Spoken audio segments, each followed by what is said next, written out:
All right, here we are. Welcome, everybody. Power Surge 9. Hi, Christy. 9. Hello. We are your on-stream, or commentary, I guess, that you were stuck with this weekend. My name is Jared Simmons. I am Christy Hoffmeyer. And we are here to bring you the start of Power Surge 9. Looks like we've got Charlotte Vickers that's going to start for Session 1 today. Charlotte coming to us all the way from the United Kingdom, so she made a long trip to get here to start off her squat. She is coming to us all the way from the UK. Yep. So she traveled very far to be here, worked her butt off. This has been, she said, one of her best preps of all time. And she actually traveled here with her coach, who will be competing later today. Charlotte actually set her total. She's got an 870 raw total, it looks like, coming in from the Fitness Store Classic that she did earlier this year, which was over in Germany. So this is her debut over here, I think, on U.S. soil. So let's see how she starts off. That's a long ways to travel to do a meet. She's got a world record squat, so I'm wondering if she's looking to beat that today.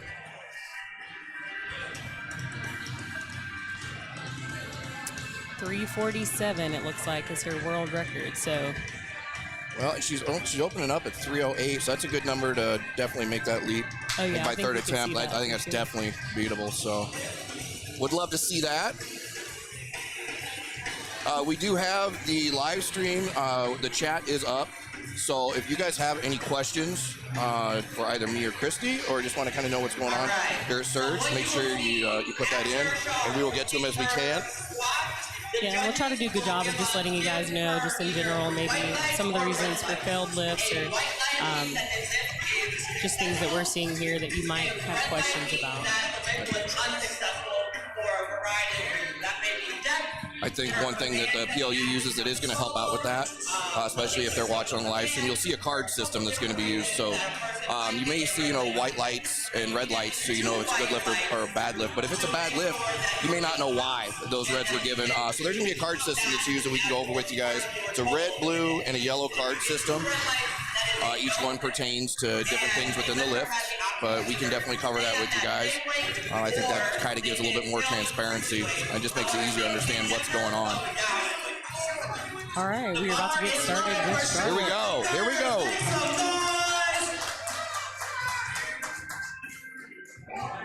It's like we said, 140 kilograms, 308 on the bar right now. Let's see how Charlotte does.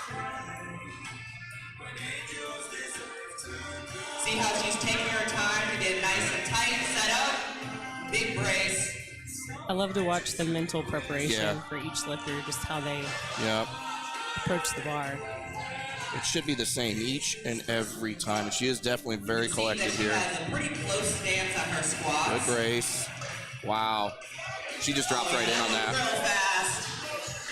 See if the judges say good lift. Good lift. I think that's a good way to start the day.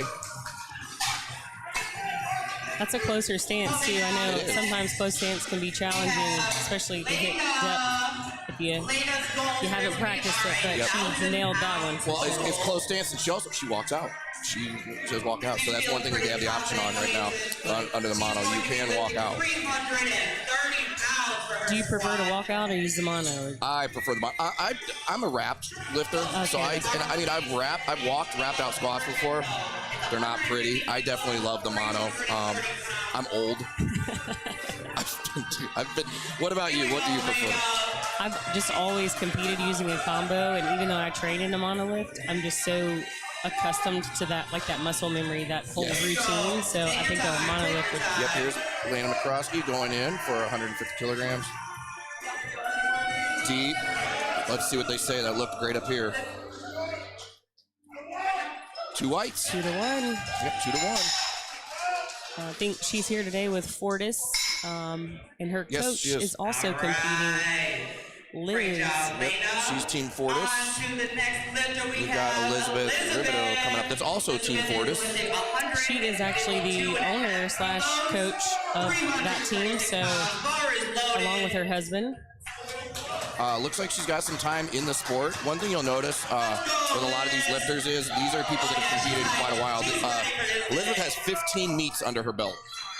So that kind of speaks to a successful competition history here. It truly is a story of resilience. There we 2 see. years ago, she was really, really struggling in powerlifting. She's going to walk this one out. So much strength and confidence in herself.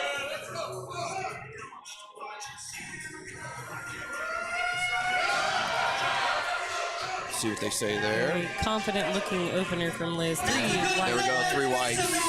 Excellent. I think she came to prove something today. I would say so. If you're ever on a comeback, if you had anything that ever set you back, every meet after that, I think is something you're wanting to prove to. Maybe not everyone else, but definitely you're proving something to yourself. Oh, yeah. And that's the most important. Have you had to do that before? Yeah, actually, I'm on my comeback journey at the moment. So there you go. That's something I think you always remember. I've had to do that before too. I've had a very bad botched failed squat. Let's see how Rachel does here.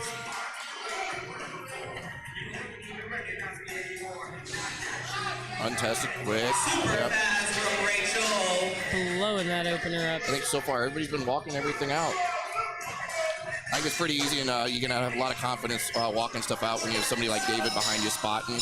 That's fair, yeah. I'd say if anybody has watched this sport for a while and you see some of this familiar faces in the sport, David and his crew have definitely become probably the best spotting and loading crew, period, within the sport.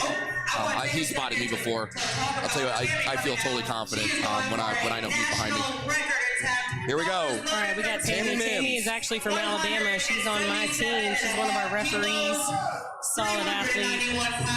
Yep. Tammy, you are bar is loaded. We are Let's go, Tammy. There we go, Tammy. Tammy going for a national record attempt. 11 meets under her belt since 2019. So here she is, ready to set a national record. As her opener, that's an awesome statement to make. Right. I hope she has an amazing day here. She's one of, not that I'm biased because she's,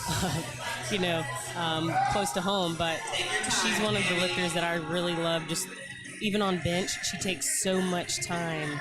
Yep. Getting herself prepared. Look at that. She sets under the bar really well. Take your time. Yep, there we go.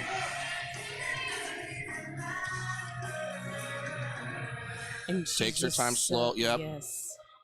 Make sure she hits depth. And then blows and then up. look at that. Wow. And then I think that's great. Let's see what they say. Okay, so left and right judges, 2 reds there. So cards looks like probably depth. So it's not a strength issue. It's definitely not a strength. She's going to come back and get that. Or she can still go up and weight if she so chooses. She cannot lower the weight. I think sometimes that happens with squats. You know, when you're the first squat of the day. Oh yeah, the nerves. Get the nerves, get whatever it is out of the way.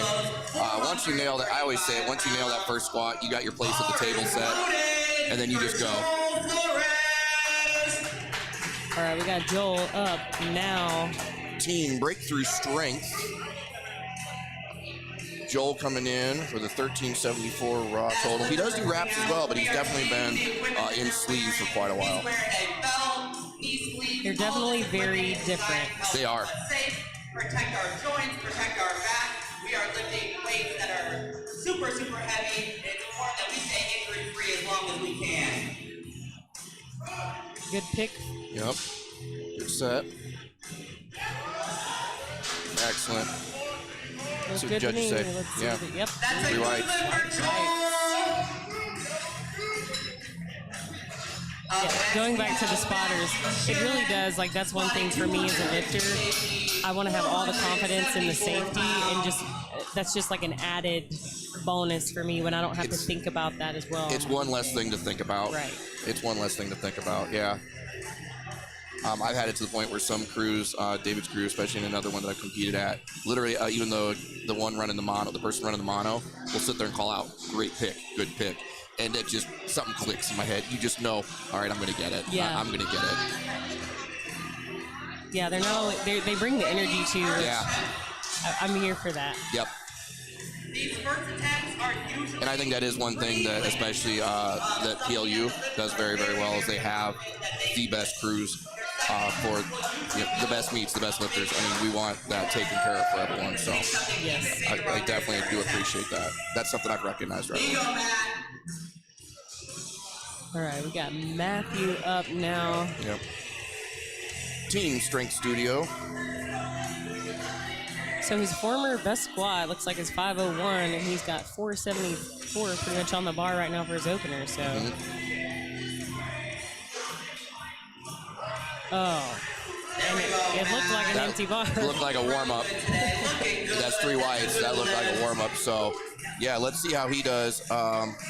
You know, from what I saw before, he sometimes calls a lot of his, he gets his second lift in and then calls it, doesn't do his third. So he might be kind of strategizing for a big total that way, kind of saving it for the end. You know, I've noticed some lifters will do that, and I've always thought, I mean, I guess if you're used to training that way, I don't know. I guess I'm more accustomed to the 3 attempts, but I think it can be very effective. I think it can. It's not how I do it either. It's not how I know. That third one I always like to use just at that point. I'm hoping I'm swinging for the fences. Oh yeah. I hope I locked up my PR on the second attempt, and then the third is just add to it. As I like to say, PR or ER. Yeah. I've done both. Giovanni Alvarez up here, 75 kilo class, 1449 total. There you go.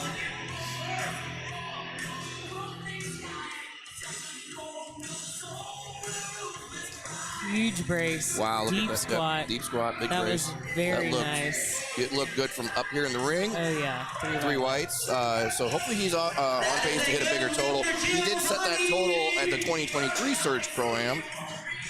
So let's see what he does this year. Yeah, he's already beat his, I guess, former best squat just with his opener. So I don't think he can ask for anything better. So remember, guys, we have a lot of people tuning in on the, it looks like on the stream. If you do have any questions on the live chat, let us know. And as always, you're welcome to cheer your lifters on in the chat as well. I know they love to see that. Loading the bar up now for Mark Foster, opening up with 540 pounds on the bar. Mark's in our men's master class, 40 to 44. 245 kilos, 540 pounds. Mark is competing in the Masters class, so that is our 40 to 44 age range. It's still squatting well over 500 pounds. That is incredible.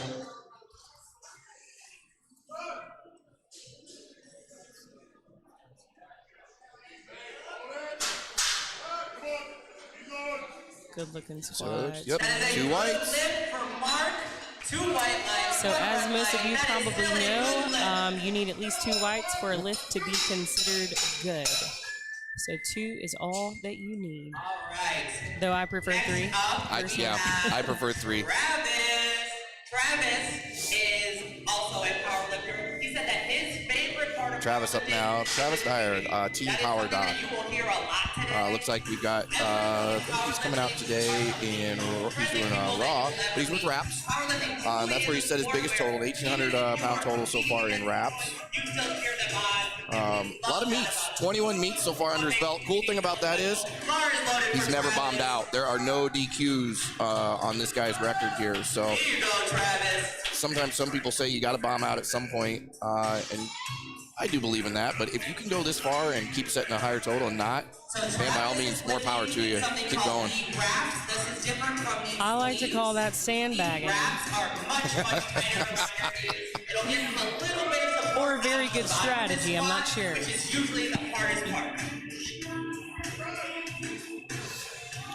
578 opener here. Very calm and collected on that. Let's see what they say. So it looks like he currently... Yeah, looks like that's a no on that one. That was 578 pounds. Up next. Looks like David's kind of talking him through a couple things that he noticed there. So I'm sure he's getting some instruction on kind of what to do different on his second attempt. Lewis is a very fun personality. I got a chance to talk to him. Here we have the one and only Lou Nutter. I don't know if anybody's paid attention to the sport for a while, but if you guys don't know who Lou Nutter is, you're about ready to witness something here. I'm waiting to see if he does his fireball shots and then comes out to squat. I have never taken a shot of anything prior to squats. Deadlifts, maybe, but I haven't either. Kind of wild. I not me, no. But some people, I guess that's their pre-workout. That's their stim. He's got 24 seconds to get out here. Yeah. There he is. Now that could be a thing with wraps. But yeah, you'll notice on the clock ticking down, you basically, once the platform ready is called, you have a minute to get out, get set under the bar, and pick the bar. 17 pounds on his back. I think he's good to go. Currently got a world record squat at 661. Yep, there we go. Let's see what his opener is going to be. 2 to 1. 2 to 1. Just like a butter. That's a good lift. So he is in the meet. All right, so that was the last of our. All right, we're getting ready to start our second attempts here in the flight A. Starting back off with Charlotte. Yep. Looks like she's moved up to 325. Char had a successful first attempt, so she has upped the weight to 147.5 kilos, 325 pounds. Bar is loaded for Char. Char is competing. It's always interesting too to see the size jumps that lifters will make as well. Almost 2.5 times her body weight. All right. Composing herself, same thing, same setup as before.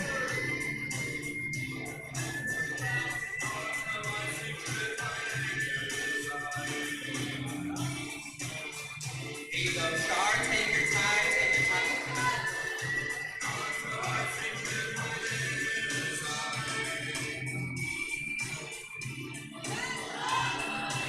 Oh, she's still moving real fast. Right into the hole. 3 whites. So good lift for Char. Char, the warm-up room is back there, not on the platform. If you can take some real attempts out here, that'd be great. So we do have a state record attempt coming up. Looks like Lena here is going on her second attempt with a 352 squat. If y'all bought the fan packs, Lena's card is the one where she looks like Power Girl. She literally looks like a superhero. That's what she is on the platform. She's going for a state record attempt. Bar is loaded, 160 kilos, 352 pounds. This is for a state record. Make some noise, hype her up, give her some energy.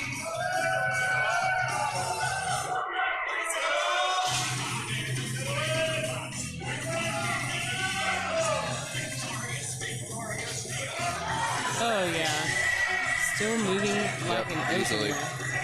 That definitely looked like a very light second attempt, but looks like We got a blue on the yeah.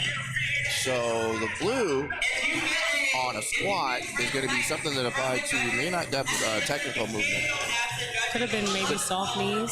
Soft knees. Up next, we have Liz.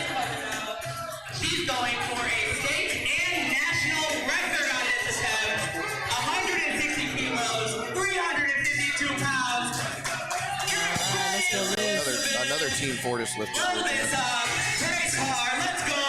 Give her all the energy you can.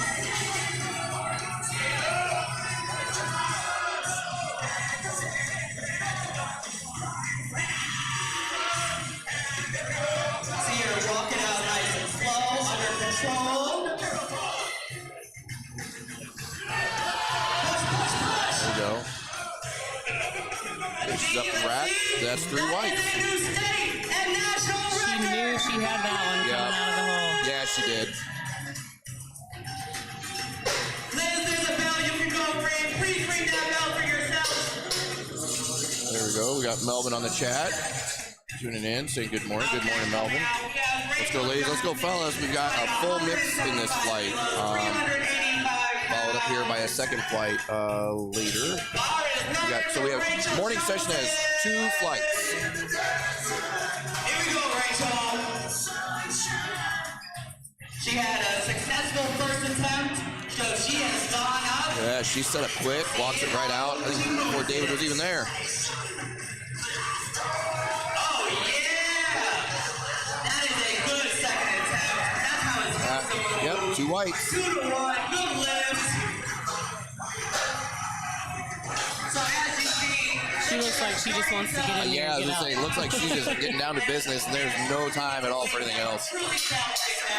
So now we have Tammy coming back up. So Tammy looks like bumped up her.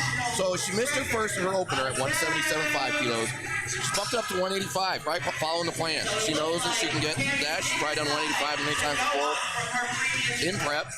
So she is sticking to the plan. Her coach is Ronald Tarvin, who also has quite a few meets and experience under his belt. So we'll see how this goes. It can be challenging to come back from a failed first squat attempt, but it wasn't strength, so No. hopefully she'll get this one. Yep, I would love to see her get this one and just continue on as planned. Basically makes the first miss nothing, not even a factor. It is so crazy though, because the same thing she does on squat, she does on bench. So she just very slow acceleration or deceleration, and then just blows it up. Yep.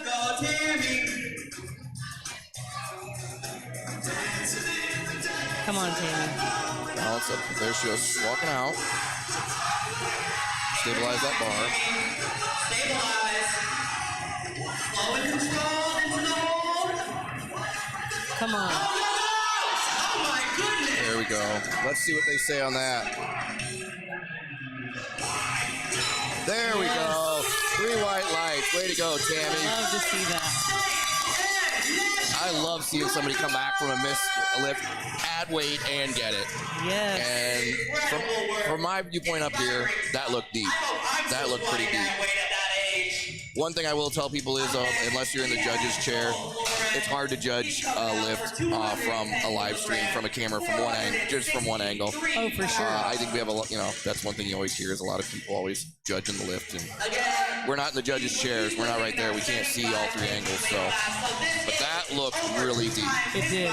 So, I love the confidence that she had to Yes. come back and just raise the weight and get that lift. All right, we got Joel up now.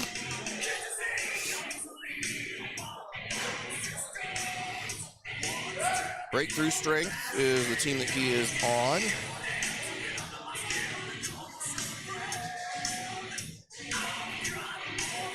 Notice his grip too. So I tried that grip. Pinky, that's my grip. That's the grip I use. Pinky under the bar. It hurts so bad. My coach had me start doing that because I was hurting. I wasn't getting the right rotation and locking on it. And he had me start doing that. And it actually, I think it depends on how you're built, how everything attaches. It works great for some, doesn't work for others. I think I just need to man up. It's kind of like with hook grip though. But the first time I tried, I'm like, Do you pull hip hook? no. I tried and I was like, I can't either. I've tried. Let's see how he handles it.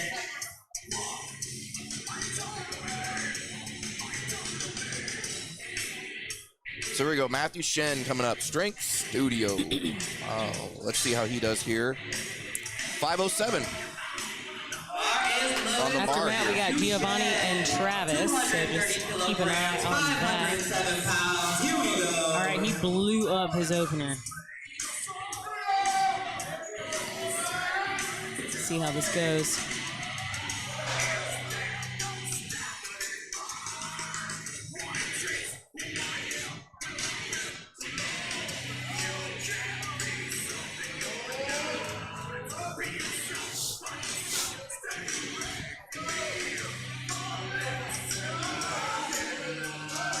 Let's see what they say. Good looking squat. Yep. 3 whites. Let's see what he calls out for his third, because that was a 15-kilo jump from his first to second. So Giovanni Alvarez, 237.5 kilograms, 523 pounds.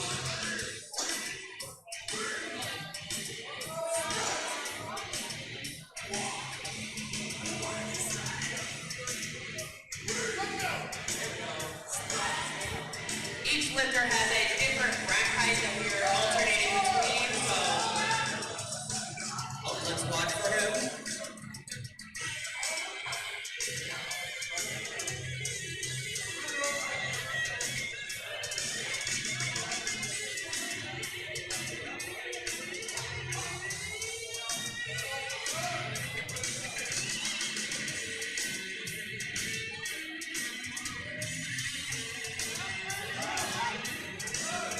push through There we that go, sticking point. 2 whites. Good lift there, 523. So just for those of you that may not know, sometimes they will, so we're looking at the knees, right? We're making sure things are locked out. They have control of the bar at the start of the squat and also at the completion of the squat. And so sometimes those blues that you'll see are because maybe the judge felt like they didn't lift their knees out, meaning they didn't technically have control before they re-racked the bar.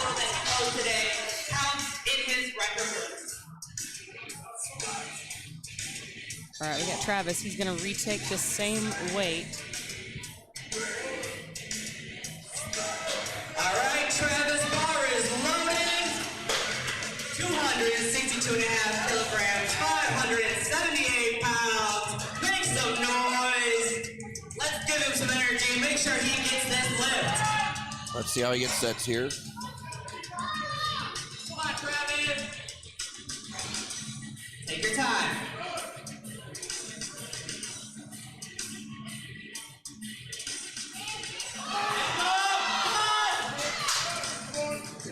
Back up and in the rack, and that looks like three whites.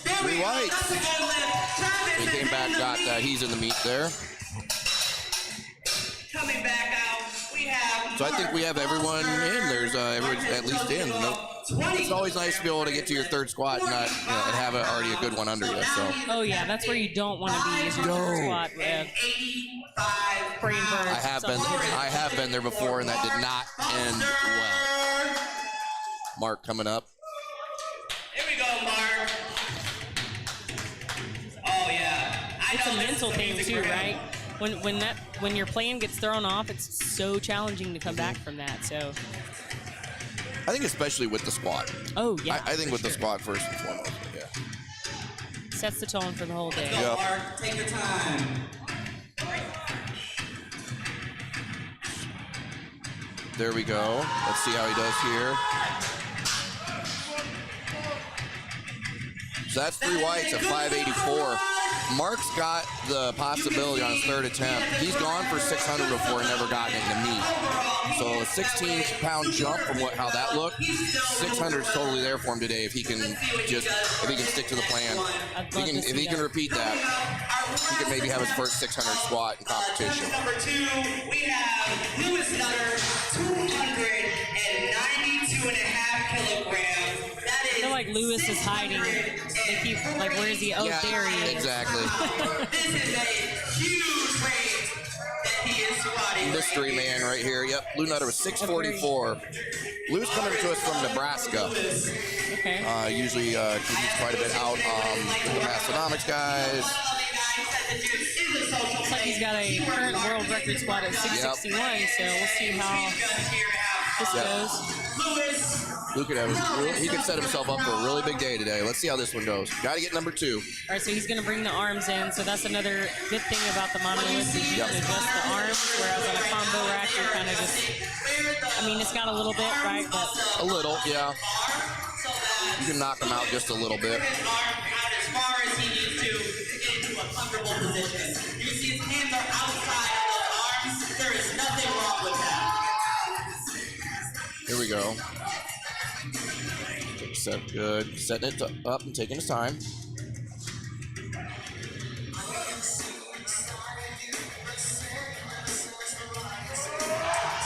Nice in control. if he gets this one, I think we might have. He got it. 2 whites. 2 whites. So maybe one side saw maybe a hip a little bit higher than the other. Can happen. All right. So now we are on to our third. So while we're getting ready to start our third attempt, I just want to throw something out there for you guys. In case you're wondering, so the standards for walking out a squat versus using the mono are the same. So the judges are giving the same commands. They're looking for the same thing. The only difference is in a mono lift, once you pick that bar, you're set, and once they see you're set, then you get the squat command. When you're walking it out, obviously they're waiting for you to get settled, so it's a longer time for you to get that squat command, but I just want to throw it out that there's really no difference in what the judges are looking for or the commands themselves. It's just the amount of time before you get that.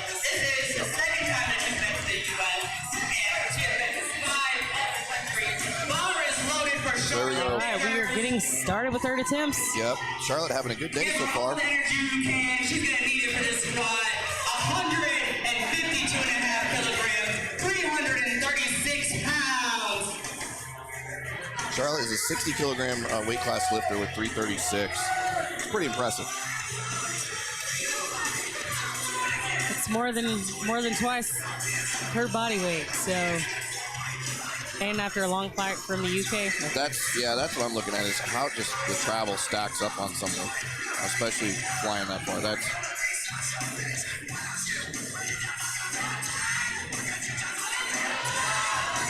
I think she had more. a lot more. Yeah. The 3 whites. She made that look easy. That looked honestly like maybe a heavy opener. That looked like maybe a heavy opener. So here she is off to a 3-for-3 start today. That's one thing with travel for a lot of these lifters within the meets. Like a lot of these people may have come into town a week prior. Stuff like that's one thing you have to consider if you're really traveling for a meet. It takes a while to recover from travel like that, especially flying. State record attempt, another 5 kilograms. Here we go. Laying up here, going for another state record attempt. 165 kg, bar is loaded. Now she missed her second, but she moved up the weight. So this would match. She is a literal superhero. So Looks like her current best is 363. So.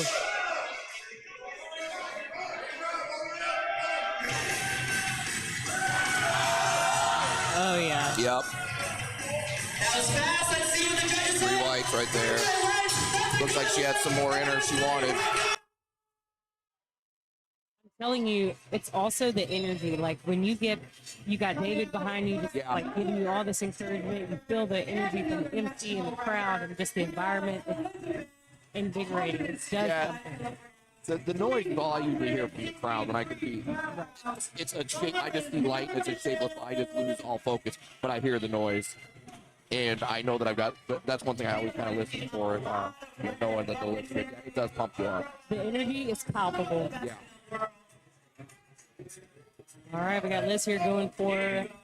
Yep. 180 kilos. Nope. No, she's going for 165. State and national record attempt here.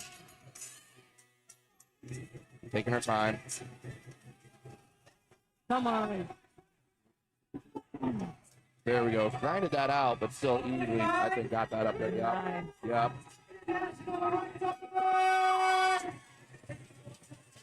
I guarantee you, too, you talk about the energy you get from the crowd, from the spotters. I guarantee back there you also got every lifter hyping up the lifter right next to it. Right? I guarantee you have that. That is one of the best things about this sport, and what attracted me to it 9 years ago was it just felt like everyone was cheering. Yep. If you forgot something, somebody had, like, we just look out for each other in this community. Yeah, definitely. So here we go, Rachel. Now, last time she set it pretty quick, moved pretty fast through it. Looks like same thing right here. In and out. If it worked last time, keep it up. And that was a huge looking squat, at least from here. So we'll see what the judges say. It's not that I'm jealous. I always almost admire, especially in the squat, lifters that can drop so fast in the hole with heavy max weight and have that control and make it look easy. I go slow. I'm like Tammy right here. I have a style like similar to Tammy. Slow, but I'll explode out of the hole. People that can drop into the hole and do what they do, I wish I could do that. Yeah, my body's not set up that way. Okay, so Tammy right here, 418 pounds, 190 kilos. Nailed her last one. So this is only a 5 kilo jump. This will be a PR for her. She's never hit 418. So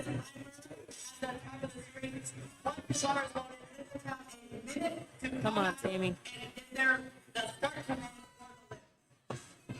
Let's see how she does here. Here we go. David guarantees in her ear right now, talking to her, getting her hyped up. Come on, Tammy. Good.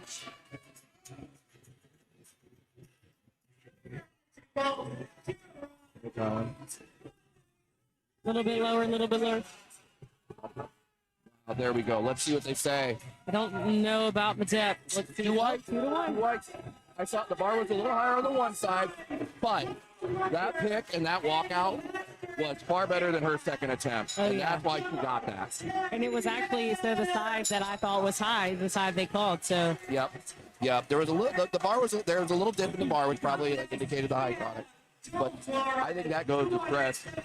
Your lift starts with your pick, your brace, and your pick. That was way more controlled and better. She took her time. That's awesome to see. Way to go, Tammy. that also shows the caliber of the lifter, right? So you see the experience in that as well. Totally. So Joel coming up here, going for a state record attempt. Already hit his last two squats. Got 479 on the bar, 217.5 kilos.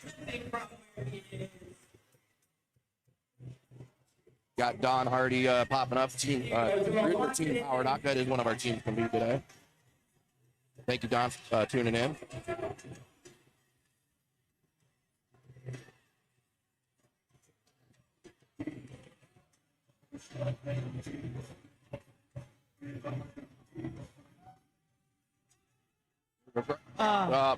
Almost. We almost got past that sticking point there. Good job, spotters. Honestly, the best spotting crew. Hands down. Yep, hands down.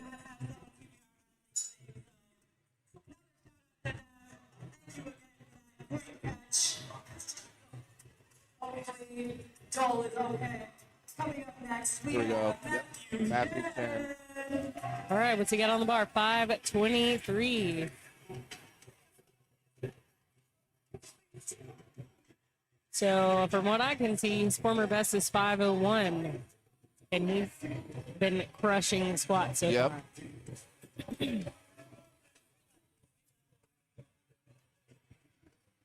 So he is here going for his third squat. Good. He's one of the ones that before usually always called it on his second, so he might be setting things up a little differently today, going for some good PRs. I would have been disappointed in how that second was moved if he wouldn't have taken a third. Right, yeah, exactly.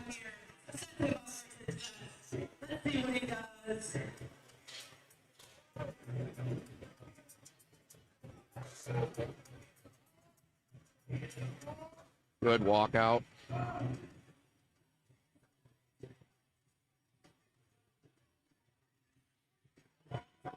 Yeah, he was set up for that one. Yes. That's of course, and then 3 wide right there. That's a good way to start the day, 3 for 3. Now, you notice too, a lot of the people, everybody's got a little bit of a different setup on their squat. You'll notice some people have their chins tucked and they're looking down. Others, like what Matthew just did, head forward, always kind of up. Everything works a little bit differently for each lifter.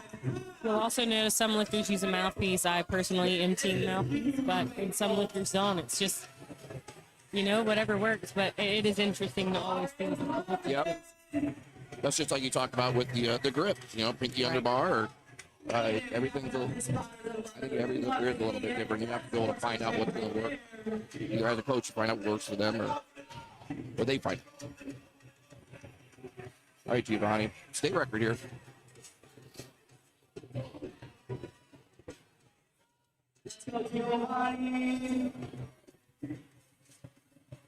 Huge breath, brace, deep squat. Right there. There we go. Yep, good, solid one. Right, there he goes. He got it. And Giovanni, 3 for 3 on the day. Here we go. Now we do have Team Power Doc up here. All of their equipment checked out. All of our to make sure that they are not cheating. That's one thing. Christy, you walk your squats out. How many steps do you usually take when you walk out? I take 2 steps Yes, team 2-step. because I am trying to conserve that energy. I do like that. We call it putting the cigarette out. I take the first step, the second one, put that cigarette out, and then I'm ready to go. The cigarettes. I've never heard that. I like that. I am team 2-step though. I do have some of my lifters that walk out, and a lot of them came to me 3-4 steps. The shuffle. I always call. I'm like, we do not shuffle. 2 steps. That's all you need. Especially when you have max weight on your shoulders. That extra step might determine whether or not you get that squat. Oh, 100%. I'm all about maximizing energy. Exactly. So here's a good one right here. Travis right here. 595 on the bar. He came back. He missed his opener. Came back out of second and bumped it up to 270 kilos.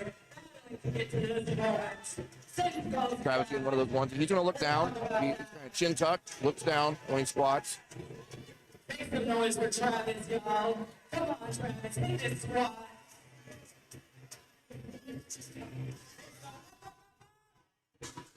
He's a little more of a higher bar too. Yep. So. Yep. That's a good lift. Yep. So you got 2 whites. I think so. I think if you are a high bar, I think that does kind of necessitate kind of a lean or a look forward on your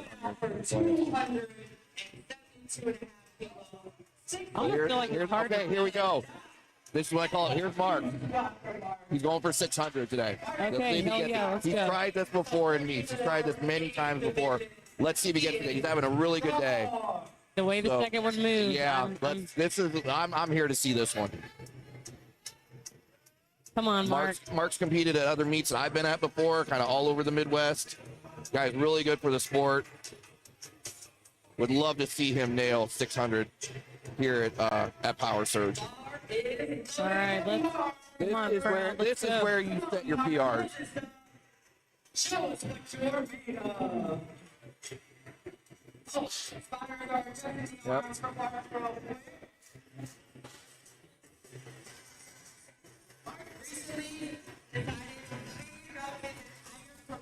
Come on, Mark. Yep. He quit his job and is going to grad school for elementary education. I could stand behind that. Taking risks. We Let's go. need more good teachers.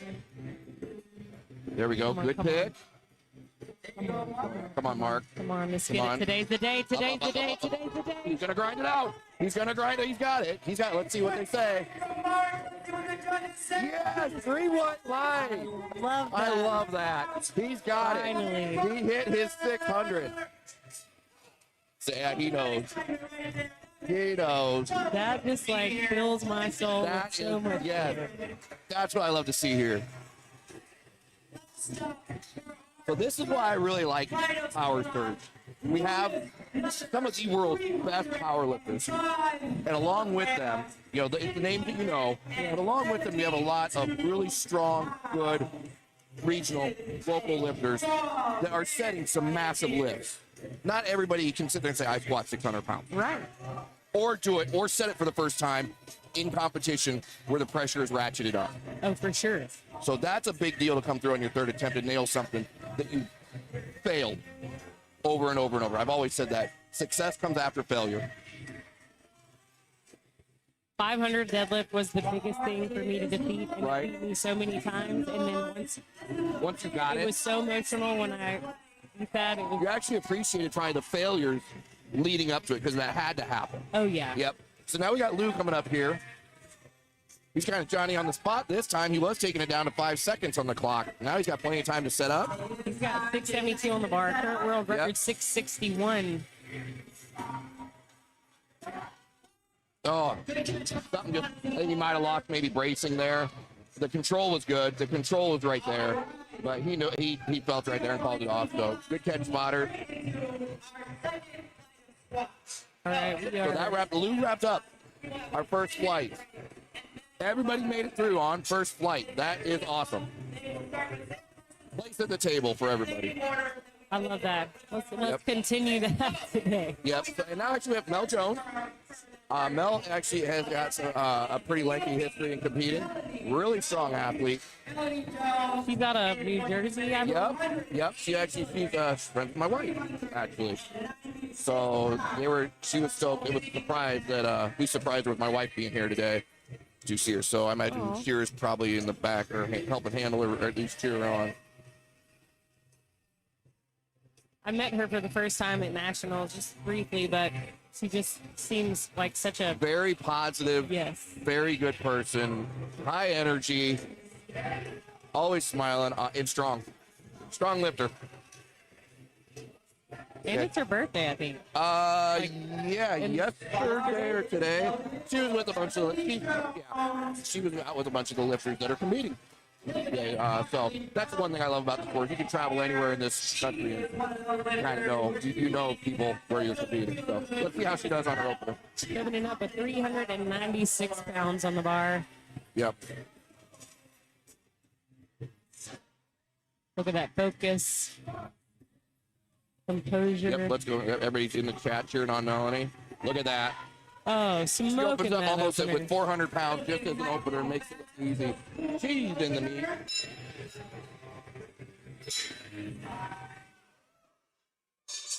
Waiting to see what the judges say. Oh, there's Marco. Actually, yep, Marco is one of the ones. Her birthday's tomorrow. Okay. Marco. I knew it was soon Yep. or had already happened. Marco is one that I'm looking forward to tomorrow. He's competing. Yeah, he's in Flight C, I think. Yeah, I'm really looking forward to seeing Marco compete. So big day tomorrow too, everybody. So make sure you tune in. Amateur day here is just as big as pro day. There's gonna be some big lifts records set. So Jenny up here now. All right, Jenny's opening up with 402 pounds on the bar. I just love seeing that. The female lifters, the women lifters open up more than 400 on the. That's just awesome. Jenny's relatively new in competing too. 3 meets before. 3 heats done. I'm curious if she has some sort of, typically when you see that, you see lifters come over and they just are excelling at the sport so early. They have some sort of sport background. There's something, yeah.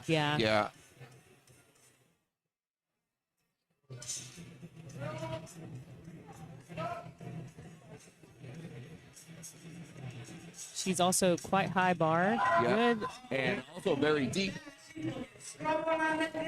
Making that look easy. Good opener.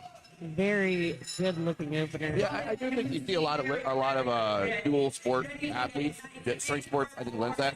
Strongman coming over to powerlifting over to strongman. I do see a lot of powerlifters actually going over to bodybuilding. Yeah. Now we do see a lot of that. I was thinking about that myself. Honestly, just taking the beating of training and prep and over, sometimes it's nice to switch it up a little bit. Off season is great for that.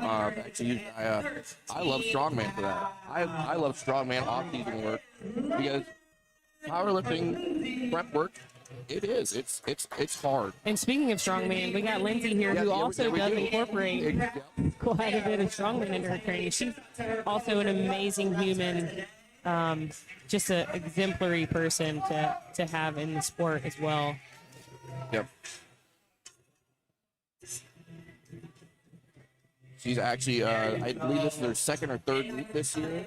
She did Showdown at the Storm earlier. That's right. Actually set her total that she's working on today. So she's in wraps, 11:18 wrap total that was set. Let's see what she does today.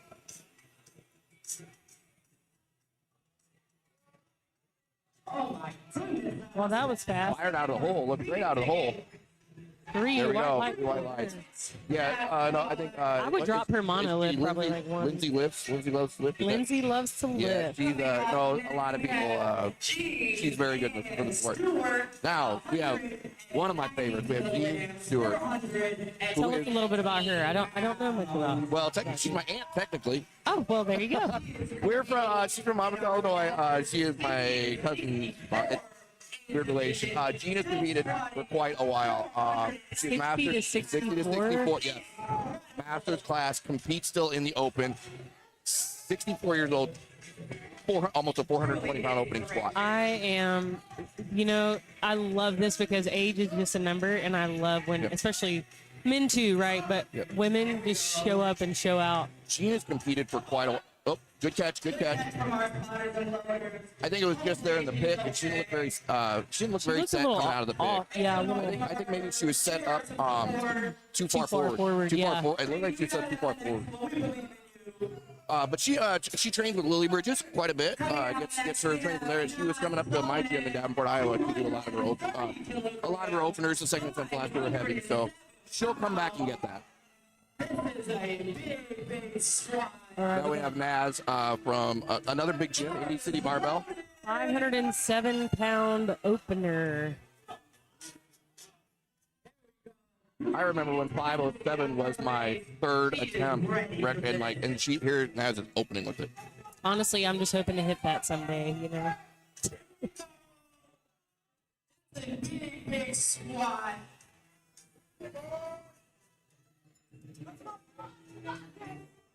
Let's see how she picks this. Take her time to get nice and set up under that bar. Make it to the bar. Feels comfortable on her back. The rack height. I know. I Did think. you see? Yeah. Now let's see how this goes in the squat, though. She is collecting herself and getting braced. Wow. I would call that actually probably a pretty good recovery. I'm curious to see if she lowers. I think if she moves up in weight, she definitely needs to lower the height of that mono. Yeah, we had another lifter in this flight that I felt like the same thing happened. Yep. When you're getting the rack height, so some people just forget you can put weight on that bar and that hook gets a little harder to clean. Now, actually, here is one of my training partners. Here is Aaron King and Nance. Aaron training out of QC Strongman in Bettendorf, Iowa, which is right next to Davenport, where I'm from. Aaron he has been, I think this guy has the most meet history. Anyone, 35, 36 meets. Over how long? Since 2015, I believe. Wow. No bomb out. Yeah, 2015. No bomb out. No bomb out. Aaron is a phenomenal deadlifter. So let's see him open up here. He actually kind of showed he was sick last week. Kind of coming into this meet, but pull it together. Opening with 556. Looks like a good pick from Yep. Aaron. Yep, there we go. All right, let's see. Aaron is one of those unknown that's just under the radar, and is I think, one of the best lifters that's out there, and also very good for the sport. The guy jumps in and helps everybody out. To me, that is that's the highest caliber of athlete that you can strive to be. He's got a couple handlers that came up also from QC Strongman, so it's great to see your training partners, your gym travel with you. He has a phenomenal group. Yeah, Aaron is. I was stoked to know I was on running commentary and to see Aaron be able to lift and call some of the lifts. So now we have Joseph Shepard. Yeah, Joey actually, I think, lowered some of his openers. I think he's having maybe his back wasn't feeling that great, so he lowered his squat and deadlift openers, but we'll see. That happens sometimes. Sometimes you just want to feel it out just to make sure. I've had to do that before, so let's see how it goes here. Quick pick, walked out. Joey's also a referee and a lead director. That was deep. In Indiana. That was a good looking open. I always take him up here. That was deep. Yeah. So even if he did lower, that might give him some confidence there. So he might know if he's going to go heavier. Right. And sometimes you want to do that, right? If you want to open a little more aggressively, when you're not feeling that confident, just dropping it a little bit just to get that confidence. Get yourself does in the make a meat. difference. Yeah, so he just did. So he opened at 255, called 282 for his second. So that's a nice jump. Yeah. That's a nice big jump. So that's good to see. So Billy Stamato coming up now. 584 on the bar. Kodiak barbell. Looks like his best is a world record 622 squat. So he's opening on pace. Let's see how he does here.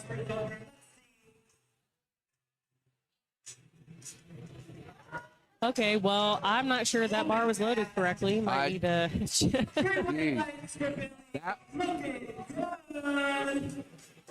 That was a good-looking opener. So I'm just curious. Okay, with the last name like that, how many times do you think they picked on him? I'd say every other day. Yeah. Yeah. People are mean.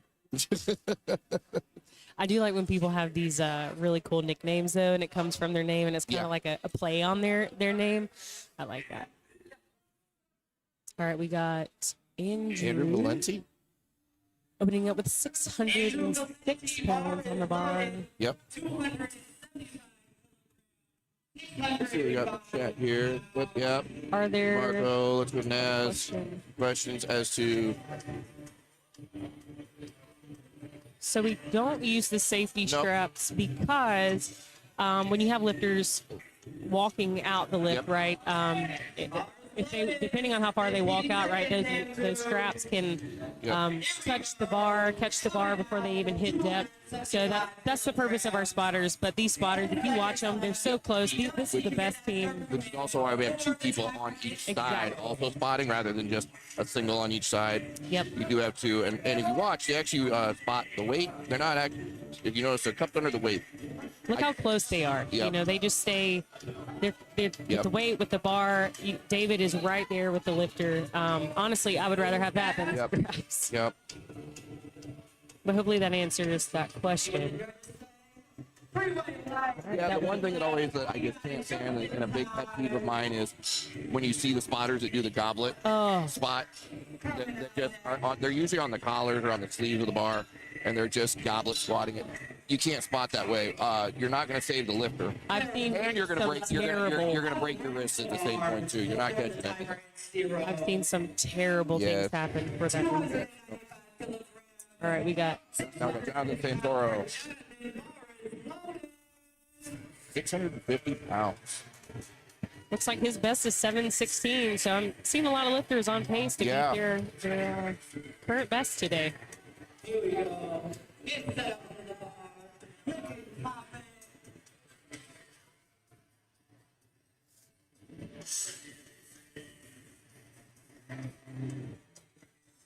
Walking out here.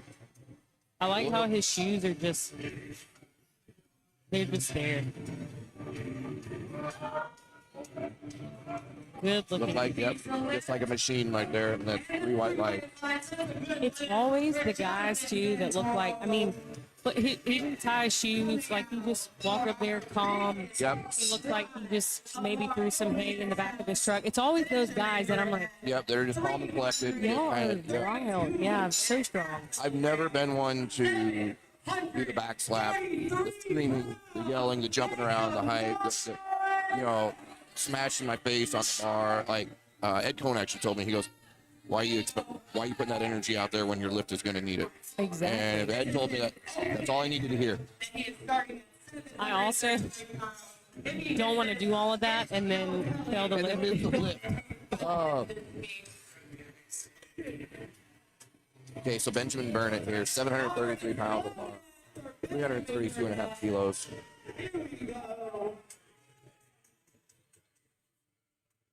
Do you know when the last time he competed was? Because it looks like his best squat 771. So let's see where he set his total. A little shaky out of the hole, but he recovered a 3 white light. Looks like in 2023 is when he set his total. Okay. That would have been at the 20 in Des Moines at the 22nd Street Barbell Classic. So doesn't have a whole lot of meets under him. Let's see how to do this. It's only 6 meets that he's done. So this is his 7th meet. So to do your 7th meet at Power Surge, pretty good choice. Yeah, and we got. So now we got Gene back up. I was about to say, but Gene. We are back on this. We are on second attempts of the second flight. All right, so Gene, I think, just got a little too far under the bar Yeah. on her setup. Yeah. Wait, no, that's the wrong person. Or is it? No, it is. I confuse myself. It happens sometimes. It looks like she just got. That's it. They were putting the camera on someone else, and I was like, Yeah. Well, let's see how Gene goes here. all right, come on, Gene, let's come back and get this.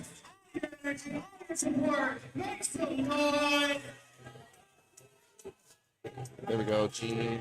Get the setup. Come on, take your time. Yep.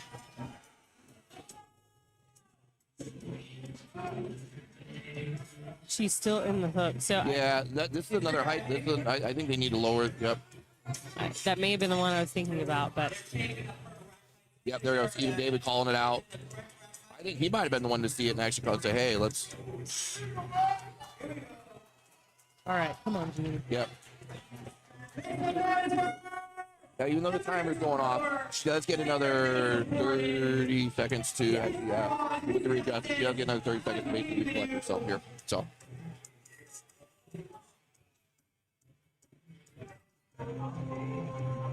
Come on. There we go. That's better now. Take your time.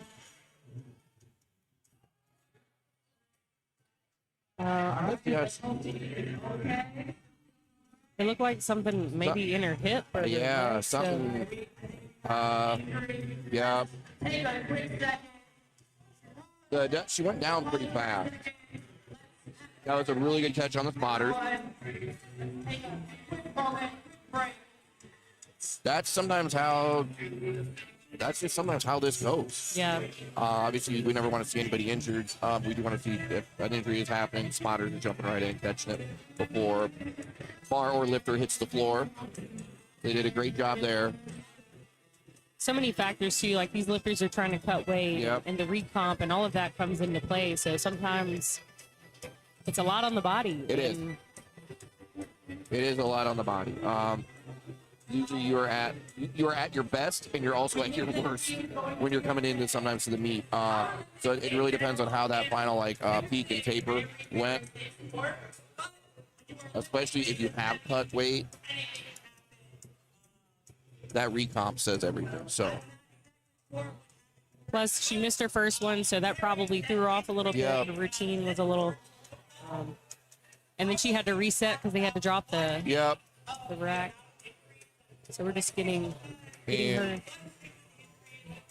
luckily she's in sleeves. So that's the other thing that really you have to factor into is if you're in wraps and you have to reset the equipment, the model, the height, something, if there's a delay, or especially, and that's the other thing too, is if we have somebody that's coming up, if you're in wraps and the lifter before you is out, that changes your time on when you should start wrapping, or you don't want to be in wraps, for 2 to 3 minutes. You kind of want to, as soon as that lifter in front of you is going through their attempt, when they're going through it, you're getting your second wrap put on. So that you're in. And see, that's just more variables that I have to think about, which is why. There is a strategy to this. Trust me, meet day is not easy. There's a lot of stress that goes into this, but I think this kind of speaks to, having a good handler, a good crew with you, especially when you're in wrap. That is a game changer. All right, we're So here we go. We got Jenny coming up. Let's see where she's at. She's at 418 for her second attempt. Smoked her opener, making a nice easy 7.5 kilo jump. Yeah, so Jenny's one of these lifters. She has the bar pretty high on her back. So what you see a lot of time, right, is the lifters have a lower bar. They're leaning forward more, using more of that lower back. But she's kind of just that, I would almost say like that Olympic lifting type squatting style, but it's executed very well. I think that's based on, if you look at the body composition of each lifter, as to whether they're high bar or low bar, whether they lean forward. Low bar, you're going to lean forward because usually you have longer femurs, you have a short torso. Whereas if you watch our lifters that are more upright, more than likely they are, shorter long bones, so shorter femurs, longer torso, higher bar. I mean, just sitting straight up. Straight up.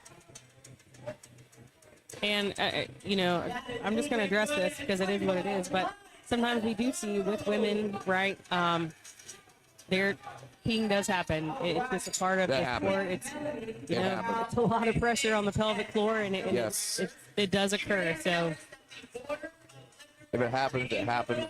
It's natural. And I used to tell myself, I am not going to pee on the platform. I actually forfeited a deadlift one time, and I could have had it. Because I felt myself, and I'm like, that's so dumb. I'm never doing that again. It would have totally been worth that at deadlift. It would.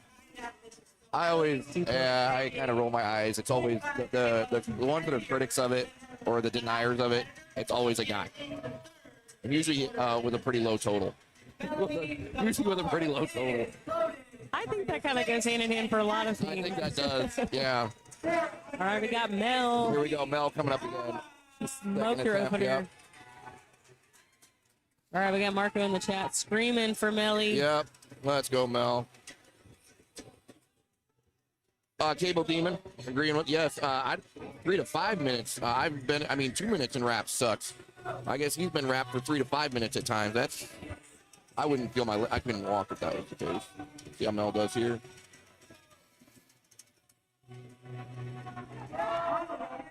Good luck in second attempt. Yep.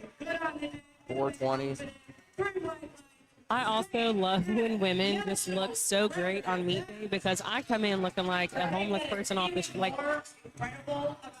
she is looking fabulous, moving fabulous. I'm here for it.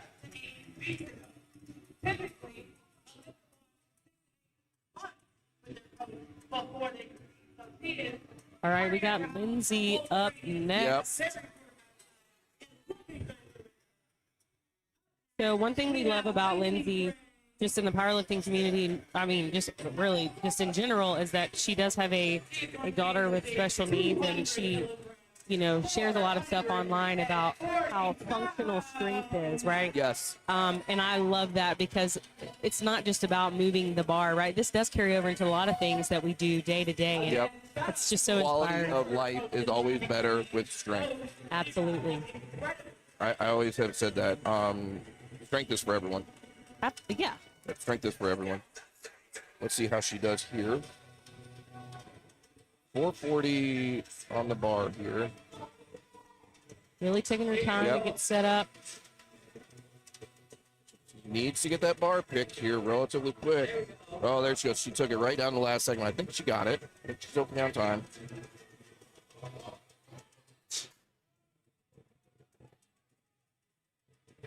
Light. Yeah, so that is one thing you mentioned that, you know, Lindsay works in is very vocal about, you know, her daughter and special needs. That's the other thing, too, is we actually work at the platform. We work with adaptive athletes across all strength sports, whether it's bodybuilding, strongman, power, track and field. We have lifters within the platform that are above the knee amputees, below the knee amputees. Actually, one of the members here at Surge, Phoebe, has cerebral palsy and is one of our best members of the platform and has competed full power before. There is nothing better than seeing. We actually just saw somebody, a one-leg amputee, squatting 500 pounds. People are capable of many things. It just shows you there are no limits other than the ones you put on yourself. Yep. And let's see what Naz does here. Now remember, she was the one that the height was a little high last time. Let's see if she called it to get lowered. Looks like well, I think she's still picking pretty high. 12.5 kilo jump here. Let's see. Wow. Yep. Pretty well. Let's see what the judges say. If it's really wide, that, I guess if it's not broke, don't fix it. Now, where have those fireworks been this whole time? Yeah.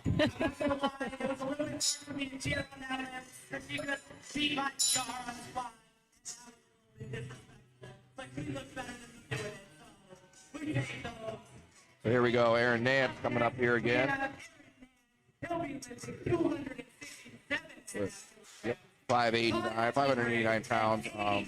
Anticipating seeing definitely a plus 600 squat from Aaron today.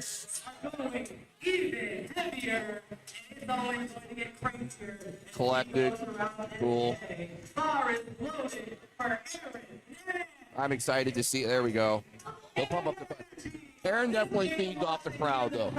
Aaron definitely feeds off the crowd. He always likes hearing some streams. He's got a very familiar spotter behind him. David spotted him many times. So he's set up for success today. He's in a good spot.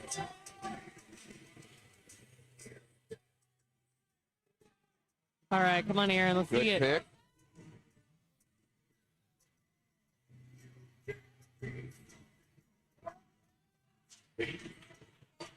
Something I've noticed about Aaron. There we go. 2-1. 2-1. He, you know, a lot of lifters, they'll take that big brace, they set, and then they go. But he kind of takes that brace as he goes down. Yeah, yep. As he's go, yep. That's an interesting technique. Again, what works for you, but I feel like I would. Just, yeah, so cool to see. Here we go. We got Billy Tomato. All right, he's with Kodiak barbell, 622 on the bar for him.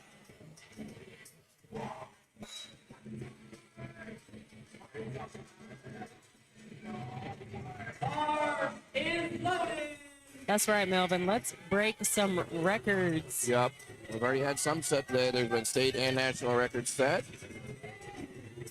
And we are only in the second flight and second attempt at squat for that. So there's going to be a lot coming today.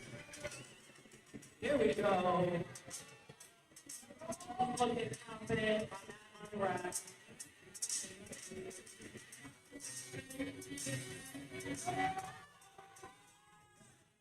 There we go. Looks like you got that.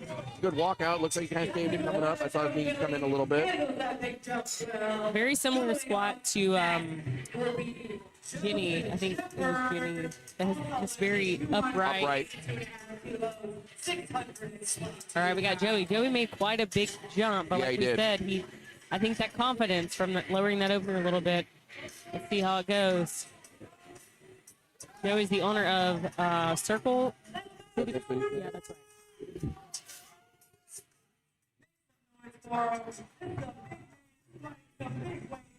that's right. Yep, so here we are, 622.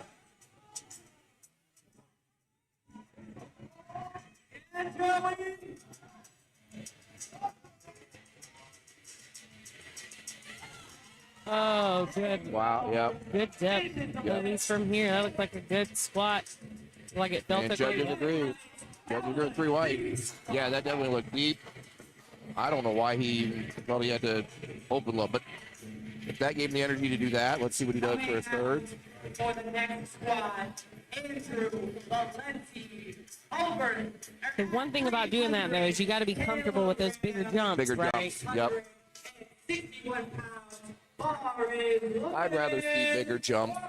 Same. I feel like, you know, if you're only chipping at, 5-10 kilos each time, I think you're wasting energy. Oh, for I sure. think you're wasting energy. And at the local meets, I feel like those are the lifters that you can tell are newer to the sport. Yeah. They're just, those are the 9 for 9. Huge jump, a huge squat. Let's see how he moves it. Right, so he's quite a bit wider, as you can see. And he's in wraps and walking out.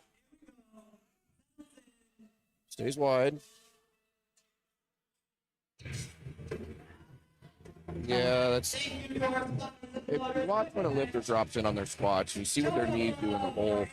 Usually, if you see knees caving in or going in, it's gonna be, especially at these heavyweights, it's gonna be harder to save yourself out of the hole.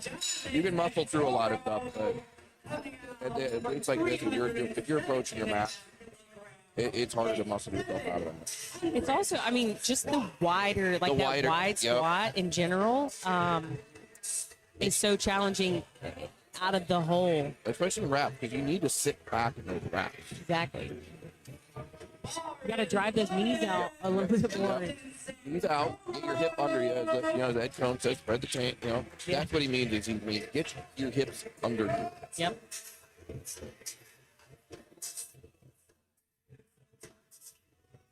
All right, we got Jonathan up now, 699.97. Can we round up to 700? Yeah.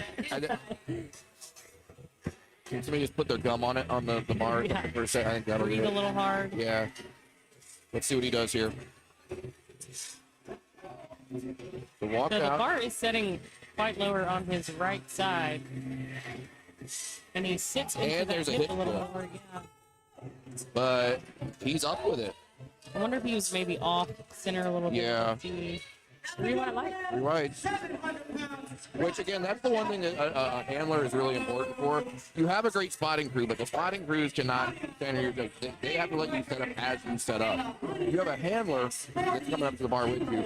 The handler normally on the squat is going to be the one that's in your ear, that's going to get you lined up, that's going to tell you you're perfectly dead center, that has your grip set. That's just one less thing for you to worry about. You just have to get the lift up. Yep. So here we go. I believe Benjamin wrapping up our second attempt here on the second white with 782 on the ball. So from what I can see, a 771 world record is his current best. So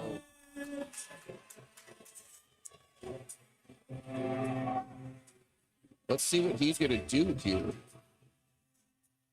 Again, I think you said, 2023 was when he set the finish? Yeah. And this is only his second attempt, so he could add to this if he nails this one.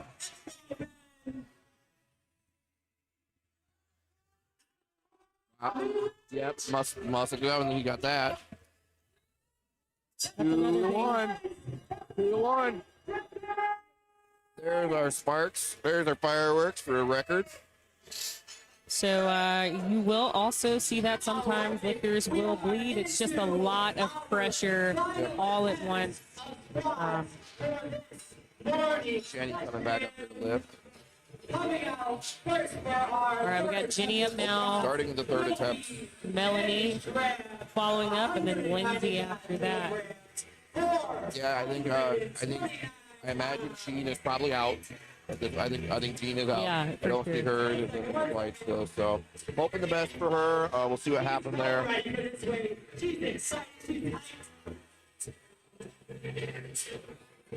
All right, going for 429. Waiting for bar. There we go. Bar is loaded. Platform ready. Called. So current best for Jenny is 391, which I think she's already surpassed that. So. Yep. So she's just setting PR. This is all PRs for her.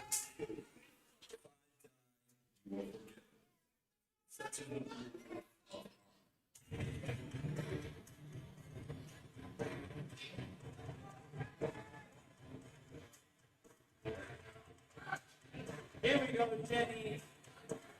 Third attempt squats under her wing. Let's see what she got. Leaving on the platform here.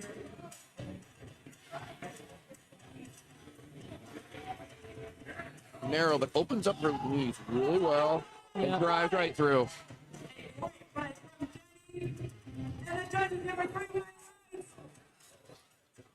429. Yep.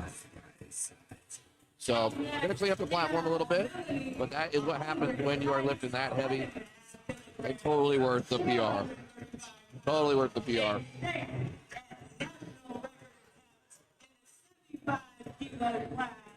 Let's make some noise for Melanie. All right, let's go, Melanie. Also set, another record attempt here.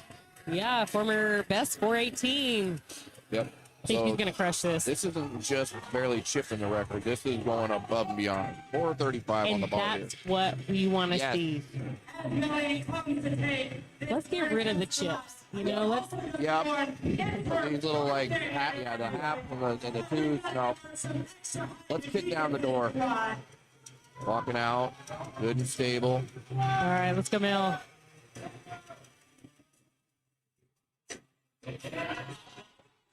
Oh, there you go. Oh, love that. Paused it and everything. Let's see. 3 white.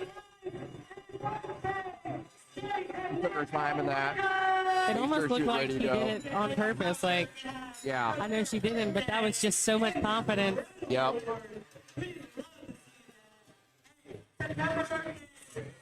Setting the tone for the day. Exactly. So here we go with Lindsay Gray coming up. This will be 50 pounds over her best ever squat. That is insane. A 50-pound PR. At this point in the game, Exactly. I mean, just think about how long that takes people when they first start to get. And here she is. oh, this is my favorite PR song. Come on, Lindsay. Now, if she can get down into the whole stable with it, she's going to rise up with it. Come on, Lindsay. It's good. She has plenty of time.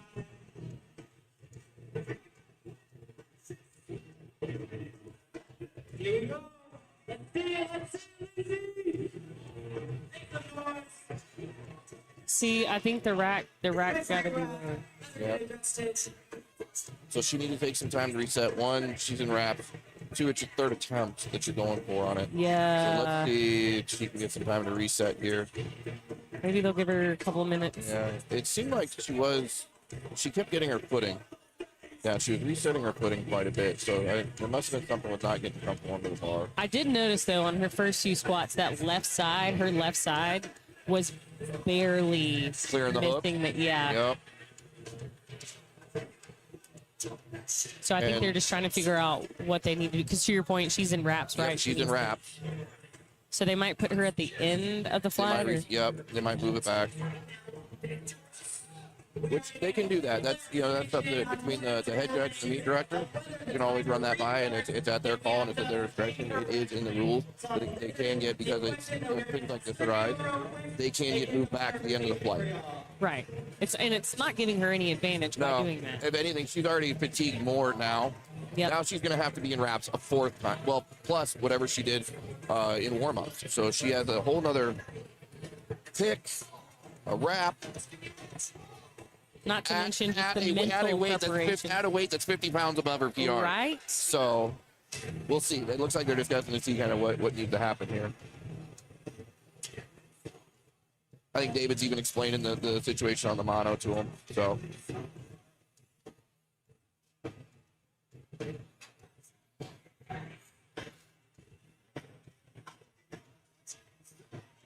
All right, everybody. So, we're taking for us because our lecture unwrapped and then realize that her hands went a little bit off. When we rewrap, we can say it's 30-second reset on her timer, and then she can redo her squats. It's going to go 30 seconds, come back out, get under the bar, and be ready to squat. So it looks like Instead of the end of the flight, it looks like they're going to bring her back in. Now, let her that's reset. tough. That is, but let's see what she does here. So she's getting some time to basically rewrap. I think when it's called, it's so that it's 30 seconds left. 30 seconds. So, Lindsay will be moved to the end of the flight. She might. We are moving her to. She is being moved to the end of the flight. Okay. Good, because Yeah. Yep. So, she's going to go down to the bottom. plus you got these other guys that are, You have other people behind her that are getting ready for wrap. So this kind of allows everybody's timing to stay as close to plan as possible. right. So.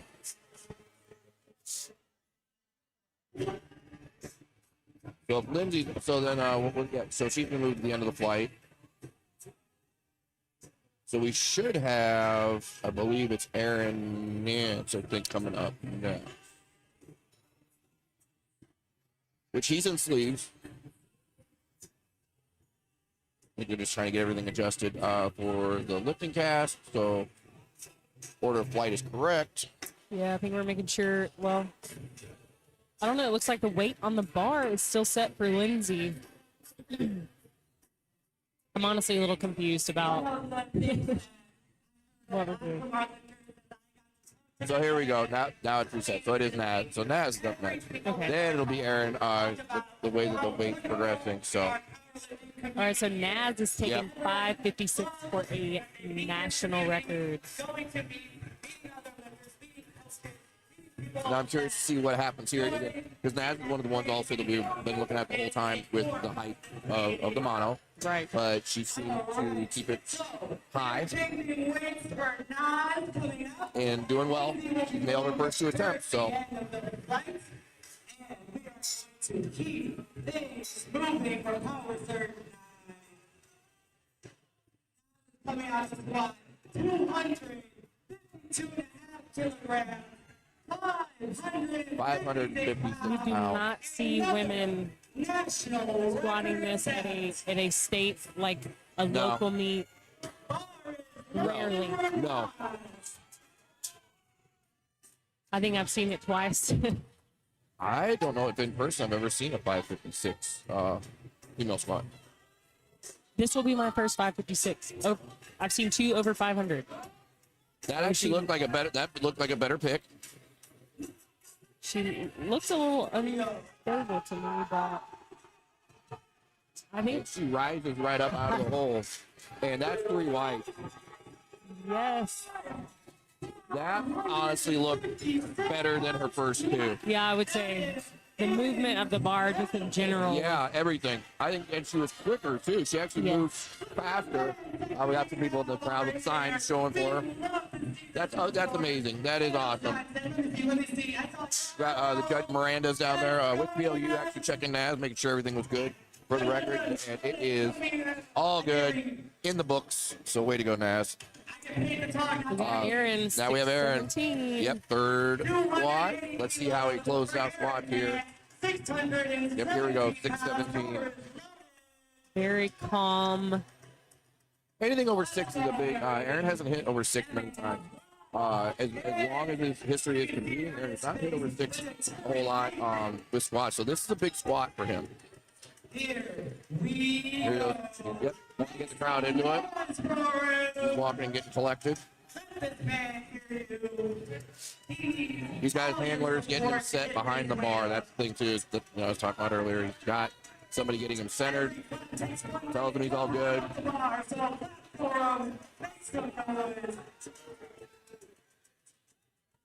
Let's go, Aaron.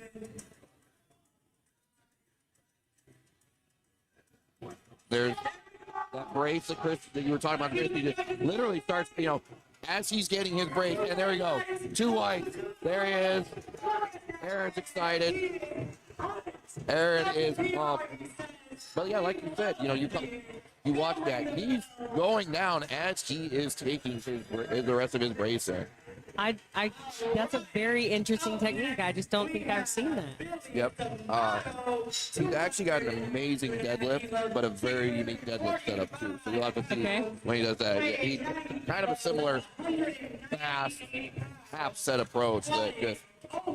Yeah, we'll see what he does here. So he's got a good day going. That's awesome to see. Here we go. Honestly, both of these flights are, they're just, these lifters, they're bringing it today. Yeah, they are. And this is the AM session of the pro day. So this is already starting off with a lot of big lifts, record set. See how Billy's going to do here. 644 pounds. 90-kilo lifter. Come on. No. There was I thought he was going to maybe grind that out. He lost some stability in the hole. Yeah. He did a really good job saving it, but that could have been, that right there already takes a lot out of you. Even add an extra second onto a squat at that weight, that another second that you're under that load, that takes a lot out of you. I want my squats to be over with as quick as I time them. I'm like, I need them to be over with as quick as they can. Yes. That's also a challenging sticking point too. It's not out of the hole. It's like that. I don't even know. It's not out of the hole. It's not right above like your pot. It's not. Yeah, no. It is when you're halfway up. It is a very hard sticking. Yeah. Come on, Joey. Look at that. All right. 650 for Joey. Here. He is not going to give up on this squad right here. Very confident walk out.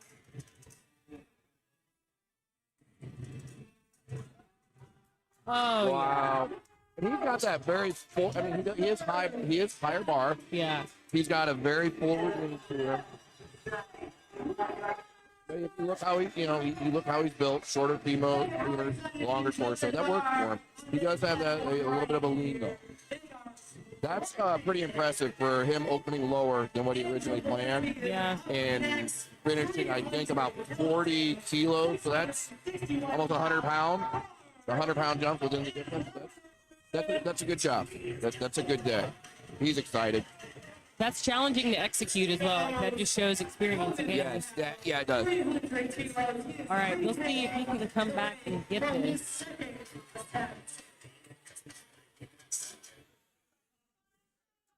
Again, being very wide, in wraps, walking it out, a lot of factors. Yep, so he's repeating the 300 that he didn't get the last time. Let's see if anything changes this time.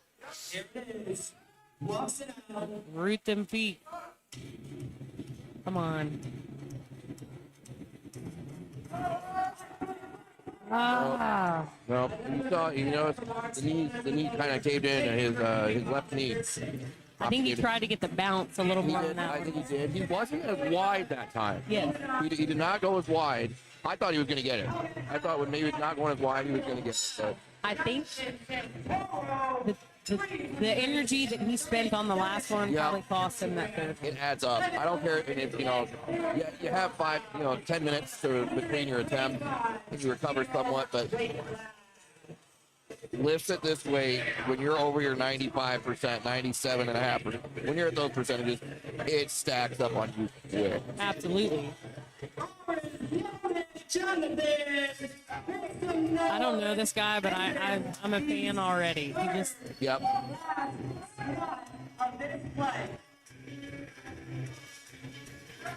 So last lifter here. Let's see how we do. We got 744. It's a big lift to close this flight out. well, we got a few more. Oh, yeah, we do. Oh, wait, Lindsay was the end there. Lindsay will come up.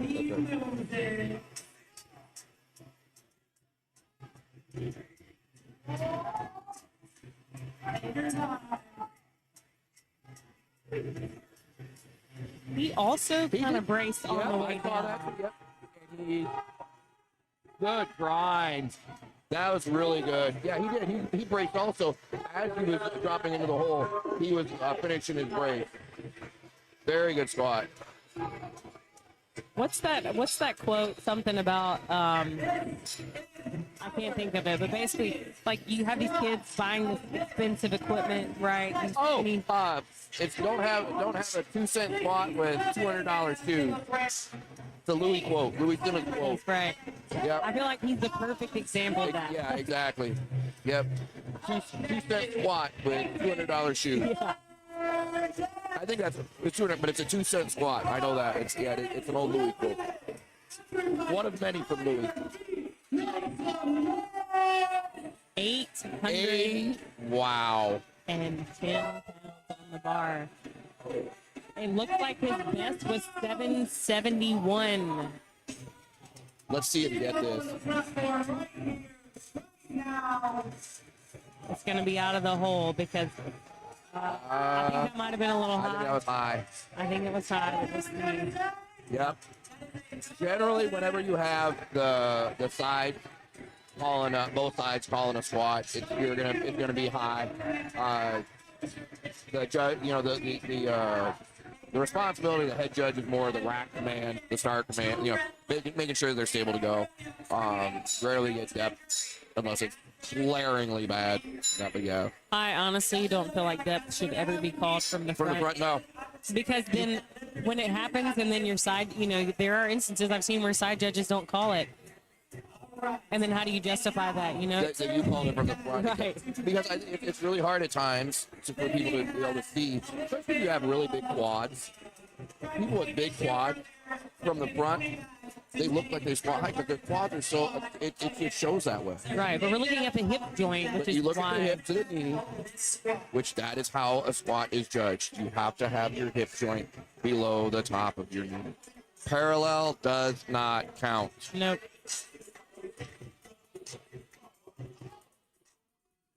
All right, so here we go. a lot of factors. A lot I feel like going on here. Lindsay A at lot this point. going on here. Let's see what happens. We want to see her get this. Come on, Lindsay. Yeah.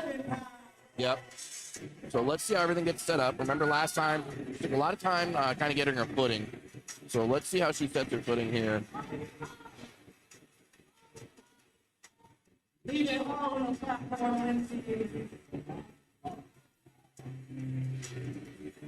Come on, Lindsay. Yep. Come on. Hip looks good. Yep.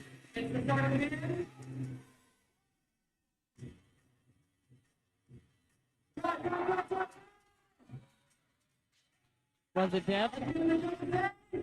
Yes. 3 wide on that.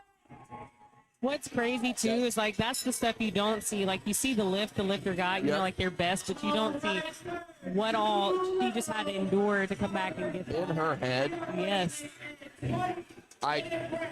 I guarantee in her head that was more of a mental battle than a physical battle. Absolutely. And that's probably one of the more challenging to overcome. Yep, exactly. So now that wraps up for the AM section we have going on here today. That wraps up our squats. We had some really good squats. We're getting ready for bench. So they got to break down the mono.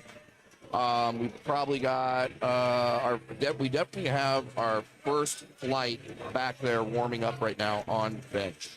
Yep, so we're going to switch the platform over, and then we will be back with you guys to kick that off.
Community that we have built at Surge New Levels is unlike anything I could have ever imagined. And as people kept coming to us, it wasn't just, oh, I want to lift with somebody. It was a community where people could be friends, people could be family, you know, where they could go ahead and rely on each other as teammates as well.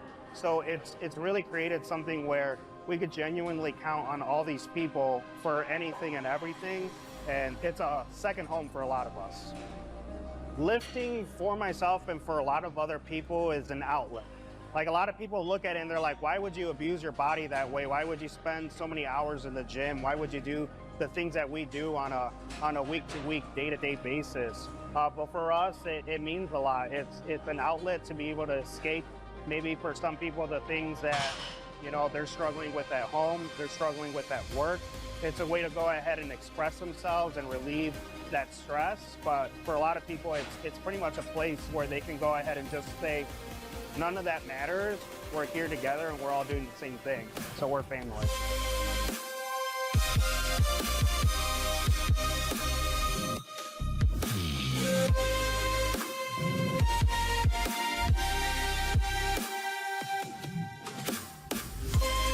This is Surge New Levels, and welcome to your new home.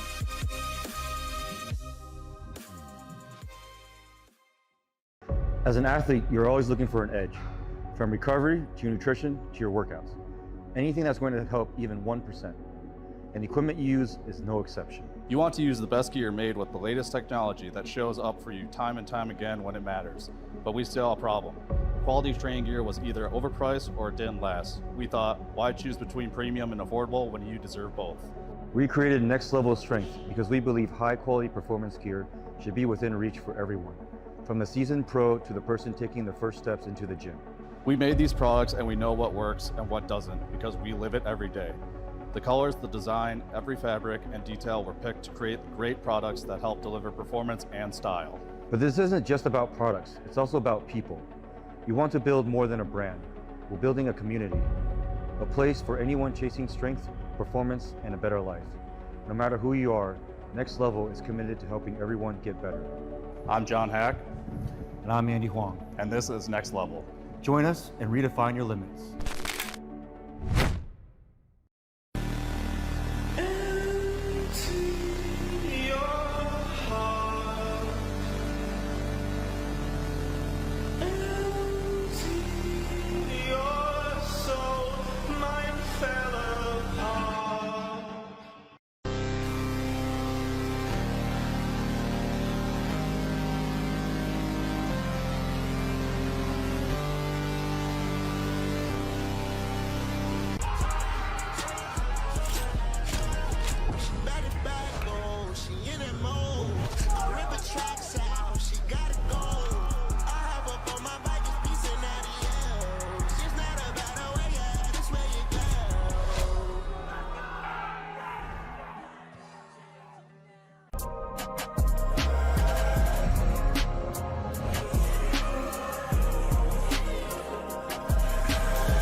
community that we have built at Search Student Levels is unlike anything I could have ever imagined. And as people kept coming to us, it wasn't just, oh, I want to lift with somebody. It was a community where people could be friends, people could be family, you know, where they could go ahead and rely on each other as teammates as well.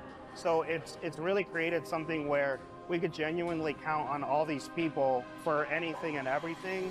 And it's a second home for a lot of us. Lifting for myself and for a lot of other people is an outlet. Like, a lot of people look at it and they're like, why would you abuse your body that way? Why would you spend so many hours in the gym? Why would you do the things that we do on a week-to-week, day-to-day basis? But for us, it means a lot. It's an outlet to be able to escape, maybe for some people, the things that, you know, they're struggling with at home, they're struggling with at work. It's a way to go ahead and express themselves and relieve that stress. But for a lot of people, it's pretty much a place where they can go ahead and just say, none of that matters. We're here together and we're all doing the same thing. So we're family.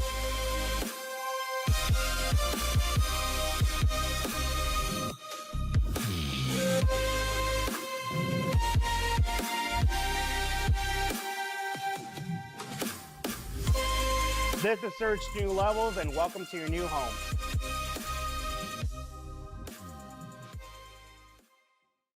As an athlete, you're always looking for an edge. From recovery to your nutrition to your workouts. Anything that's going to help even 1%. And the equipment you use is no exception. You want to use the best gear made with the latest technology that shows up for you time and time again when it matters. But we still have a problem. Quality training gear was either overpriced or it didn't last. We thought, why choose between premium and affordable when you deserve both?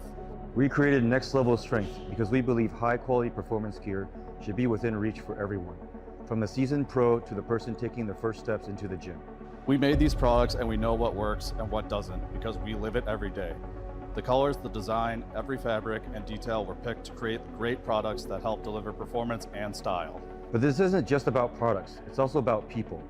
We want to build more than a brand. We're building a community, a place for anyone chasing strength, performance, and a better life. No matter who you are, Next Level is committed to helping everyone get better. I'm John Hack. And I'm Andy Huang. And this is Next Level. Join us and redefine your limits.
Starting off our bench.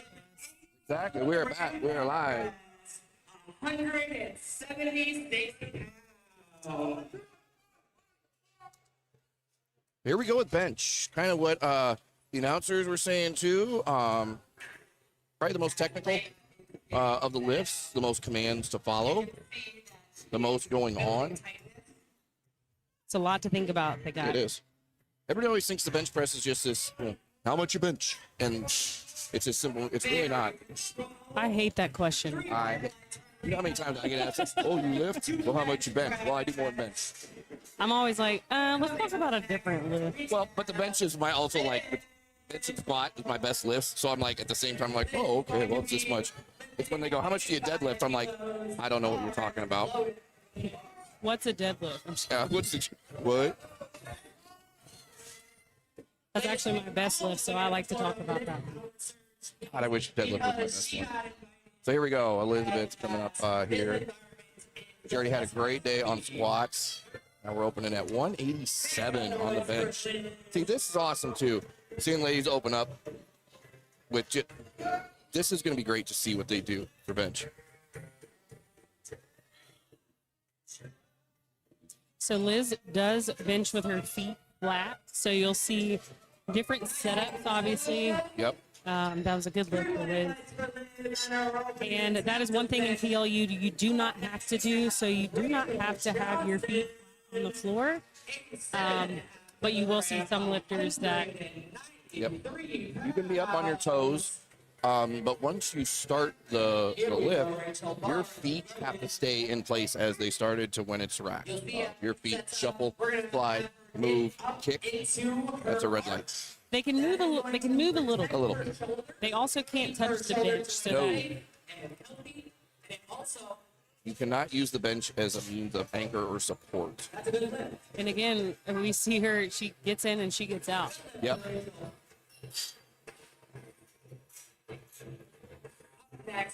She's got all the confidence in her coach too, because she just walks right past that expediting. That's what they're there for. Exactly. You just lift. Let them call the numbers. Here we go. Let's see Charlotte with 198, almost 200 pounds on the bar here as an opener. It looks like her former best is 203, so already in that territory.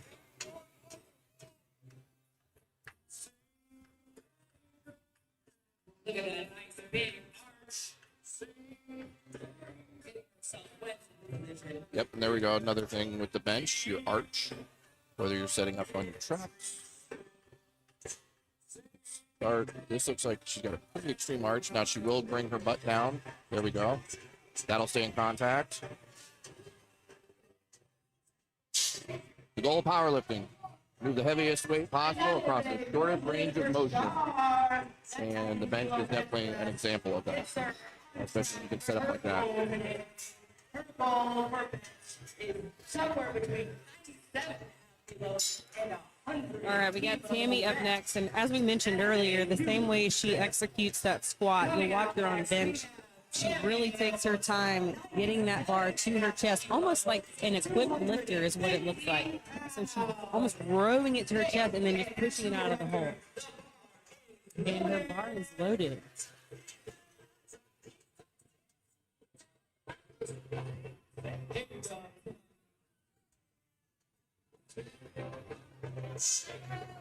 You'll also notice that some lifters get a handoff from their coach, or it could be one of the spotters, and then some just do a self handoff. So lots of variety on bench.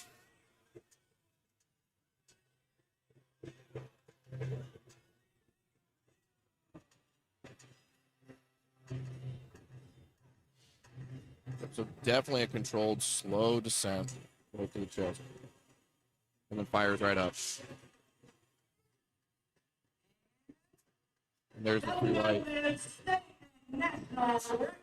Already setting records on her opener. So this is a good time to pose this question, Christy. Would you rather have a meet where you see yourself or a lifter go 9 for 9, or do you think the days that somebody goes 6 for 9, 7 for 9, do you think those speak to better totals? Personally, I think if you go 9 for 9, you didn't try hard enough. Exactly. Okay. Yep. Same here. I think you've left some on the table. And again, I think it's fair to see. I think it's great going 9 for 9. Good job for you. You're finished me. But you could have done more. And in a newer lifter, or especially a lifter that doesn't have a handler, I expect to see that sometimes, right? Because they're just filling it out. But especially at this caliber, you really shouldn't be going 9 for 9. Yeah. So let's see what the judges say. It almost looked like he pressed it before the press command and then slightly went back down, but yeah, I think Yep. That's a good lift. Oh, I've done that myself. I've given myself my own press command and then thought about it. Yep. I think this is the one lift too that I kind of get.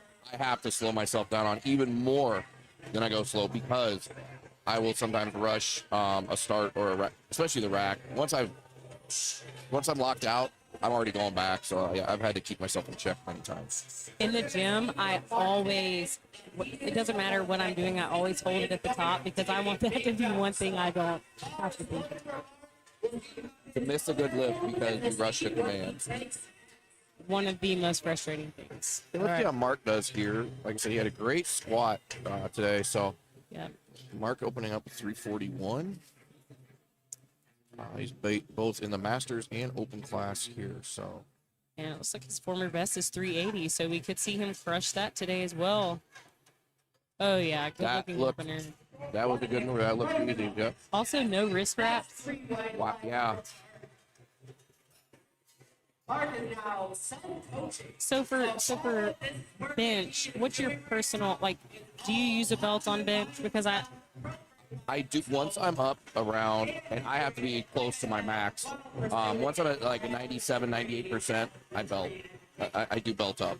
I just think it locks in my my brace. I push out as hard as I can. It locks. It might be more of a mental cue than Yeah, I was gonna say. I think it's honestly it's probably more of a mental cue, but it works. I don't wrap until I've got at least almost 275 on the bar. I don't put wrist wraps on until a certain point. yeah, I get to about 80%. Yep. So here's Matt Shen. Great day so far with squats. 352 opener. Former best is 358. So this guy. And he's gonna self hand off. It looks like. So he's getting set up on his straps. There we go. Wow. And that's one thing too that I really honestly admire is somebody that can have that heavy of an arch and not belt. Usually that's where you do see a lot of lifters that wear a belt on benches, the ones that have that insane arch. So I didn't see. Maybe his butt came out. I'm not really sure. He did get 2 reds. Yeah. I saw 1 yellow flag.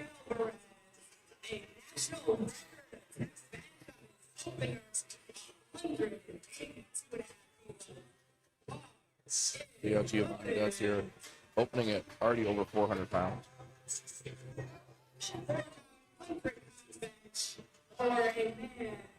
That's a lot of weight for anyone, but Yeah. I mean, in the 75 kilo class. A 75 kilo lift opening with 402.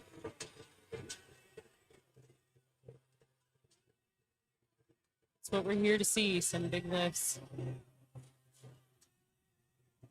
All right, so he's going to take a hand off, settled. Good tuck. Now you'll see his feet are touching each other under the bench. And that is a good lift. Coming to the platform, his opener, 190 kilograms, 419 pounds. We will have Lewis. Yep, so here's Lou. Lou coming up to squat here. Lewis is looking to hit a 446 pound bench today. Bar is loaded.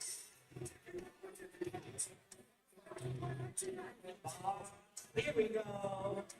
Let's go, Lewis. Bring the energy. Let's see what you got on this bench press. All right, so opening up here with 418. I just noticed he's a guest lifter, so I wonder if he.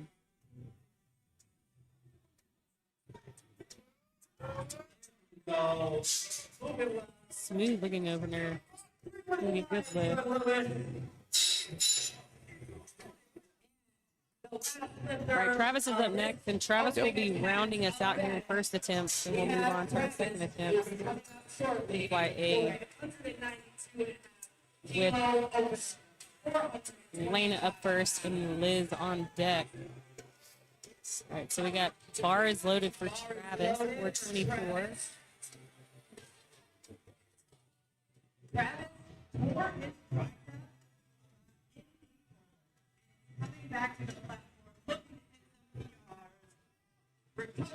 So, sounds like Travis tore his tricep back in April, and he's looking to make a comeback from that. So, nothing better than a good comeback story. Especially on bench with an injury like that. I mean, it's such a mind thing. Pec, shoulder, tricep issues, any of those tears, bench is a huge mental battle to come back on, especially under heavy weight. And he made that look easy. Oh, yeah. He made that look easy. So now we're back at the top of the flight. Second attempt. Elena coming up. Fortis powerlifting.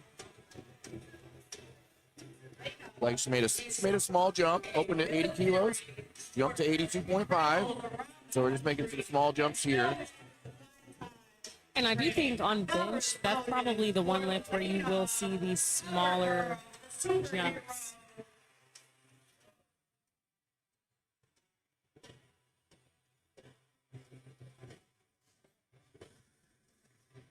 All right, getting set up.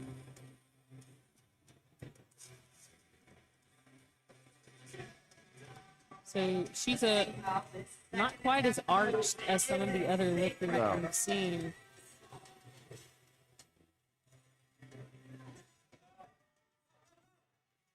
See how that looks here. Looking strong. You're right. Okay, good. Lena.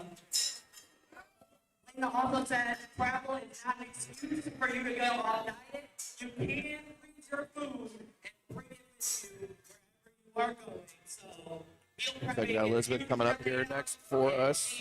So she's at 192 on the bar.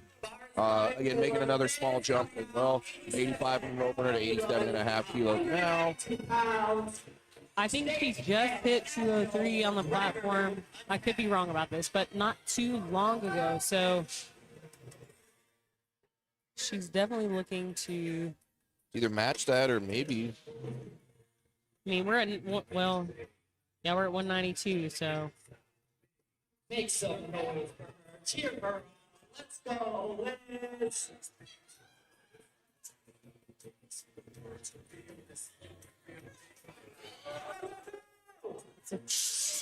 Yeah, so that's, I mean, if 203s are best, and that was just basically 193, I could see her definitely with that. It's going to be more of a jump though. So she made that. It is more of a jump. She got to do more than. Actually, she does about that 5 kilo jump. She would be putting. I think she put herself over.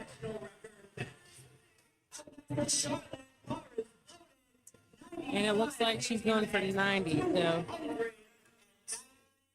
Yeah, 90. That's yeah. All right, we got Charlotte now 209. Whoa, that is a crazy setup. Yeah. My spine hurts just watching. Yes, this is her first time I saw her. She has one of those arches that just, yep. So the whole idea is here, she is basically trying to bring her touch point, her chest, up as close to the bar as she can. There will be a very small stroke on this.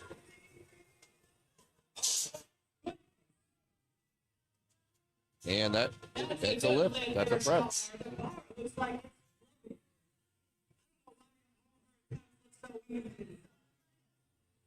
I think a lot of people always say that the arches like that, they always try to pull the sumo deadlift argument with arches like that. I don't think that holds really any weight. It's still the weight's being moved and it's lifted. If you can pull off that arch and do it, go for it. It's also the name of the game, right? Exactly. Everybody has something they can do. That's why there's 3 lifts, though, too. Right. You might be good at 2 of them, and there's the one that that you're not, that everybody else is going to just stomp you at. So interesting grip. I just noticed by Rachel. More of that like bulldog. The bulldog. Her hand's not wrapped around the bar. She's just kind of gripping it with her fingers, but it was really just on one side. So that I know sometimes we'll see lifters compensate for maybe like the elbow or shoulder issue. Yep. But she gets in and out so quickly. World standard bench. Every gym bro ever was 225. So here we go. Tammy's been awesome to watch so far today. Let's see if she can show these gym bros. Calm, cool, collected. Takes her time in her setup. I think that's just what happens once you've been around the sport for a while and have competed.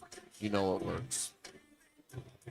Here we are with 225, almost 226 pounds of bar. There you go. Take your time.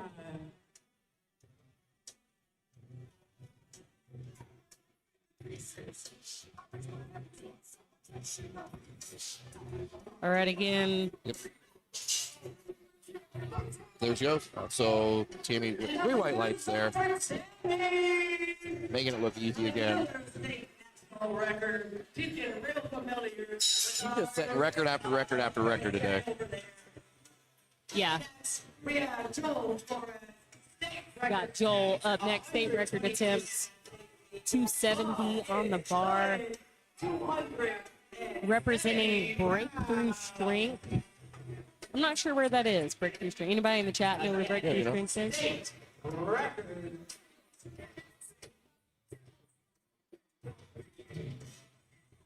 But he's got a surge singlet on, so I wonder if he gets over here and drops some frames. Surge does field a really large, good powerlifting team out of this gym.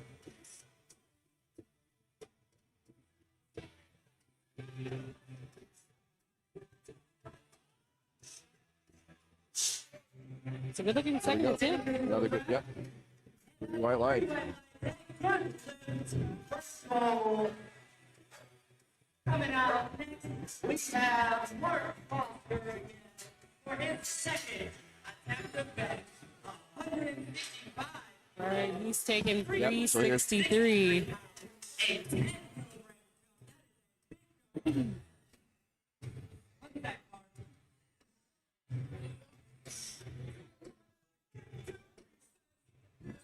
Well, let's see how he does on this. If he wants to beat that 380 bench, like to see this. Really would like to see this look like an opener. You want to make this 363 definitely move so you can make that jump. So Mark basically self-handled, self-coached for this prep, doing really well.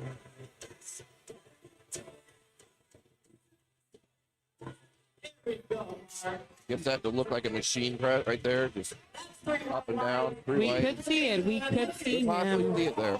beat that 380 today. You know, I got a chance to go through in the warm-up area and in the back or in the break between squats and bench.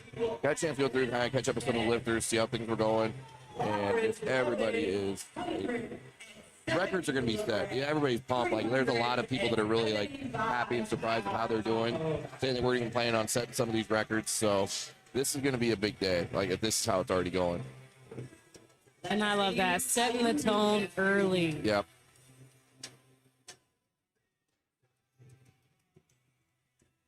All right, we got Matt taking 374 for a spin. Now he missed his first. So let's see what He was what also happens here. he self handoff on his first, Yeah. I believe, as well. But now he does have a handoff here. So he set that arch again. That with a high arch.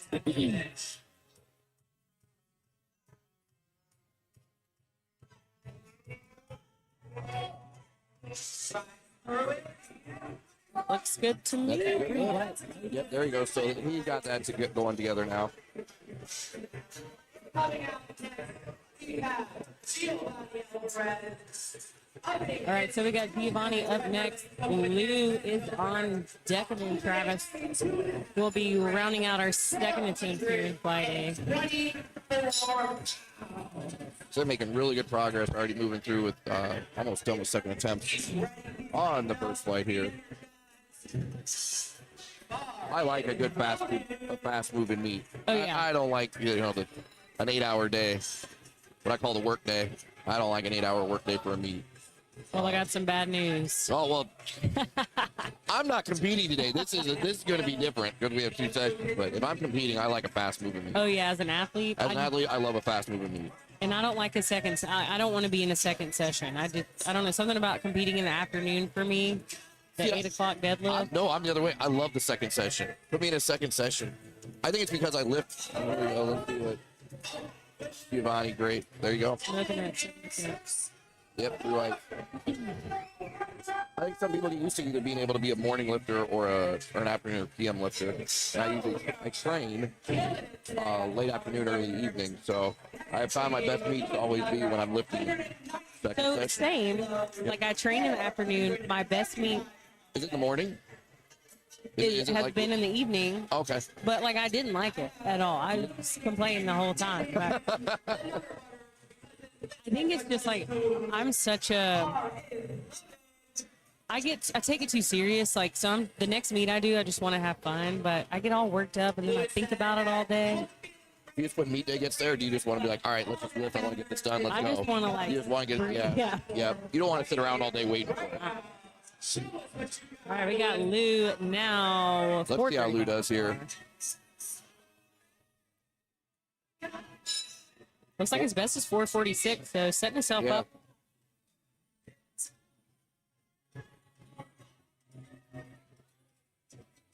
Okay.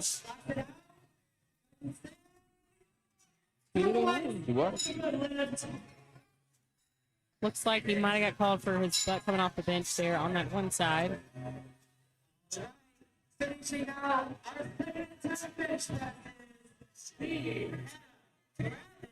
here's Travis closing out the second attempt. Nailed his first one.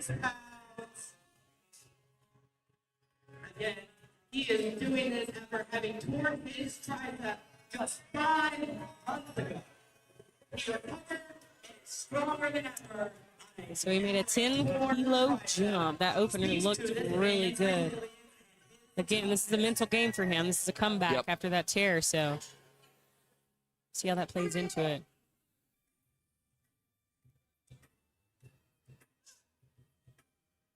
That suicide grip here. Wow, Oh. there we go. So 457 is his best bench.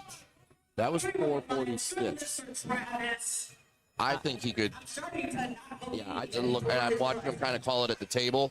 There's a lot of nodding and excited faces, so I'm hoping that they're calling 4-6 something that's going to break that. They look pretty confident in that.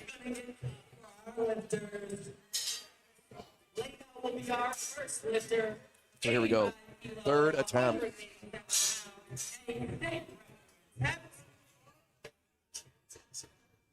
This is where I really expect to see more reds. Usually on bench third attempt. Yep.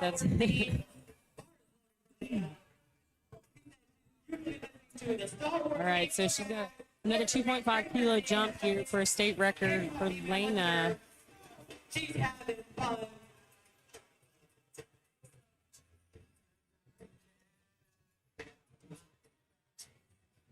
Let's go, Lena. Cheer her on. The big bench right here.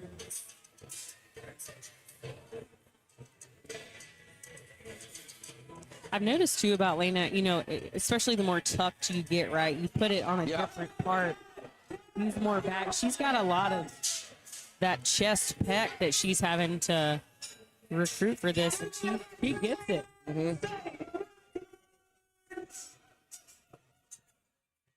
I think, I personally, and how I lift and how I bench, I think the more you're able to utilize that tuck, the more efficient you are in that press. Where, you see a lot of the lifters, if you see them here with their elbows flared out, they're not recruiting chests and pec as much. It's more all on the shoulders and some tricep.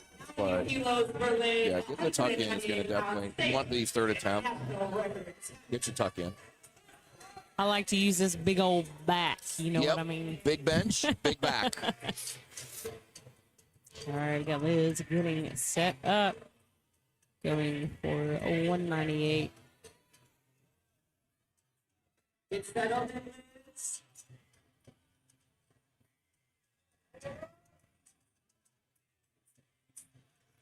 It is in the 148 class. Oh, I was almost there. That was a great see. Almost 200-pound bench out of that.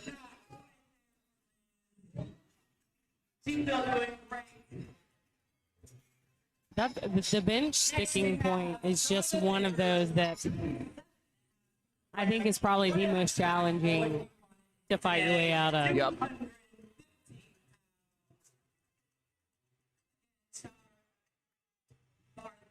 Yeah, it's that at that point. I think it's always it's just a grind. It's a grind. Yes.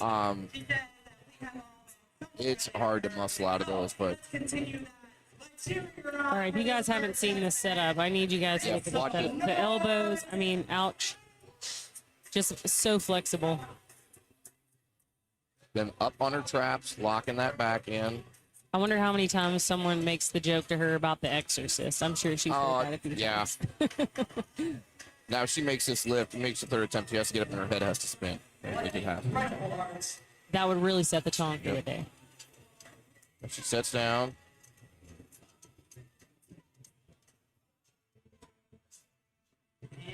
And she gets it. Yep. I think you would probably say she's a bench technician. Yeah. Yeah, she's so far 6 or 6. So again, we might say, hey, what are you leaving out there on the table? I think, and I agree with you. I think too. Now I've never traveled internationally to do a meet. That's true. But I don't know how many times she has traveled internationally. So maybe this could be her first time, and she's like She's not just really testing sure the the waters, variables. yeah. Yeah. But I'd love to see. Well, she still has deads. So she set up really well to go into deads and swing for it. There we go.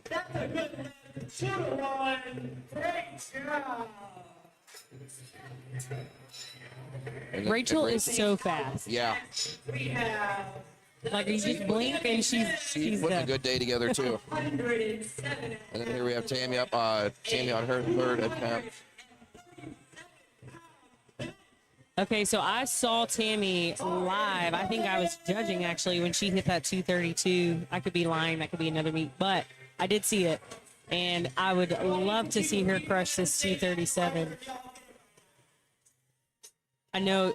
I mean, all these athletes have worked hard, but just like you with Aaron, you know, when you see them Exactly. put in that blood, sweat, and tears, it's I think it's so yeah, rewarding. you know, a lot of times you always see the fail. You see the failure more than the success. So you know what Yes. this is building up to. Yeah, it would be great to see her know this. Come on, Tammy.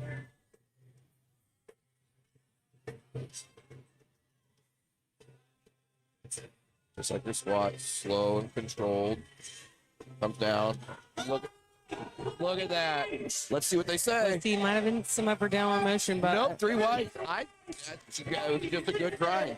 I don't even know if I could call that a grinder. It's just a slow, steady press. So that's a squat record and a bench record now for Tammy. So that's an awesome day.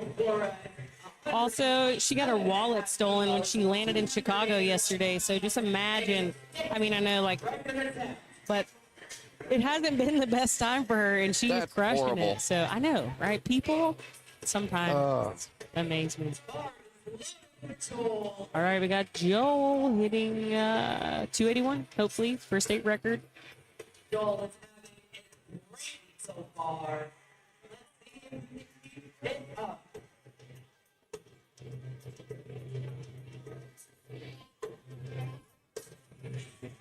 See it. So 281 on the bar. Joel's best is 275.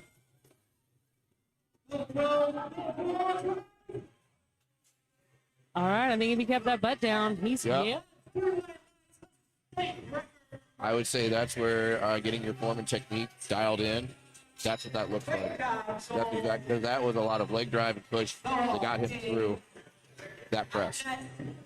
And that's the thing, like when you get to that sticking point, there's so many factors. You got to keep your butt on the bench. Yep. You got to drive those legs out. You know, it's just a lot. If one thing breaks down, then It's over. that's why usually bench just you see it fall apart so quick. Yep. Like I say, it's not really. There's not really a whole lot of like grinder benches that I see. There's slow presses, but you can't really. I don't know. I don't think you can really grind out a bench like you can the squat or a deadlift. I would agree with that. So he's got 380 on the bar. Yep. Taking another handoff here. That worked well for him last time, so he'll set his arch. He's already well over his best at 358. So So this is what the guys are all back there talking about. Just everybody's doing a great day with the come on. Very. that was a nice controlled. It was very fast Very and controlled. controlled. Like stop. He had a perfect stop. That's one thing you see too is a lot. You know, when it's a weight that's really it's a new weight or something really heavy for someone on bench, they have a hard time stopping it on the chest, or they want to sink or control. It takes a while before they can even get a press command because they're just not showing control. That was controlled. Yeah, honestly, he looked so confident when he didn't sink. He didn't, you know. All right, we got Mark. What's Mark going for? Is he going to beat this record? He is. Yeah, 385, right? All right, yep. So his best is 380. Here we go. All right, come on, Mark. Let's do it again.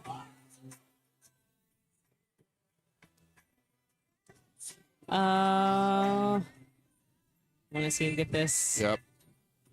Good. Come on, fight through it. Up. No, just, and there it is again. You know, that sticking point.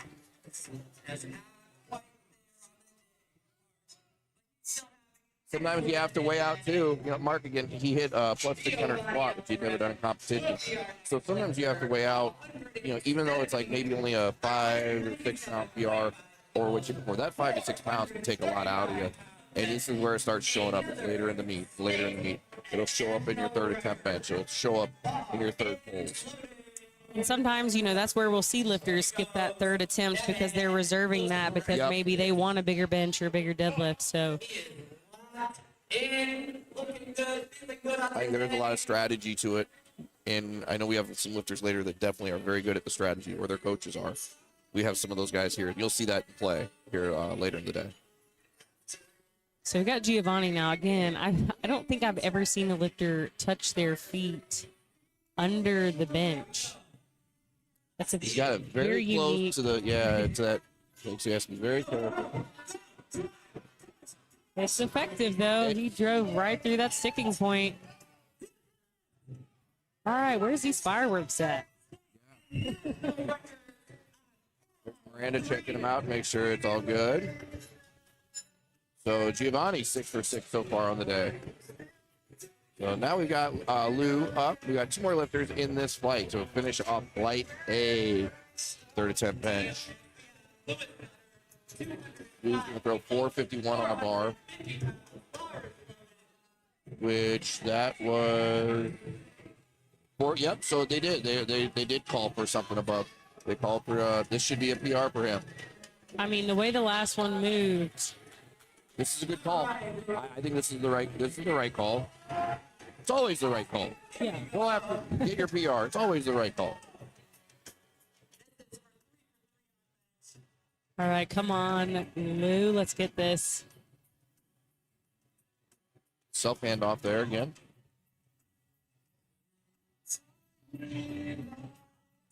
Oh, that's just right there at that sticking point.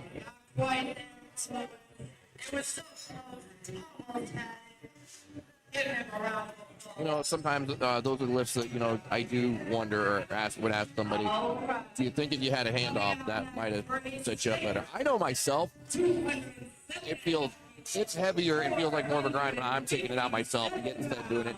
Whereas if somebody's handing off to me, it's all of a sudden lightweight. Yes, I would agree.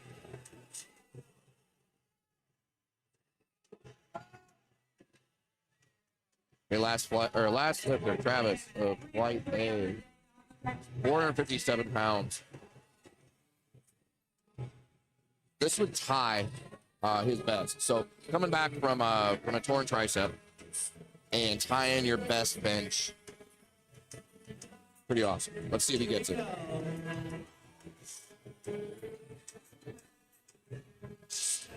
Oh yes, Easily. There was a lot more in the tank there that he could have nailed. So I'm gonna throw this out there because we might get someone to ask, but you know, all the time you hear people talk about the press command, right? Like, oh, the press command took too long, or they're making me pause it on my chest. And the rule is, right, the bar has to be controlled to your chest, and once it is stopped, It has to be motionless. and it is controlled, then you get the press command. And that's something too that you'll notice in a higher caliber meet with more experienced athletes, is like these are very consistent press commands because they are very controlled, stopping it. So I just want to point that out because you know, in a meet where you have a variety of lifters, you will see, especially inexperienced, that are going to fit a lot. And I think they get to their chest and they're wobbling. They're just doing this. You're not going to get the press command until it is motionless. exactly. The other thing too, I haven't seen a lot of these guys do is the sink and heave. Right. Which you can. You have to tell the judge you're going to do that, but that again makes you get a longer press command. So we will have a, he's actually on our team, Team Smurf. Shout out to Team Smurf. Team Smurf. Yes. I should be on that team. You know, honestly, Do I have to be blue? no. I can. Well, I got to be blue. We take any and all, as long as you're weird. And that is I think a good opener for Lindsay. It's a surprise. They're making us wait. Yep, they're making Lindsay wait. Let's see what Lindsay does over there. She goes. So Lindsay still continuing with good lifts. So we have a lifter later, is Travis, right? Huge bench presser, suicide grip, but he also, like, the bar becomes part of his body. It's crazy, but the way he uses that to explode off his chest. Is he someone that has also done strongman before? No, he's just like a firefighter, just like a crazy strong. I have a training partner back home, strongman, turned power lifter, that does a huge sink. But that's how he trained, you know, his press up in strongman. It works well for him. Works very well for him. Travis benches 551, but it's crazy because the suicide grip, which is terrifying to me anyway, because one thing goes wrong, you know, and then to heave it like that, but it's very effective. I don't quite do a suicide grip. I just have a pulse though grip, and even that at heavyweight is sometimes, but it lets me tuck better. But that's even scary. So for those of you, I know we're throwing out some terms here, but suicide grip, really you're just holding the bar with kind of just part of your palm and the tips of your fingers, and that's pretty much it. So it's resting in a different part of your hand, but you're not really gripping the bar. It's basically padding. Well, that's about it.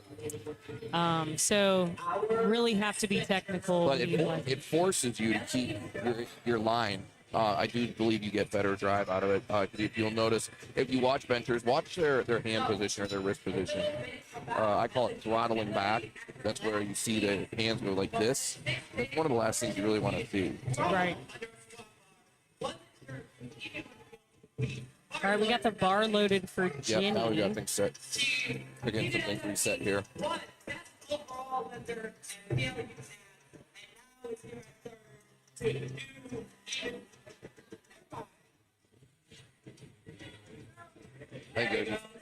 There we go. They had to go through and actually readjust and reset some things because with Gene, that's right. Gene is out of the meet. It wasn't with their injury with the squat, so they did have to get that removed from lifting cast for the flight, so that had to get adjusted. So now we have Melanie Jones, opening up at 237.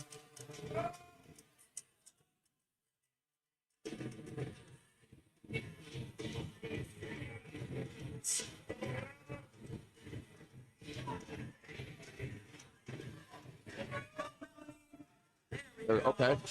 The top half of that press looks a lot easier than the start. Speaking of Gene, I did check with Gene. Her second attempt squat is where she kind of tweaked some things.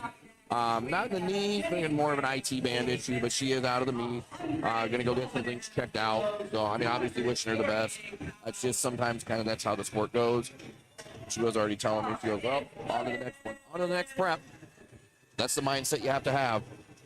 Powerlifters really are just a unique set of people. Just the mindset is just so unique. I think as soon as if something happens and doesn't go to plan, you're already like, well, there's always another meet. So you're right back into prep the next day. And we continue to see people overcome obstacles, right? Again, like we said earlier, the limits that you have are only the ones you set for yourself. Exactly. So Got another big opener here. Jenny from here. Jenny. Yep. She already put together a great day on squats. Opening up with 248 on the bar.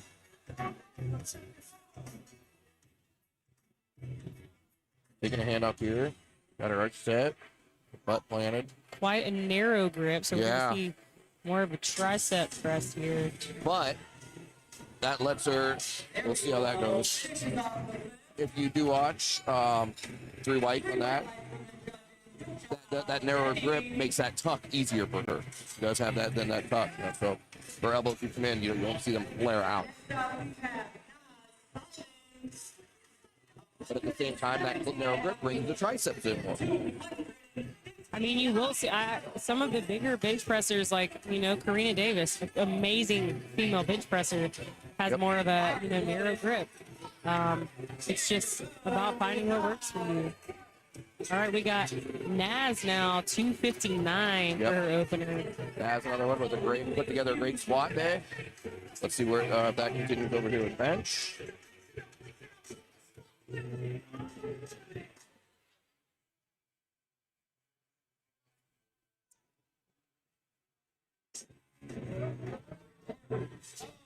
mean, that looked like an easy that opener. Yeah, she knew she already had that. I met her in the bathroom line. Very nice person.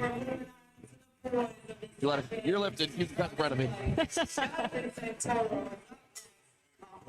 I love though when you meet lifters that are just, I don't know, I feel like you get this perspective right. These people are just amazing. They're doing these crazy things, and they're just normal people. Yep. I mean, you do have your outliers, of course, that maybe don't fit that, but just nice. Well, I think the sport is full of misfits and weird people, but then when you meet them and you realize, oh, you're weird just like me. Yeah. You're like, oh, okay. Okay, then I got that fun. All right, taking the bar up to 385 for Jonathan. Jonathan is in both open and sub masters here. So Submaster is our 35 to 39 age group. I think Submaster's growing. I feel like it used to be kind of elusive. You didn't see many. Yeah, you didn't see much. I noticed that, there were a lot more of this meet.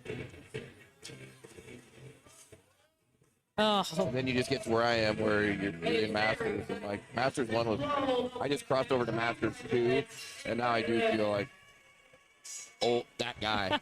That guy. I'll qualify for the Submasters next year, and I'm like, yeah. I will say this: I'm not gonna ever be I don't want to be just like only doing one lift. I mean, as the older that I get into it, so I will try to still stay full power. yes. Here we go with Aaron Nance. Speaking of, Aaron's an old man like me. We're the same age. Aaron's here. Aaron just in the open though, doing it right. Like I said, Aaron, great squatter, very solid bench. He's going to come up with a very good deadlift. So let's see how he does here opening.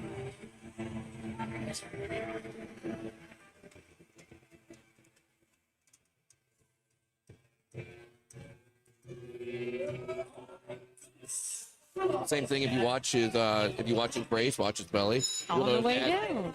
Yep, exactly. As he's pulling up. He was back there talking with when I went back to his talking about squat. Congrats. And Ed Cohn was over there talking with him and giving him some pointers. Ed's seen him compete before. And when Ed's telling you you're having a good day, but hey, go sit down and relax. Because Ed has faith in you that you're going to be putting together a really good day. So Right. Aaron's set up really well today. He keeps doing what he's been doing. He's set up for a very good meet.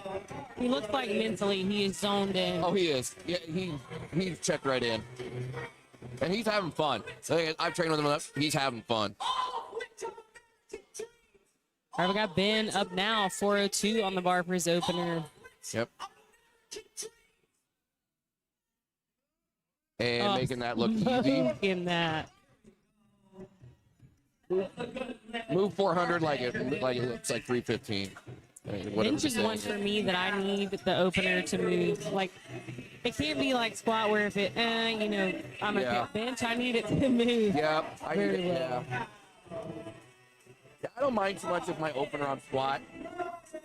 moves like a little rough, or because usually my second and third are better than my opener. If I need Right. to get my nerves up. My bench, I need all those just to fly. Yep. So there we go. Andrew Valenti coming in. Another one opening at 407 here, so a plus 400 opener. No wrist wraps. Good talk. Makes it look easy. Let's see what the judges say. 3 lights right there.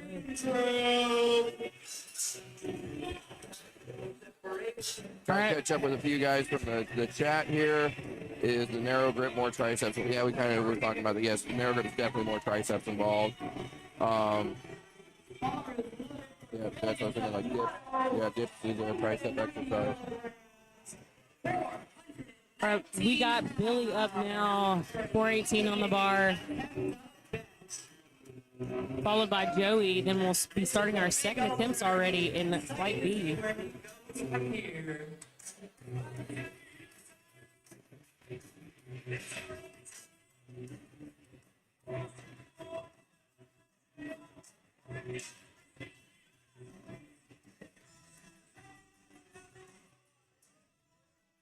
Good press.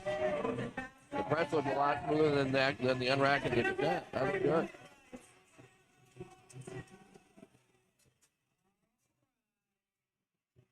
$451 on the bar. Yep.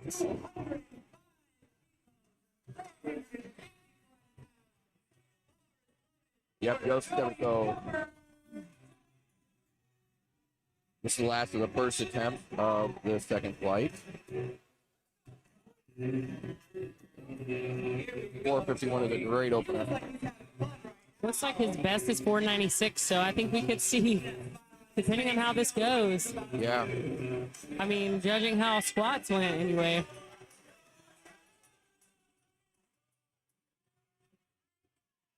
Oh, Wow. geez. Yeah, so if he lowered his opener on squat, the way everything's been looking, I have no idea. I mean, well, maybe that was the right call because that looked Going really good. 220, I think is what I heard. Yeah, that looked really good. So now we're back around here again, starting off the second attempt here.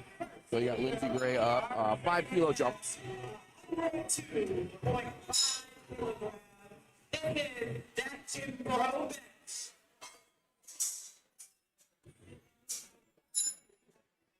Everyone wants to bet 225. He's about to show us how it's done. All right, so Lindsay's former best, again, 225. I mean, 231. She's about to take 225 for her second attempt.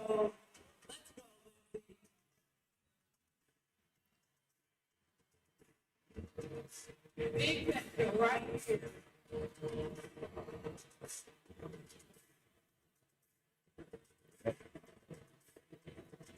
Another pretty extreme or a very specific setup.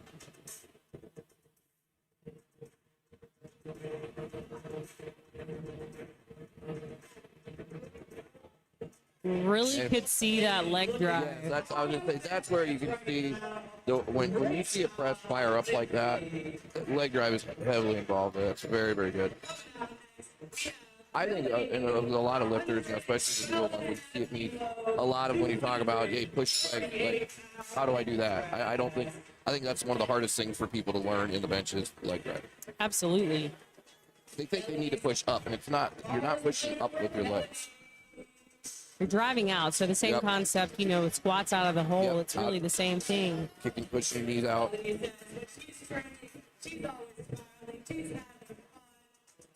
Here we go, All right. Mel Jones. This is another great one that's been awesome to watch all day. She's doing great. Taking 248. Yep. Mel coming out from New Jersey, so she had a little bit of a travel. Again, looking for a good meet here. All right, so her first one out of the hole, a little slow, but she recovered. Let's see how this one moves. Oh, yeah, That really looked did a better. good job. Yeah, that was much Yep, that better. looked better. So her technique was more dialed in on that one. Good steady press.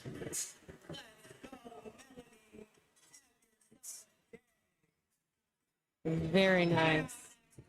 117 and a half, so 259. All right, we got Jenny up now, 259. Another one that's just like I said, putting together just a great day. These ladies are really putting together some heavy lifts, nailing all of them. Jenny right here is proof of that. So let's see how she does on her second attempt.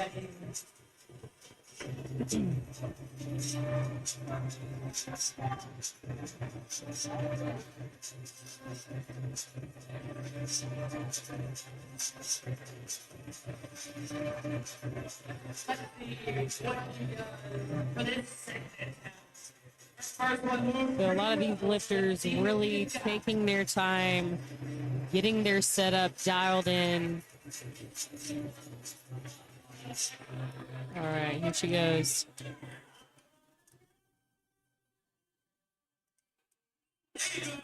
Yep. Let's see.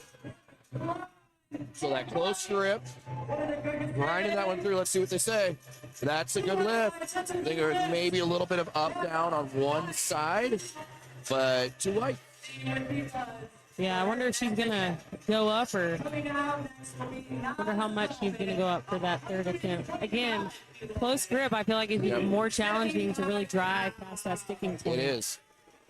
All right, Naz Here's taking Naz. 275, 2 red plates.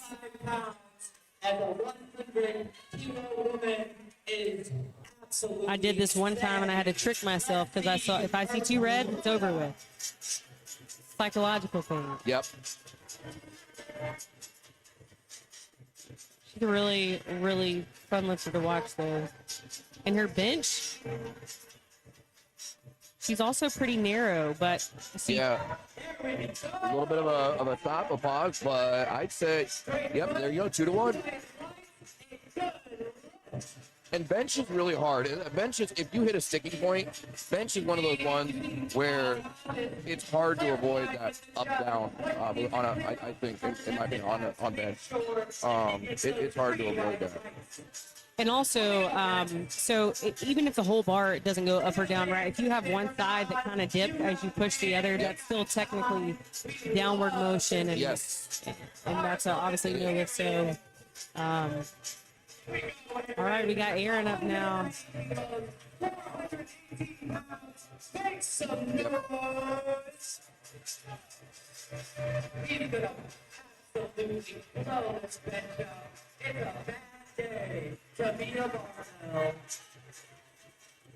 All right, we got 418 for Aaron.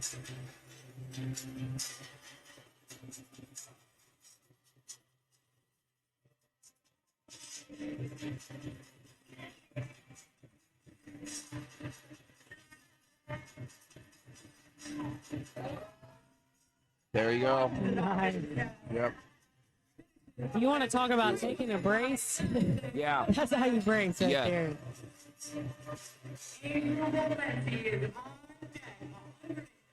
I think for bench press, that's probably one of the more, besides leg drive, underutilized parts of it, right, is the brace. I think people just forget that that's important in all 3 lifts, right? It is, and especially in the bench, because if you're not braced, you see it in lifters because then they're shifting and they're unstable. They're moving like a worm all over in the press, everywhere. Their upper torso, their lower. The brace keeps you locked in.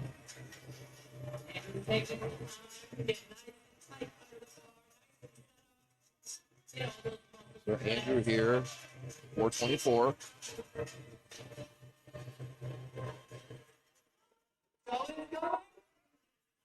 Pushes right through that. Pretty steady moving second attempt. Yep, pretty white lights.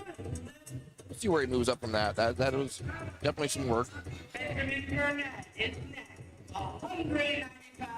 All right, so we got Ben up next, Jonathan following him, and then we got Billy. Yep.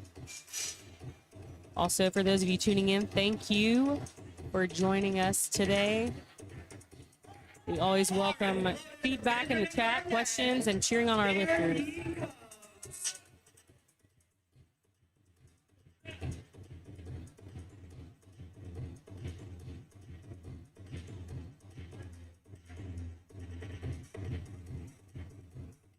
All right, let's see. 429.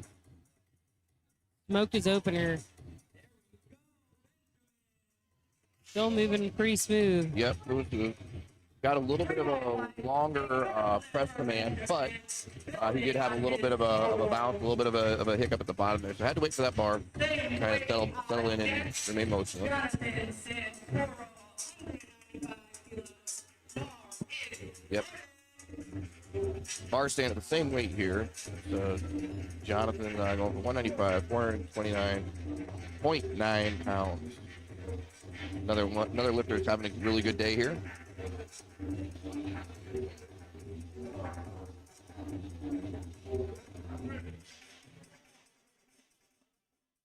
Let's see how this moves compared to his other.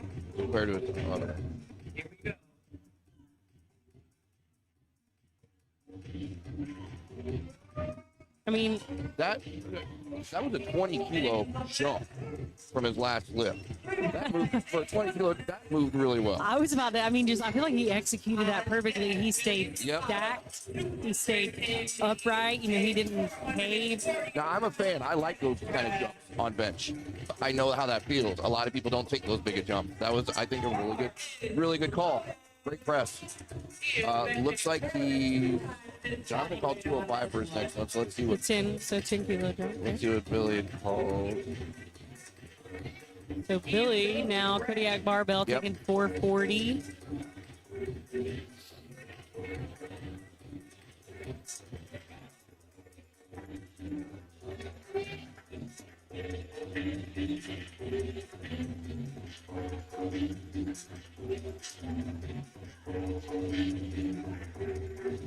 Dipping a little on that right. Yeah. Right foot. Well, but let's see what they say here with how the lift look. Right? Good, yep. Yep. A little uneven, but still moved. Moved like it should have. Our last attempt for number 2, Joey Shepherd, 200. All right. 185 pounds here. So let's see how Joe moves this. Joey's best what's is his best? 496. Yeah, I would love to see this move great. And then hopefully I'd love to see a 500 an over bench. 500 bench. Yeah. Yeah, exactly. Let's see how this moves. So it looks like maybe he's got an elbow issue that prevents him from locking it all the way out. So it's very important when you're a lifter to let your judges know that, especially your head judge. If there's any sort of mechanical impairment that will prevent you from. Basically, He's also got, look at his grip, so you can tell he's confident. yeah, for the one side. Yeah. Yeah. Now, did that happen in the last attempt? I don't know, because I think he's gonna retake that. I think he's gonna retake that. But yeah, his grip there was definitely a shift. His grip, the grip was different on one side and shifted out. Yeah. But that is something. You're all right. If you do have bad elbows, maybe one in some cases, and I'm a perfect example of it. If your limbs have a curvature to them or a bow, you call that out. You let the judges know, because judges are human. They are not mind readers.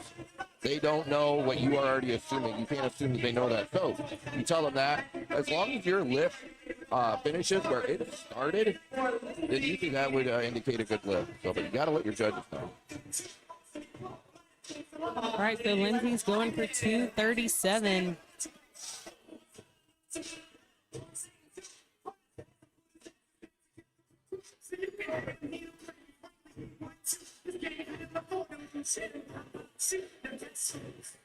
Lindsay again putting together a really good day.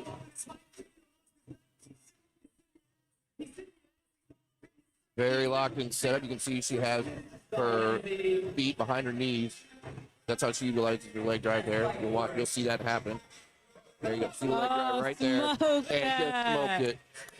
Yeah. Yep. You see it all kick in. That's a great lift.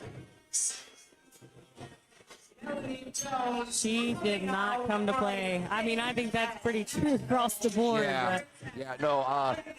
Basically, I think everybody came here, man or woman on a mission, kind of thing, and it's evident in everybody's lift. All right, we got Melanie up now. Yep. She's going for a state and national record at 2:55.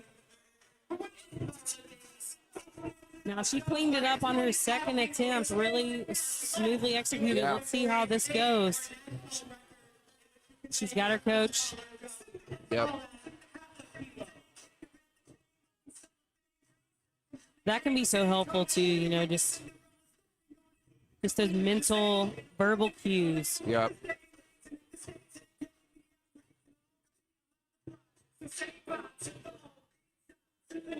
All right, come on, Melanie.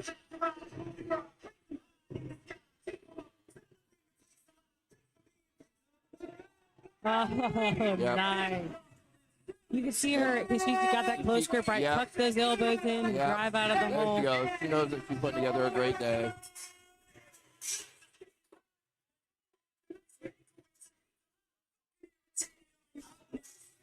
All right, Jenny's up next. Naz is on deck.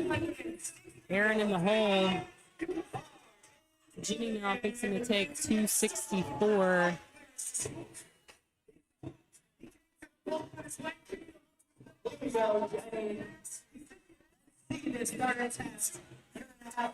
right, let's Yep, see what here we go, Jenny's Jenny. got. So small little jump here.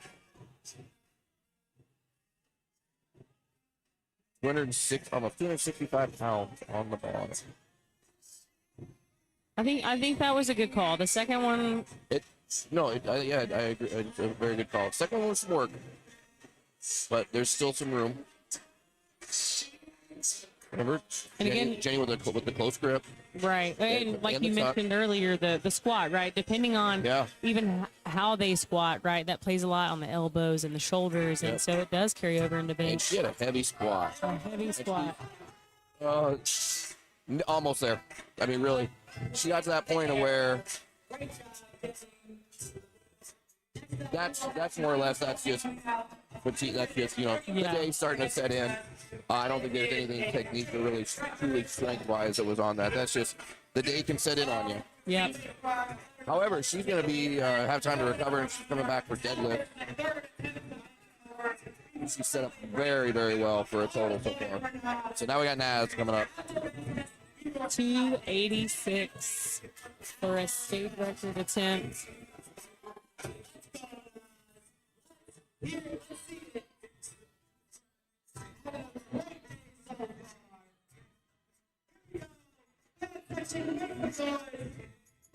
You'll notice too with a lot of these really strong bench pressers, the wide, big shoulders and the very strong back. Yeah. She went That, down maybe a little too Yeah. fast on that one. yeah, that didn't look like the setup of the other two, really. So. It's all right, though. Like I said, there's no point in going 9 for 9 here. That's exactly. That's what we were saying. I'm glad I'm seeing people make these swings. So here we go. Here comes Aaron Nance. 197, 435 pounds on the bar. Yeah, look at him. He is having He's having a day. You don't want the crowd to get into this. See, there you go. And we got a good turnout. We got a good crowd here. All the chairs filled up. We got a good crowd, but I'm gonna need them to. You know, sometimes the crowd just kind of sits. You can be loud here. You can be loud. We want that. Trust me, more often than not, we're so zoned out and in our heads. Right. You're not. We want some of that. There's that handoff All here. right, come on, Aaron. Stability. See, it's still even Come on, try right through through it. it. Oh, he was right there at that point too. That's all right. It's all right. He knows he's going to be setting up well for deads. But yeah, you saw him. He was taking his breath in and brace as he's coming down, filling in that gut. That's when I think right. It's more. Yeah, I think he already knew what was going. He already knew what was going on. He's sitting there talking to his handlers. Already knows, getting ready for deads. That's one good thing about being good at deadlifts is you're like, well, Try to make He it knows. work. Yeah, that's the thing. That's his ace. He just knows. He goes, all right, I got deads. I'm the same way. I'm like, God, I envy you guys. I really do. all right, come on, Andrew.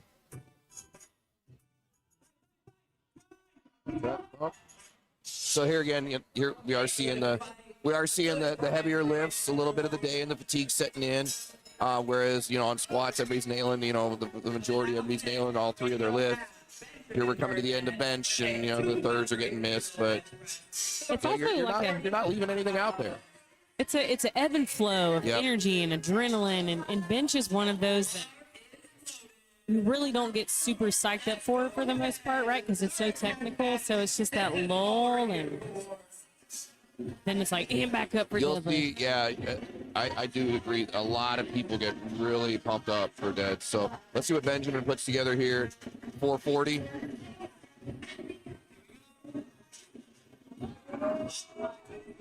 Got over his Yeah, face. you gotta take, yeah. Yep.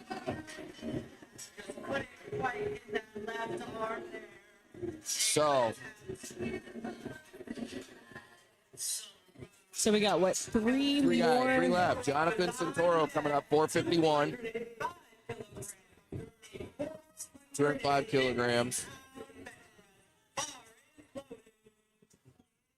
So this is just session 1 of Pro Day. We're already pushing 500 pounds for dead.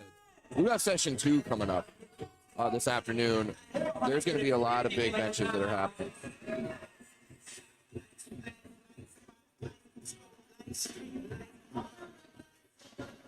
Yeah, if this is any indicator, this is going to be a wild day.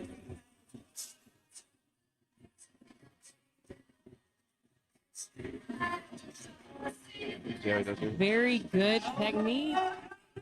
So I think I think he passed that point. I think he did, passed but it. I think Yep, that's a great grind. the Let's butt see what came happens off the here. bench.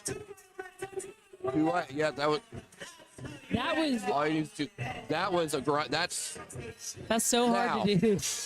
how is that going to affect deads? Well, he's holding his glute right now, so Yeah. Yeah, it's the bench is a total body lift. You work every part of your body on that bench because your brace, your leg drive, your glute, your lower back with the arch. You have your traps planted. Like it'll tax you. if you do everything You do it right. for sure. Billy here with 457.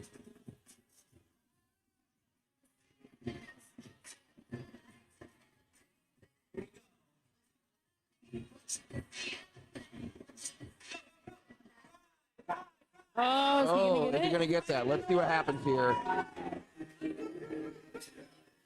think it might be 2-1. If I had to guess. Let's see. Wait. This is that was a close fight from even here. Downward motion. Yeah, I saw I it. think it was a little bit of the teeter totter. There was a little Yeah. bit going on both sides. So again, guys, like I said earlier, So downward motion is not just bar going down and then coming back up. If you have one side that's accelerating and the other one isn't, technically that side is downward motion, right? very hard to keep that side. I've seen it before where you can keep it. It's very hard though. At that weight, it's extremely hard to. It's almost impossible to keep it stable in this. So last bench of the day for session 1, we have Joseph retaking 220 kilos.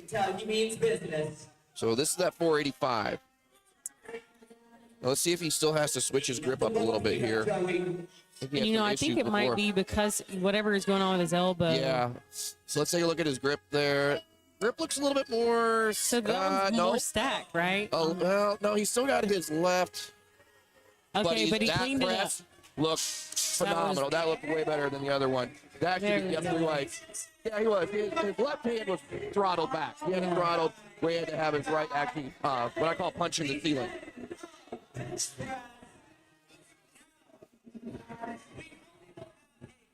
All right, Yep. so 10-minute break here, everybody. There's going to be a 10-minute break. and then we'll be rolling into deadlifts. So let's see what this morning session brings. Yep.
community that we have built at Surge Student Levels is unlike anything I could have ever imagined. And as people kept coming to us, it wasn't just, oh, I want to lift with somebody. It was a community where people could be friends, people could be family, you know, where they could go ahead and rely on each other as teammates as well. So it's really created something where we could genuinely count on all these people for anything and everything. And it's a second home for a lot of us. Lifting for myself and for a lot of other people is an outlet. Like, a lot of people look at it and they're like, why would you abuse your body that way? Why would you spend so many hours in the gym? Why would you do the things that we do on a week-to-week, day-to-day basis? But for us, it means a lot. It's an outlet to be able to escape, maybe for some people, the things that, you know, they're struggling with at home, they're struggling with at work. It's a way to go ahead and express themselves and relieve that stress. But for a lot of people, it's pretty much a place where they can go ahead and just say, none of that matters. We're here together and we're all doing the same thing. So we're family.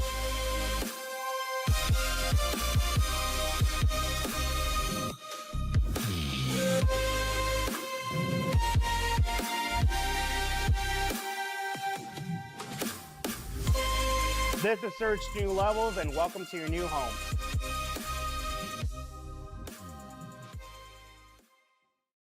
As an athlete, you're always looking for an edge.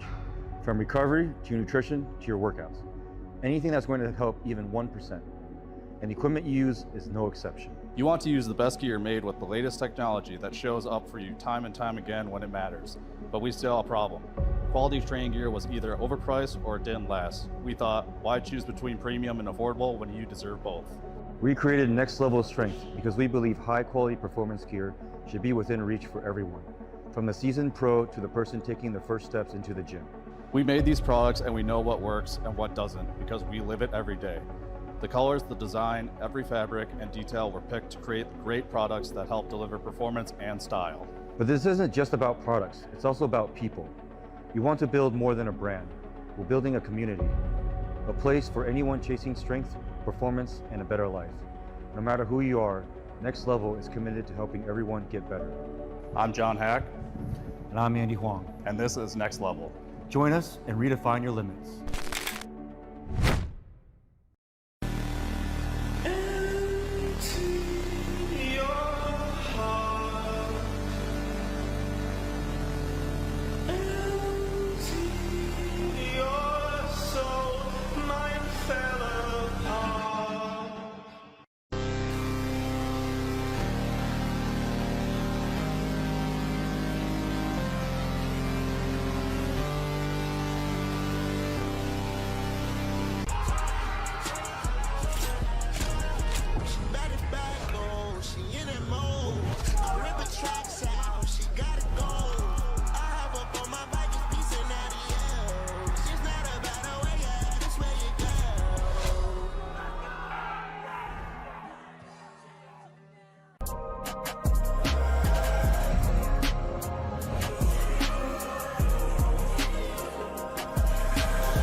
The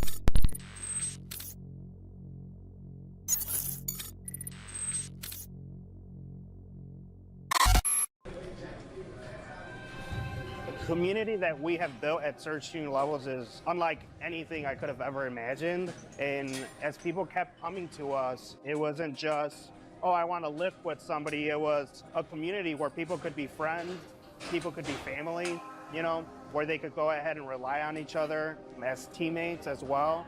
So it's really created something where we could genuinely count on all these people for anything and everything. And it's a second home for a lot of us. Lifting for myself and for a lot of other people is an outlet. Like, a lot of people look at it and they're like, why would you abuse your body that way? Why would you spend so many hours in the gym? Why would you do the things that we do on a week-to-week, day-to-day basis? But for us, it means a lot. It's an outlet to be able to escape, maybe for some people, the things that, you know, they're struggling with at home, they're struggling with at work. It's a way to go ahead and express themselves and relieve that stress. But for a lot of people, it's pretty much a place where they can go ahead and just say, none of that matters. We're here together and we're all doing the same thing. So we're family.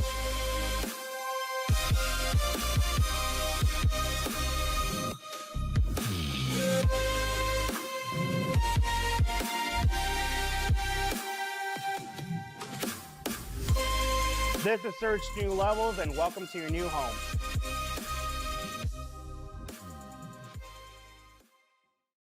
As an athlete, you're always looking for an edge, from recovery to your nutrition to your workouts. Anything that's going to help even 1%. And the equipment you use is no exception. You want to use the best gear made with the latest technology that shows up for you time and time again when it matters. But we still have a problem. Quality training gear was either overpriced or it didn't last. We thought, why choose between premium and affordable when you deserve both? We created next level of strength because we believe high quality performance gear should be within reach for everyone, from the seasoned pro to the person taking the first steps into the gym. We made these products and we know what works and what doesn't because we live it every day.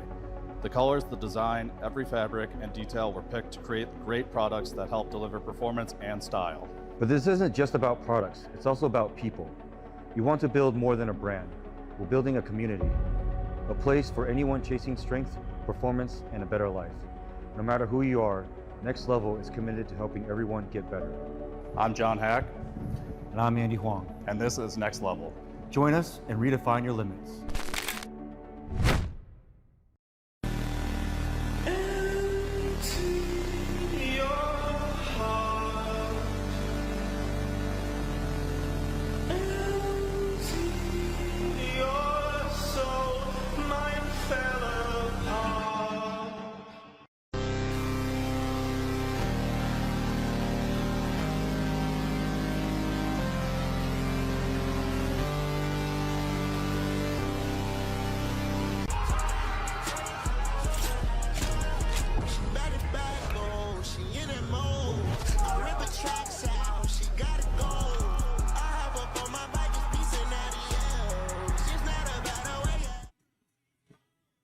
All right. We are back. It is going to be third lift are up now. I've got Eric. Hey, how's everybody doing? Sitting in with me here. Nice to meet you, Derek. Yeah, nice to meet you. I think we're about ready to sit in on the last of the lift for session 1. So we got flight 1 coming up here. Deadlifts. It's kind of the make or break, I would say. What's your lift? What's your favorite lift? Deadlifts. See, I'm the exact one. opposite. Everybody up Pick here. up the weight. Christy loves deads. You love deads. Deads are my worst. I love deads because of the challenge. They're my worst lift. They're hands down my worst lift. It's easy. Just grab the bar and stand up, right? You stand up, yeah, but the heavy. It could be easy because I have the shortest distance to pick it up. Right? I wish physics worked that way. That gravity doesn't always operate, right? No, it doesn't always, but it works well for squat and bench. But yeah, we're going to see. I think we're going to see a lot of really good deadlifts. I'm curious. Everybody started off really well with squats. We had a lot of 3-for-3 on squats. Yep. A lot of people were almost at the point of going 6-for-6 once bench came around. But those third attempt bench, I think, really started adding up. So we'll see how that spills over. It's kind of where you separate, the expert from the rest. You can pull it together and keep your deads. Then you're in a good running for the meet. So absolutely. Charlotte opening up for us. From England. Came Yeah. over from the pond. Yep. Very, very impressive squats. Very. I got a chance to talk to her back there, and just really, wow. Fast, easy. Fast. She's putting together, and I told her that. I said, you are putting together a phenomenal day. It's a blast to watch you. And she, her and her handlers, her coach actually is competing in, he'll be in session 2 today. Yeah, but she definitely had room in the tank on squats. Yeah. So next up is Tammy, another phenomenal lifter that's been a blast watching all day long. Tammy opening up with 375 pounds, already ready to set another state national record here with her opening dead. So another one with impressive squats. Like she squats like I do, very slow and methodical. And you say, yep. I think you have to take that time to let the weight register and load up, and not just kamikaze every single lift. Yep. There we go. Just pulls right away, makes it look easy. And so, cool thing is at this point, if you're still in the meet and you get your first dead, then you've completed the meet. You know at that point you've completed the meet. You got a total. And then at least the last two, that's how I see it anyway. It's party time. Right. Coming up next, we have Elena, 180 kilograms, 396 pounds. Bar is loaded. Elena again, Team Fortis powerlifting, opening at nearly 400 pounds. I will always continue to say that I just think the women's class, female powerlifting, continues just to grow and grow. Oh, yes. I can't, 10 years ago, 400-pound deadlift, I think it was just nobody really heard of it. Nope. And it's openers. It's commonplace now. Yeah, and that looked smooth. That looked like a warm up, like her first warm up back there. Just about. Yeah, you're starting to see more and more 400-pound deadlift at local meets. Yep. I think that's why I still like a lot of the and what we'll have going on tomorrow with Amateur Day. Which I'll be in. I love Amateur Day. Because you have a lot of the under the radar lifters. I call it the no influencer crap, because it's solid, good lifters that are very, very strong, that can sometimes come in and wipe the floor with anyone else. Right. That's kind of what Power Surge is all about, is just giving everybody that's strong a very challenging, very fair, very strict platform to display that strength on. Oh, yeah. So we're going to watch Elizabeth here. Also, the same weight on the bar, 396.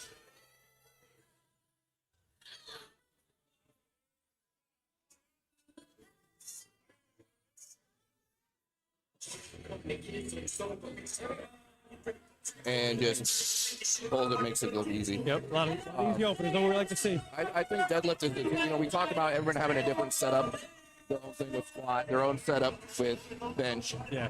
But in deadlift, everybody has their own unique little tricks, little setup, little things.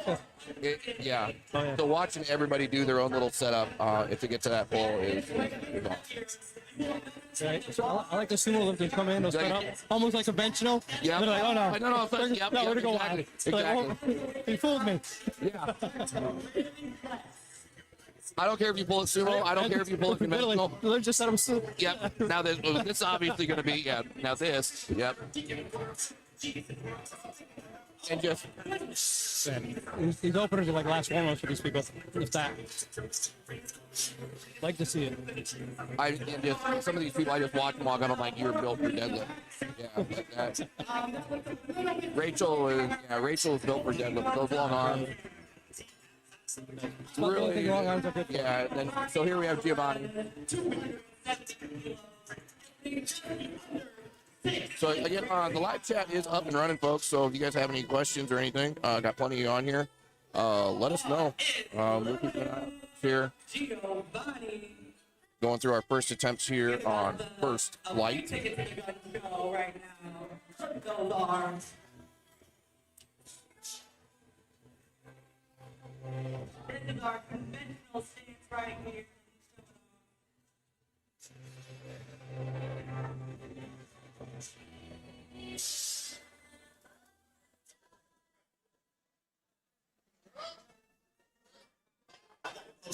Yep.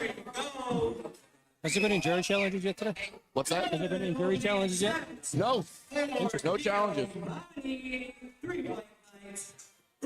Maybe we'll see that in the PM session. Yeah, that might be something we see later. We'll see how lifts go. Yep. For the most part, no. Everything from what we can see up here has been pretty consistent, fair, and fair across the board. And I think all the lifters have agreed with everything as well too. I have not seen a single head shake at all, or that questionable kind of Right. that. Are you kidding me? Yeah.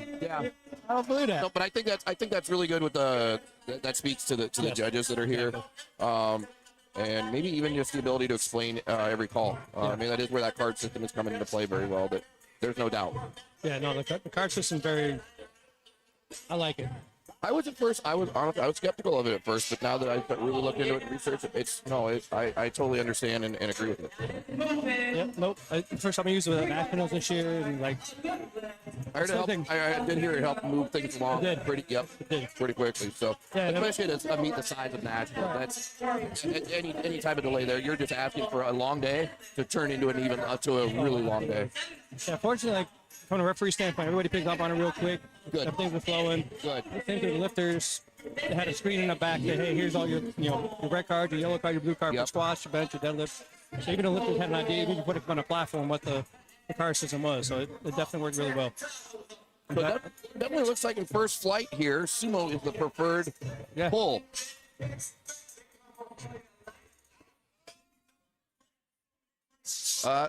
No, yeah, that's not gonna count. Nope. Got pull forward there. Yep.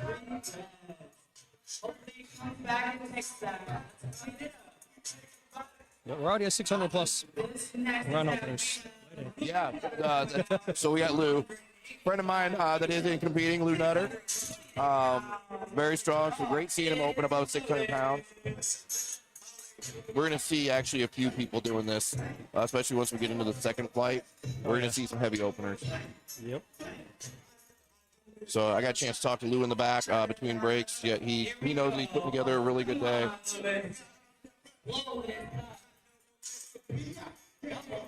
Let's get him to get his first attempt in, secure his total, and then just stack it from there. There you go. Conventional puller. First one. Dedicated. Gets it It in. drives right through. So really on conventional, especially, I think, is where you really have to see, driving through the leg. You really plant and really drive. I think that was a perfect example right there with his pull.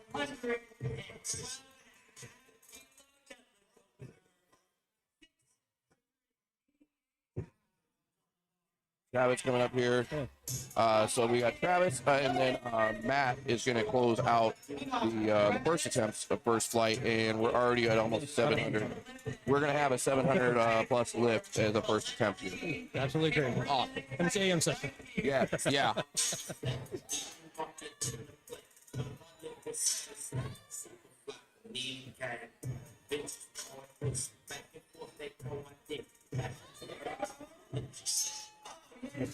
Now, some of you guys, and I did see some people talking earlier, even on the stream, with the deadlift coming up, because you have Thor making some headlines with his recent pull, his deadlift.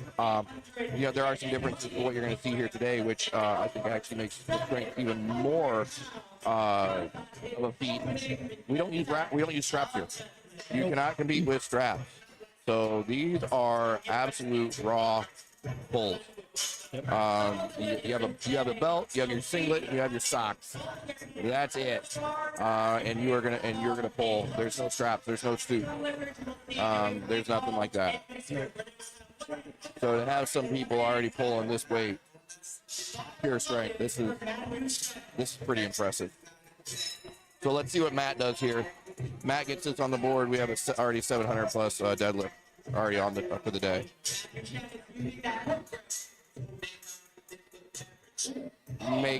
Wow. So Matt's a perfect example of basically pulling a deadlift as efficiently as possible. Yes. You saw him do sumo, but you also heard them call out that he's using hook grip. Hook grip is definitely a skill, but once mastered, really just unlocked, I think, a lot of potential on the dead. Again, a skill I wish I had. I wish I could pull hook. I can't. Do you pull hook? No, Okay. I don't like the pain. That's it's the skill is if you can get past the Right, pain. you get past the pain, you can have do to it. get past the pain. It is you've got your thumb basically locked in a wedge with your other fingers on that bar, and it is a very unforgiving bar. The weak point of that whole lift is usually your thumb. Yes. But as Matt just showed there, if you can do it right, you're going to get some really big pulls. Yeah, very That was fun. That was a good one to see. Here we are back in the top of the plate. Yep. Weight was almost off the bar before you, or off the floor before you. Yeah. He moved that fast. I'm anticipating this to move fast too, just based off her first pull. Yeah.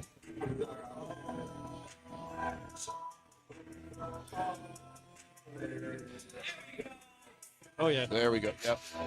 Just like that. And a lot of things. Those new to the sport as well too. One thing you'll notice too is a lot of people their hands are chalked up. That's not chalk on their thighs. That is baby powder. So that is something that's used to basically it eliminates the friction of the bar pulling against skin. Totally legal. It's in the rules. If you can use it right. Definitely don't want to mix up chalk and baby. Yeah. You know, I have been at meets where people are Yes, the I chalk have bowl is too. right next to where they're. I'm like that's so. If you learn to bring your own chalk and your own powder to these Yes. meets, You never confuse the two. never just rely on or assume what's there at the meet. So here we go. We got Tammy dipping shot, in here 400. again. I think this is going to move fast to where she's setting up, like I said, a 10-kilo jump. So Yeah. About normal.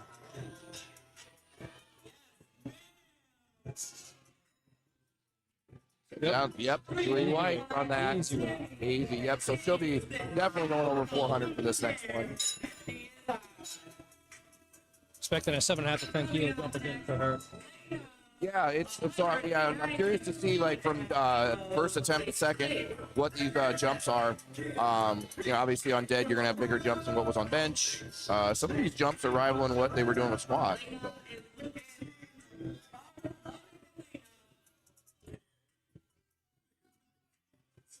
My squat jumps are usually like 10 to 12.5 kilos, and then deadlifts maybe 12.5, 15, sometimes 20. Yep. She's getting set up. Let's see what Elena does here.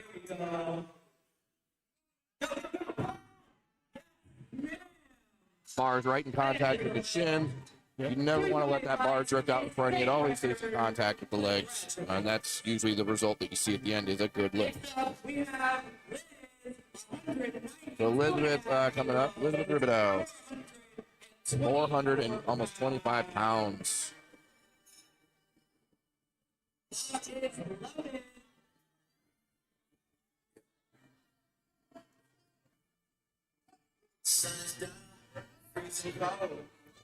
Is John Hack on after this flight? Not after this flight. This is the first flight. We have a second flight that's coming up in session 1. John Hack, along with other pros, is lifting in prime time in session 2 today. John will be in the second flight. Yep, John will be second flight, second session, prime time. There we go, Elizabeth. Lock up 3 whites on that. Nearly 425-pound pull. Big smile on her face because she's setting records. Oh, yeah. Getting checked out. That's a great day. That's what I'm seeing is a ton of these lifters walk off that platform excited and happy, knowing that they're putting together a good day. What we like to see. That just What means it's all about. prep is a long 12 to 16 weeks, and I've always one of the best pieces of advice I was ever told is don't let those last 12 to 16 weeks go to waste. Nope. Put it to work here on the platform, and that's what these lifters are doing. Especially when you're 2 weeks out, you're feeling like crap. You're like, why am I doing this? But you Can we should quit? feel like crap. There we go. Easy weight again. Rachel in her long arms is just pulling deads like it's nothing. That looked like an opener. She's walking off already, letting her coach call the next attempt. Loaded. Knows that she's going to get Loaded. it. Those look like they should have been done in the warm-up area. Those look easy. So these are long days. Deadlifts, you're a lot of times the lifter is pretty wore out, beat up, fatigued. And you've already done basically you've done 6 other lifts at max weight. You should be wore out, and to come in and be able to do this is where it's made. You have 2.5 hours in your day. Yeah. So Giovanni here. Baby powdered up. Conventional. You got a very specific setup here. Switch grip. There you go. Good second attempt. Yep, good second attempt. I think you can definitely still move up. Oh, yeah. Another 10 in him. Yep.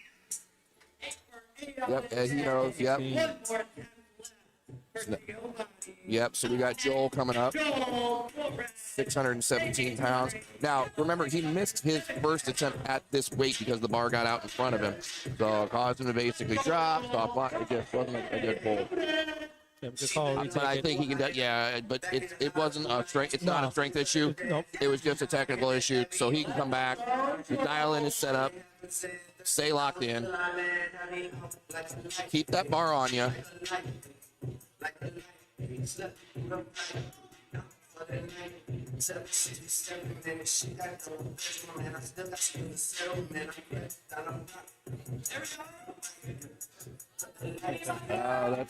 That's not letting it set in after he pulls the slack. He's just not. Just going right up the slack pull instead of. Yep, the slack. So what Eric's talking about is when the slack in the bar, the deadlift bar has more whip on it than a power bar, squat bar. You want to pull that slack out, and if you don't have that slack pulled out, if you initiate the pull and when you break the ground with the weight, that bounce, that whip on it is gonna start pulling you forward. And when you have over 600 pounds out in front of you, it's gonna pull you. It's gonna pull you forward in a minute. So you can get them hip through a little bit earlier. Yep. So he's gonna get that. So where he's at, we'll have to see what happens on his next one. Hopefully, he just calls. He did call another two. He called 280 again, which is good. Good. Mark coming with 290, 639 pounds. Having an amazing day.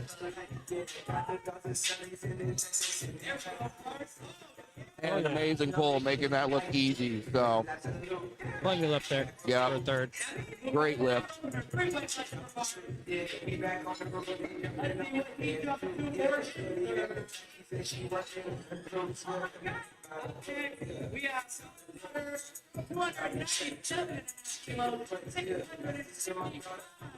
Getting asked again on the chat when hack time is. John Hack complete in prime time. Second session, flight 2. That will be this afternoon.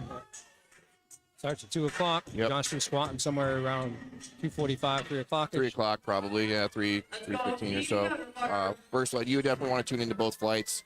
Oh yeah, it's loaded. There's lots of strong lifters. Just like session 1 is loaded. Got Lou Nutter up for second attempt here. Conventional pull, 655. Yep. Right there.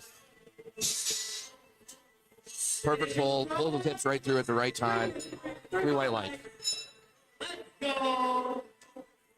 Having a great day. Here we go. 722 pounds on the bar.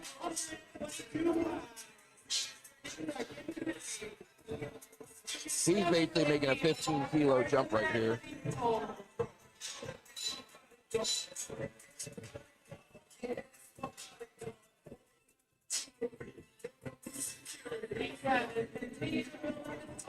Yep, he knows he's got a pull coming up. He knows he's got this.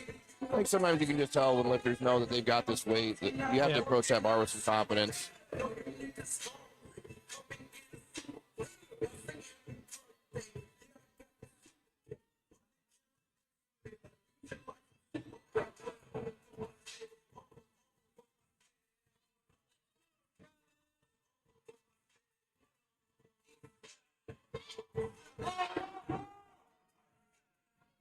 Oh, lost on the grip. Yeah, that was the speed on that was a little slow. He didn't break the ground really too fast enough. So you do got to pull with some authority on that. And you got to break the ground. Yeah, it looks like the callus. I wonder if callus the way he's looking at his hand. So imagine you're going to retake that. Packs and chalk. Yep. Yep, he's retaking it. I think it is. I think he's got a tore. I think he tore his hand. Yeah. So he's got a pack chalk. Yeah, you're going to lose looking at it. Pack some chalk and just go. So Matt Shan is up. It's competed here before. Big lifter, and he is going to be he's got 340 kilos, 750 pounds, basically. 750 pounds on the ball here. Second attempt. Sumo puller, remember, really long arms, very efficient pull. We'll see if the second looks like the first.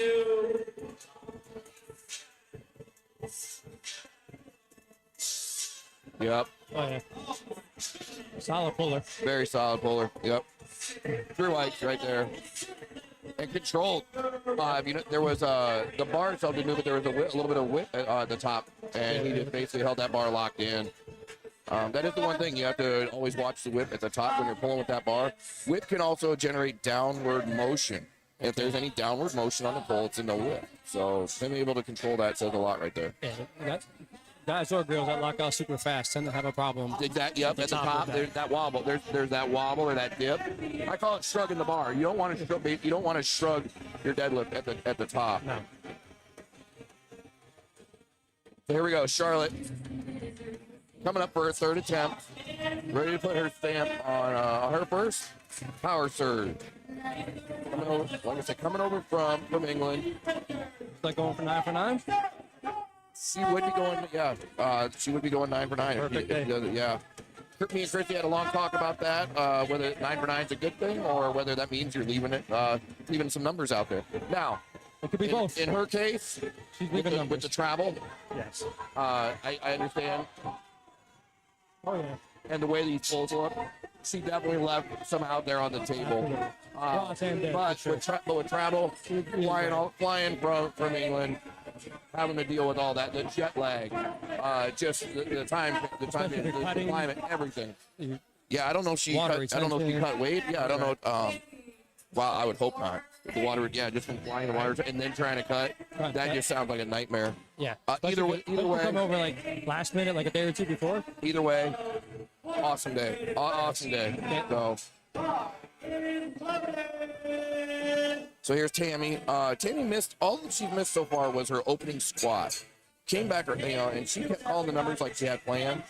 Came back and just has hit everything since. So let's see her close out this day with this good pull. This puts her over 400 pounds for a pull. I'd love to see this. 413. Yep. Tammy's in the Masters 55 to 59 class. Come on. Oh, just a tad too much. Yes, yeah. That's fatigue setting in at the end of the day. That's for that. Do I go 5? Do I go 7.5? Yep. Which exactly. one is it? Exactly. I think she made the right. She went for it. Yep. 7 for 9. Really good day. Solid total. I mean that. 444 pounds. Yep. So here's Elizabeth Rivenal. 477 Ready to set total another one. finish. Yep. Solid total for 75 kg.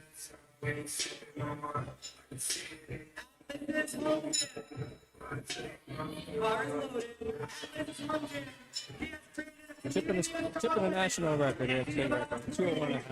Yep. So for those that see a funky number, not a 2.5 kilo jump, you're allowed to chip any number to break a record. At a minimum of 0.5. The way she pulled her last one, she knew she had it. Let's see how she does with this one.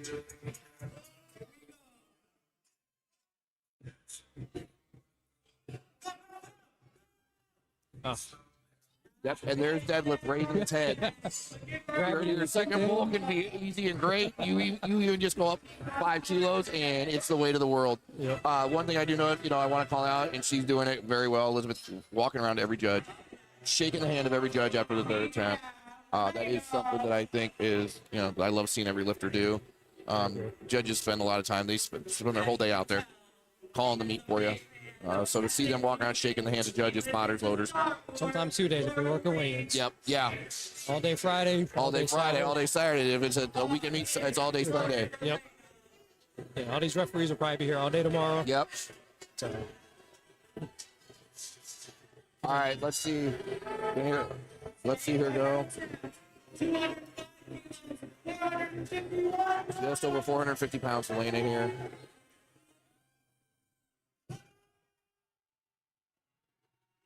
There you go. She knew she had that. Oh, yeah. Made that look easy. Yep. She goes 8 for 9 today. Awesome total. Yep.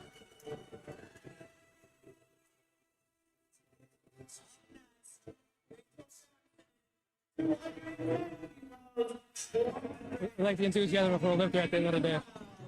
9 lifts in, exhausted, Yep. and you jump up and down on a platform and try it. Now here comes Rachel. Sets up fast, pulls fast, long arms. Let's see what she sets up for her day.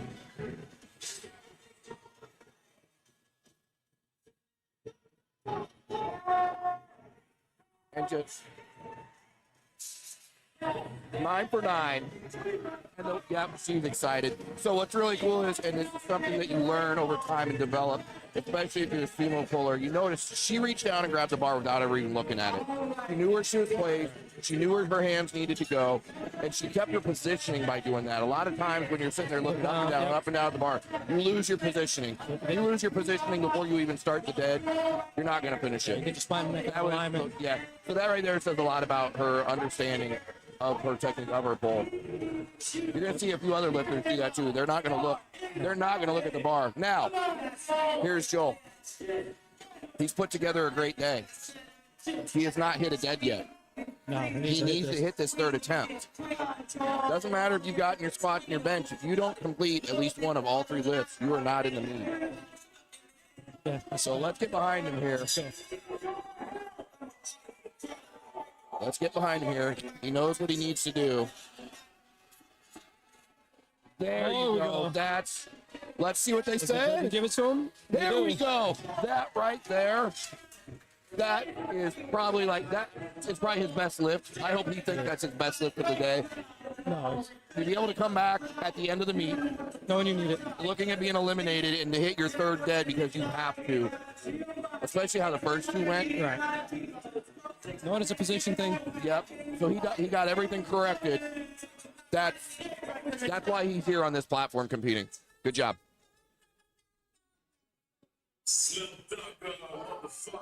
Now Giovanni coming out.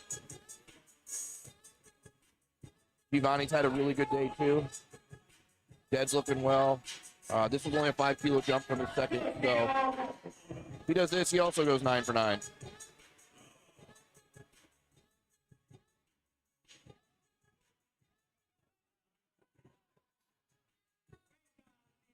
Good call, though. I'd rather see you try to go for that than leaving something out on the table. Yep.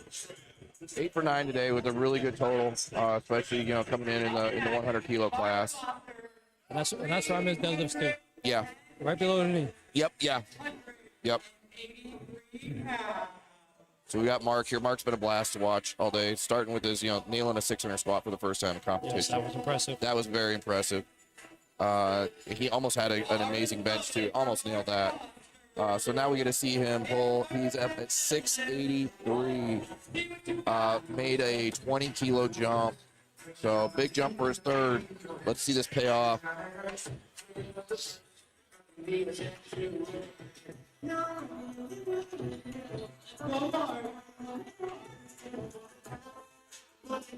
Collected here. Come on. There's that sticking point. The knees are always that sticking point. Get it over the knees, you're good. Yeah, usually if you get it over the knees at that point, then yeah, you're usually good to go because you just have to pull basically everything through. So a lot of times, it's fatigue that's set in. If you can't get past it, your fatigue that's setting in. Here we go with Lou, another one of our conventional pullers that's in this flight.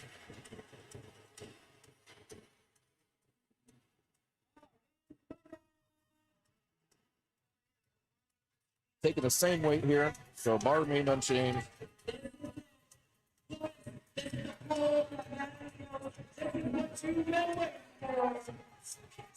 I did see Lou back in the backstage earlier. He's definitely had his fireball running, so he tried.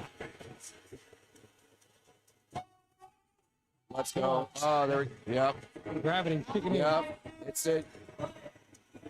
The day is setting in, but you know these guys are all finishing. He did nail. Lou did get his first 2 deads. Got 2 benches, 2 squats, so he has put a day together. 27.5 kilos. 722. 22 pounds. So remember, Travis missed this one the first time. Just his hand. We'll see if he tore probably a callus open on his hand, so or on his palm. See if he hopefully he just packed a bunch of chalk. That's really all you can do at this point. You ignore the pain. You just pull.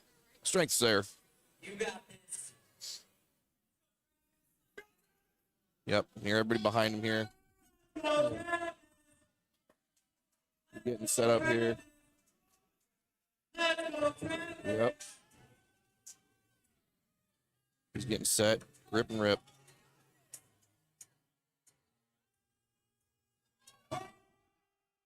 Yep. Yeah. Oh, hamstring. Yeah. Ooh. That's never Good good. catch. either. Though. That's what David's there for. David's there for that catch. David's an Good amazing job. back Yeah, spot. he is. Yes. Not much to worry about when David's behind. We were talking about that earlier. I've been back spotted by David. Love when he's behind. That's gonna be the craziest thing to say. I love when he's behind me. Exactly, right? It's actually his whole crew.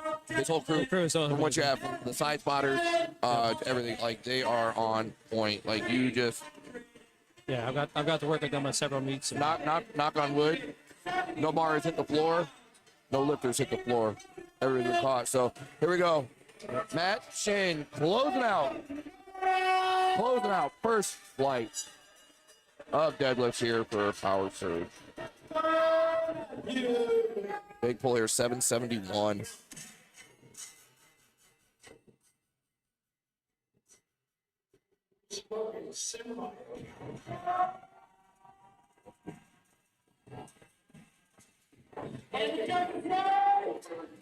yes, Good. Wow. Great lift. such a good pull. That's technique. That's Yes, just good technique 100%. and breath. Dialing in the small details. That's a great day. He's been awesome to watch today. Yep, he's been awesome to watch. Now we start flight B. So they're going to strip down the bar, get it ready for the second flight here. Lindsay up another 424. And now everything's just getting dialed up even more. Now we got some of even the bigger lifters in just the first session.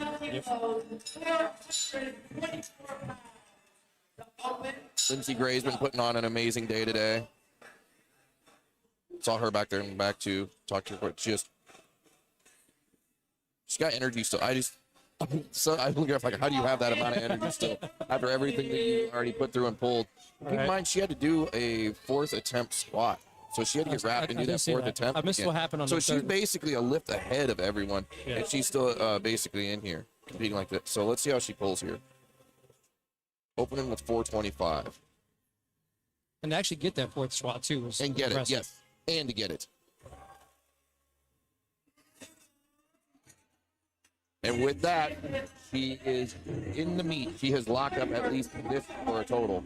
So she's going to continue to stack on it now. Expect to see somewhere around 200.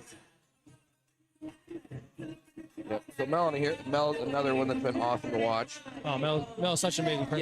Yeah, she is. That's my homie. That's my friend. Okay, yeah, Yeah. So she's out from New Jersey. Like She I is. said, she knows my wife.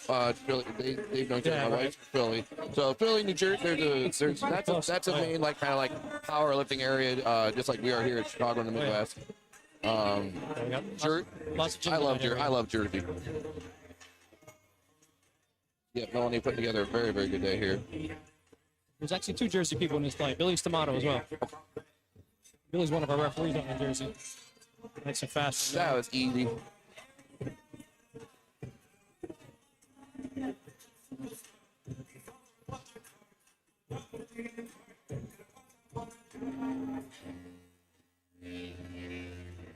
Looks like her handler and looks like Micah going over and calling her next attempts for her. So she's just on autopilot. That is nice to have, just being able to just not even. Sometimes you don't even want to know the weight. You don't want to guess the weight. You just go and just lift. Now we'll get a little bit of advice from the head referee on something on the platform. So Yeah, it looks like a little bit. Nah, Can I climb in a bar maybe? All right, let's go with Naz. Naz opening with just over 450 pounds. Just Impressive squats too. Like I was amazed at her squat.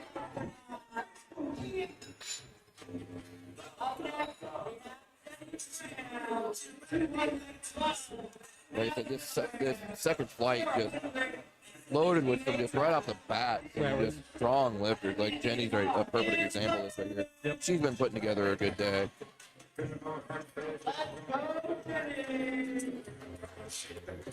468 pounds to open.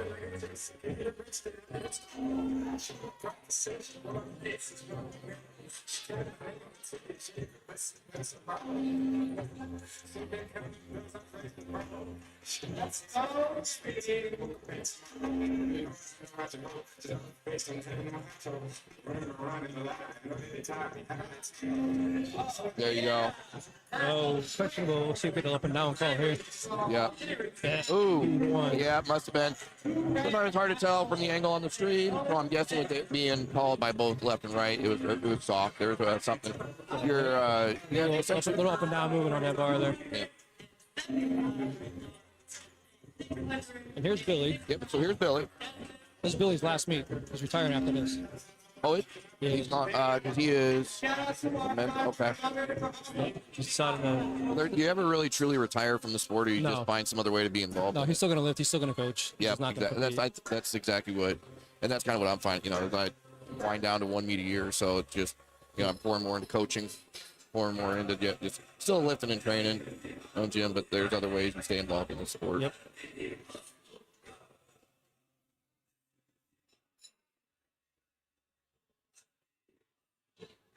I guess, like you said, you know, he's a judge too, so you just find ways. Exactly.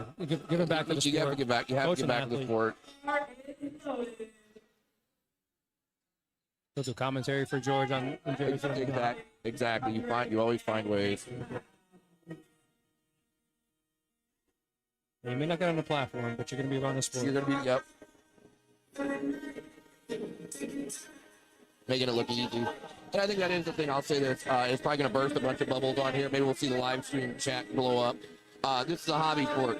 Even our pros, in our second session have day jobs. Exactly. Nobody's making a living off no one is making a living just purely off the sport. You might maybe own a gym. You might coach. You might have sponsorships. Yep. You still have another source of income. This is a hobby, but this is a passion for us. This is something near and dear to all of our hearts. So don't ever let your hobby become your job. It's not your 9 to 5. It is something more than that. And I think once you understand that it's easy to be able to give back to this sport, a lot of people have given to you to get into this sport. So that's my take. There's my TED Talk. Yeah, well said. Yeah. Let's see what Andrew does here. Opening at 640.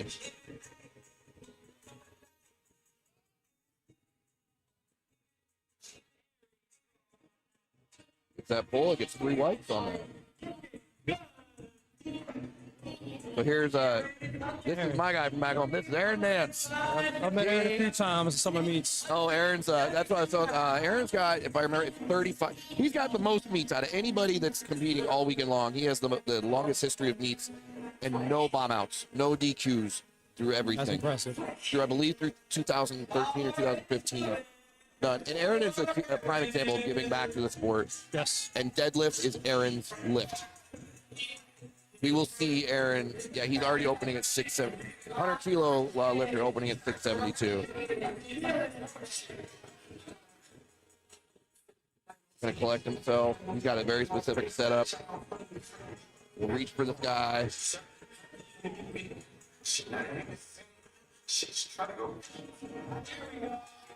And pulls. Nice pull. There he is. Hoping I see his victory celebration on his third attempt. He's got a very specific, I won't ruin it. He's got a very specific third attempt victory celebration we'll look for. So great to see him. He's already landed a total. Now he's gonna add to it.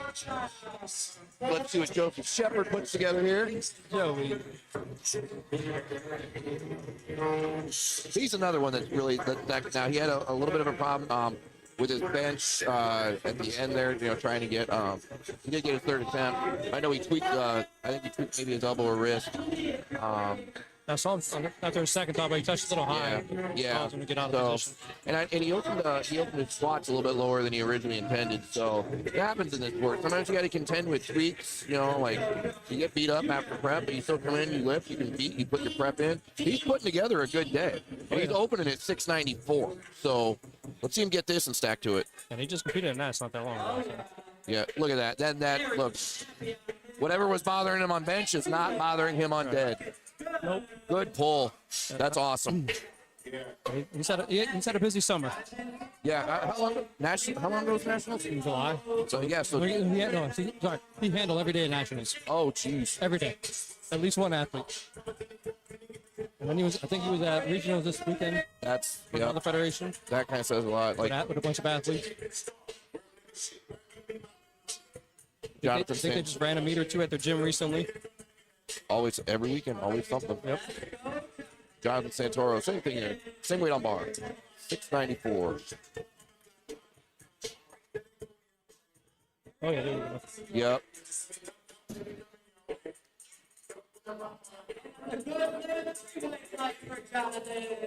Yeah, those two make for long days for everybody. Especially there have been times I've competed, and then the very next day I'm judging, or I'm handling or coaching. I've done a judging and compete the next day, and it's not fun. No. People are like, you just sat in a chair. I'm like, you think I just sat in a chair. Yeah, you think I sat in a chair. I mentally stress myself out for an entire day. It is a long, emotional day. Thousands of lifts. Yep. Focus on every single one. But each lift counts because that's a lifter's lift. It's not. You can't slack off. No one lift gets more importance than the other lifts. Every lifter deserves that call for their lift. Benjamin Burnett coming up here. 727 pounds. He's going to be the one closing off what makes it look easy. 727. Just moves it like a warm-up. Yep.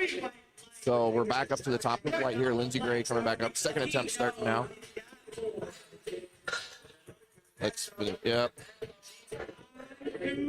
Getting people on the chat talking about finishing up the day, getting the third attempt in. That's correct. Lindsay's going to be doing that. She already has locked the total. Let's see what she adds to it with.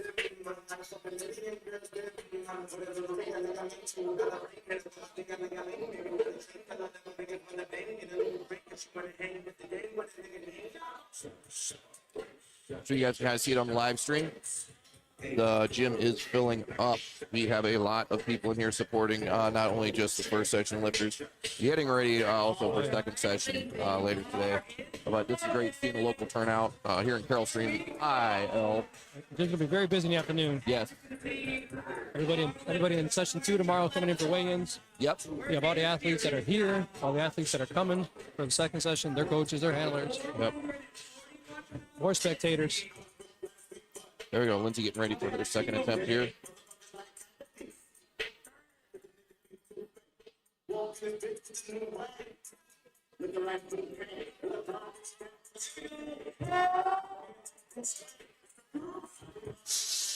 Good pull. Yep, good, right there. Still got a little left in there. Yeah, there's still some left there. Mel for another record. Yep, and another record.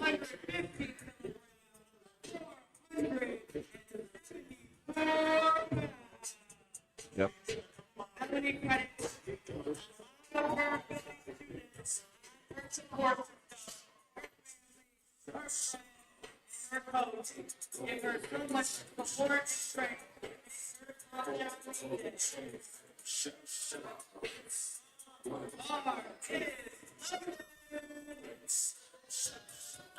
Melanie. 474 pounds here, 250 kilos. So 10 kilo jump from her opener. Move her opener really easily. This should move too if she stays dialed in here.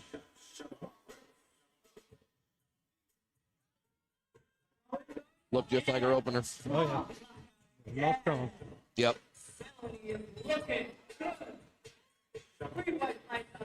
her first prep with Mike as a coach as well. Oh, is that with Mike? Yeah. Okay. Yep. She's been coached by her husband up until recently, and then made a jump over to Micah for this meet. Okay. Yep, that's. Well, the results are showing. Oh yeah. Now let's see how Naz does here. Second attempt. And she's having a hell of a birthday weekend. Yeah, she is. She's going to celebrate a whole lot better tomorrow. Oh, we'll see how that goes here. Let's see how that will look. There's maybe a little bit. Yeah, left leg a little bit. Yeah. Well, it's too light though. One judge called it, one judge doesn't. Yep. One didn't, or thought it maybe kind of hitched a little.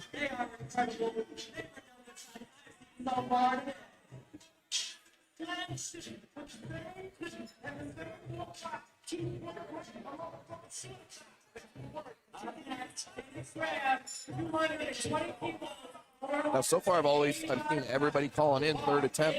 This is the one with two that if you locked in things, usually after sometimes after your second, everybody like just waves their third. Everybody's been dropping in third attempts, so it's like we're all chasing something here. Jenny here with that is a pretty nice championship belt they got for them. Yeah, exactly. Yeah, not gonna lie. No, exactly. 485 pounds here for Jenny.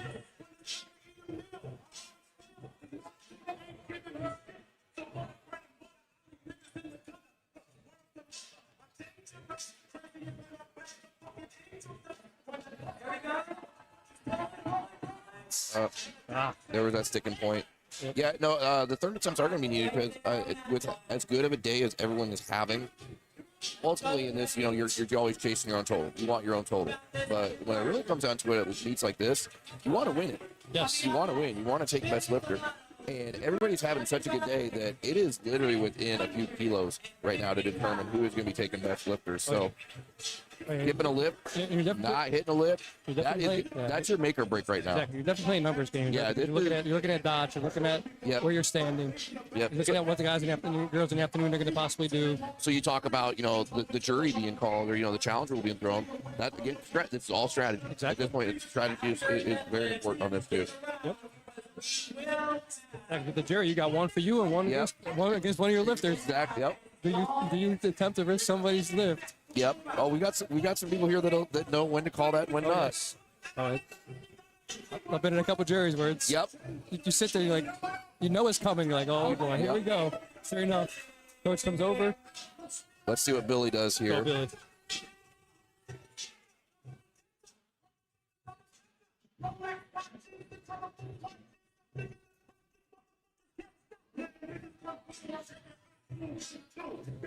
Taking time to set up.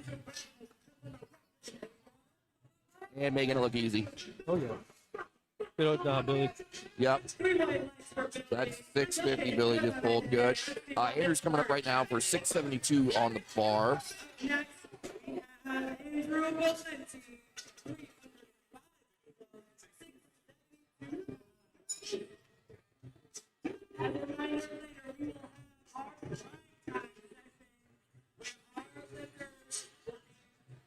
There we go. Everybody's back there in the back hitting the zones. It is there in the bowls. There's a ton of zone throwing salts. You've not experienced that before. I highly recommend the BDS blood. You will melt your face off. The crew from Stellar Shots every morning at Nationals like, okay, who's taking the first shot? Yep. And they have a little video, live stream camera. I got hit on Sunday with it. Yep. It'll definitely wake you up at the. I love the BDS models because they usually hiss at you, so you know it's going to be good when you hear the hiss. So that's one of them. Thank you, Zone, for sponsoring this meet.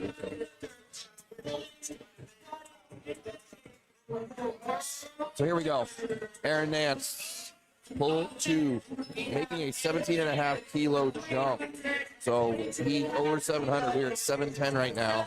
I think 738. Yep, 738 is his best pull ever. So let's see how 710 looks.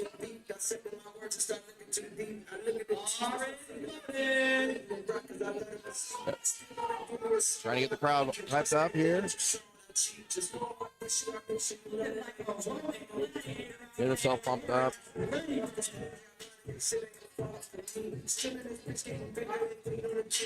Aaron pulls, yeah. Aaron wants the noise. Aaron pulls sumo ain't conventional, but best pulls have always been conventional. And that is no different right there. Nope. Looking to make that 7. So, where is he? Let's see where he goes after this. Let's see what he puts up there. It's 710 to 738. That's pull 740. It's a 30-pound jump. Right. That's within the realms of reality, I think, here today. Would love to see it.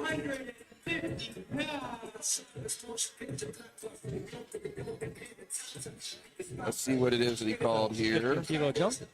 Yeah.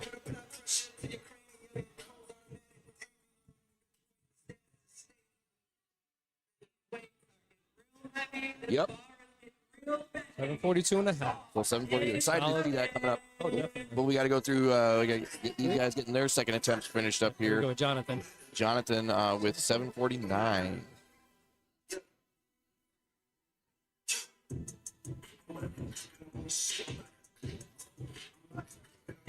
This is what I like seeing. I like seeing these bigger jumps, especially on dead. And making the bigger jumps look like that. Yeah. That's good. 25 kilo jump. And you can So pull two it white, like I that. wonder maybe if on one side there was a dip. So you got one red there, but two white. Lift is good.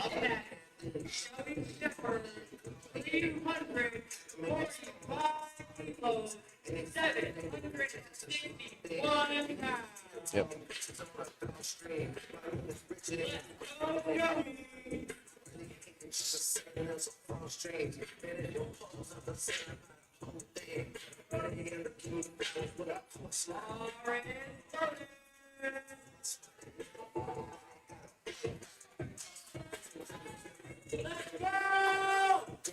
So he made the first pull look great.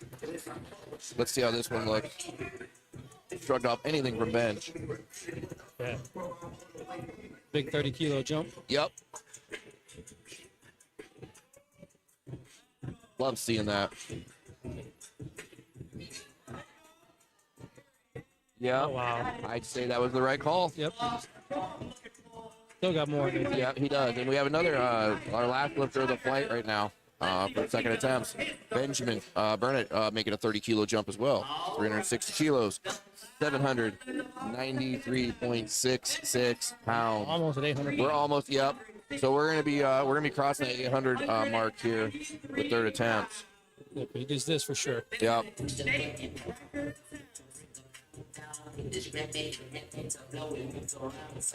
Yep. Getting the bar cleared, making sure there's no chalk on the bar.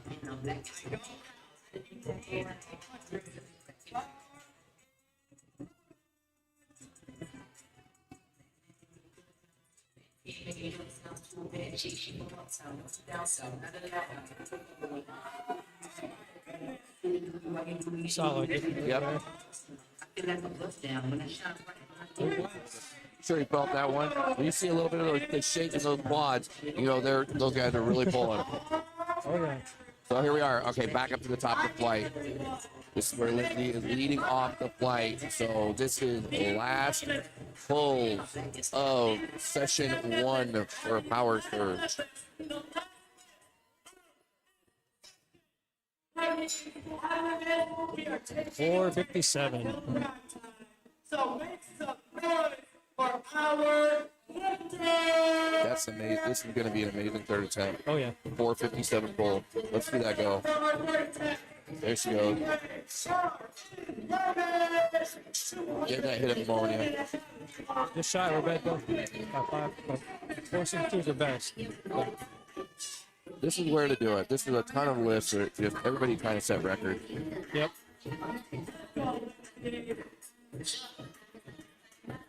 This keeps her, if she gets this keeps her definitely in the run at the top there. Take best.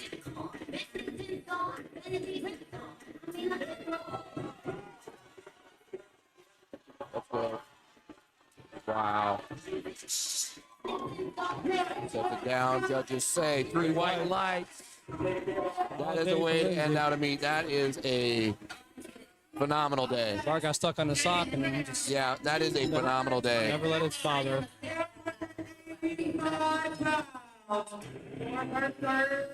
So Jenny's back up. She's got to get this one. She's had an amazing day. She's had a really good day. She's got to get this lift to stay in the meet. Taking 220. So she missed her opener at 212. Called the attempt. She called an increase for her second to up to 220. Missed that. So she has to stay at 220. Can't drop back down. She needs to hit 220 to finish the meet. So I'd love to hear everybody here get behind her when she comes out here. Speaking of John Hack, he is in the audience. Everybody in the actually wants to see him. Yep. He's hanging out in the audience right now. Yep.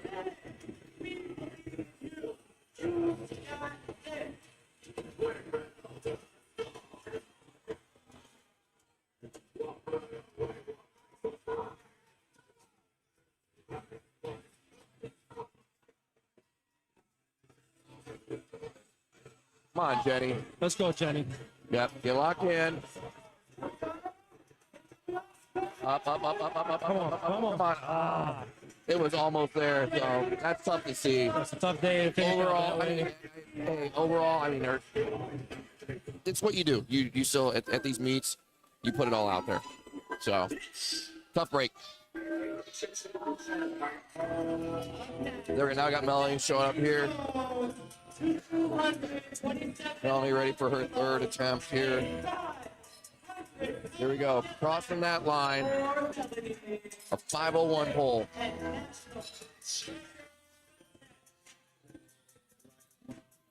Go.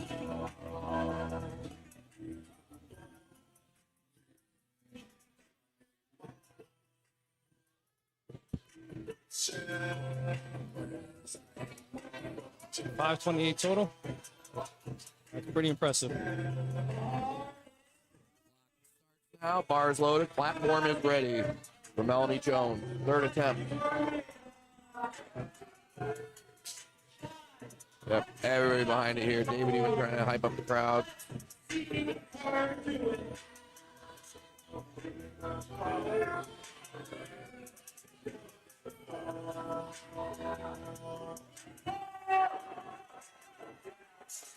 Oh, Just, yep, there's the day setting in. a bit too much That's there. the fatigue, yep.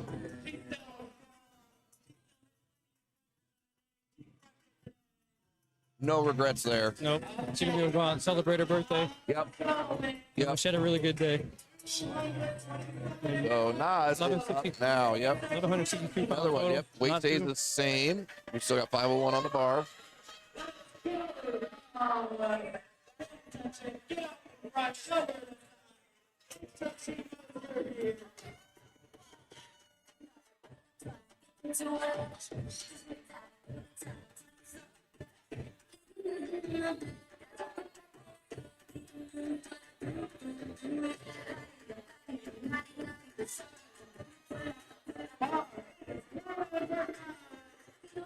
There she comes. On a mission. Let's see her get this.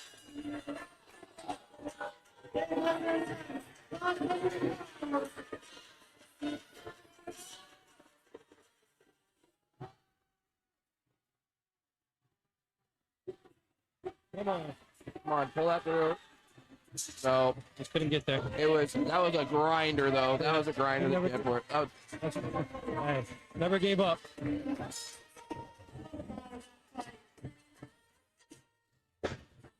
all right, so this is Billy's retirement meet. It is.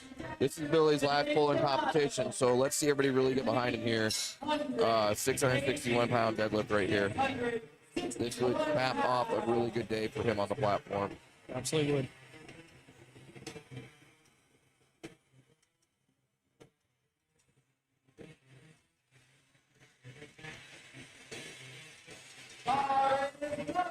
Yep, countdown starts here. Let's see him come out full.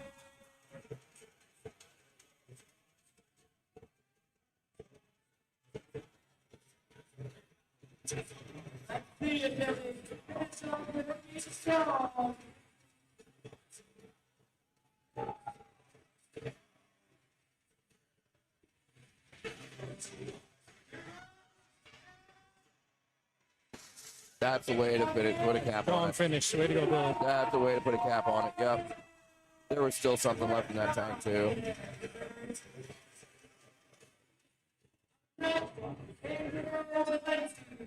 So here's it.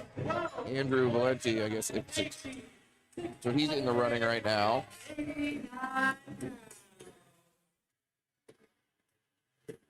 That's 110 kilo class.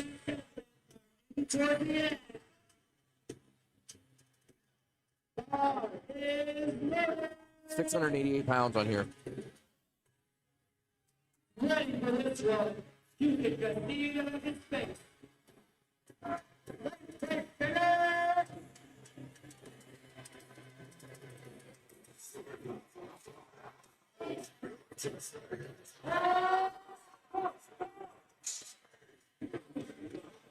Just right below the knees there. Yep. Yeah. Nice lift there. So here we have Aaron Dam coming up. Final pull. 337.5.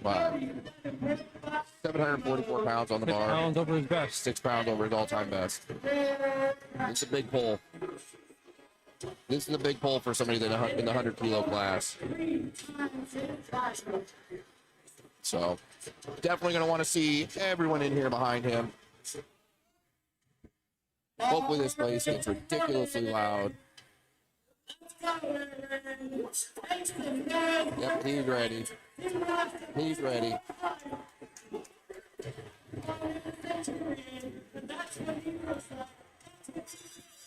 Yep, let's go, Aaron. Oh, he's locked in. Aaron's hyped. Come on, Aaron.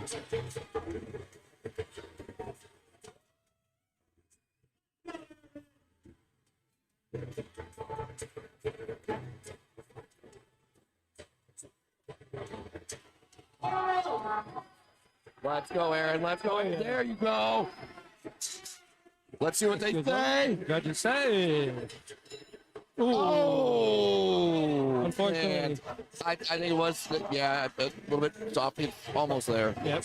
That's just the day, but man, that was almost there. I didn't see the color of the card. There's a blue and a yellow. I'm not sure what the yellow was for. Blue, I can see the blue. Well, yellow can also be a general fault. I don't know. Yeah, I that's don't what I'm think saying. he rushed the down command. I don't either. Yeah, he did get the blue, I can see the blue. He got for some sure. instruction on it. It's a what? And it looks like he's not disagreeing, so he knows. Yep.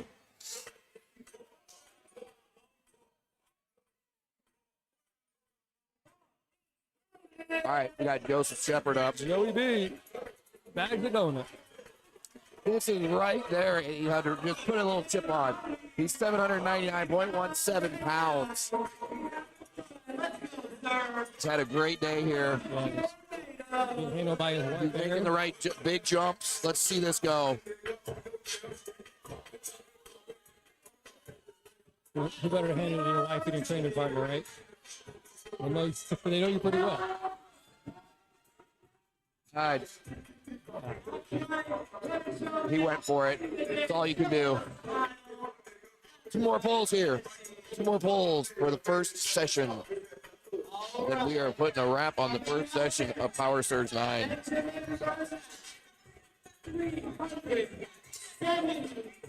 Yep. We got both guys pulling at 370. So Same weight for both. 815 pounds. Gotta love it. Let's see these go.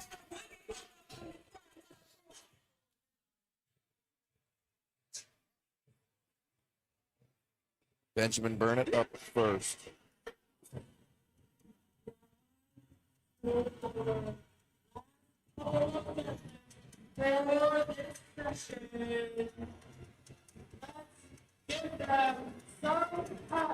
Yep. I think everybody's up. Last polls of this. These guys have all put in, these women and guys have all put in a ton of work. Look at that. Come on. Walk through that one. He got it down. What'd he get? Judges giving him 2-1. Yeah, no, I think it's the same thing there. I think it's just it's soft. And there was a little bit of doubt. There was a at the, Yeah, it looked like a red and blue from the side judge and Yeah. blue from the center. So usually a technical move, it's gonna be there's gonna be a down on it. Yeah. Yep, up and down, a little soft. Yep. All right, our last pull.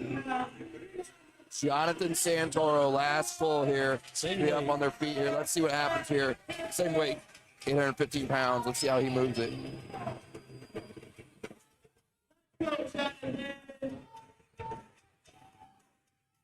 You got everybody here watching.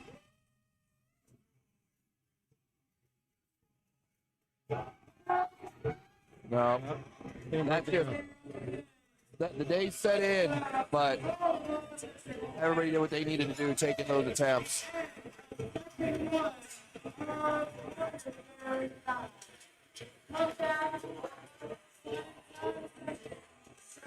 All right, everybody. Well, so thank you for tuning in. That is session 1 of the Pro Day. We have prime time coming up next. So we'll be here on the live stream. I will be. I'll be getting ready for my meet. I'm going to the weigh-ins. Yeah, you're be getting check in. Yeah, I was going to say, good luck. I'm going to call you tomorrow. I'm going to call you tomorrow. But I will still be here because I'm not competing until November. So you guys got to deal with my ugly face and my annoying voice all day long today and tomorrow. But we have a big day, big session coming up, prime time. Yes. A lot of big lifts. You thought big lifts were happening. Big lifts just happened. Big lifts are going to continue to happen. So nice meeting you, sir. Yeah, good job. Good luck tomorrow. Thank you, sir. And we will be back.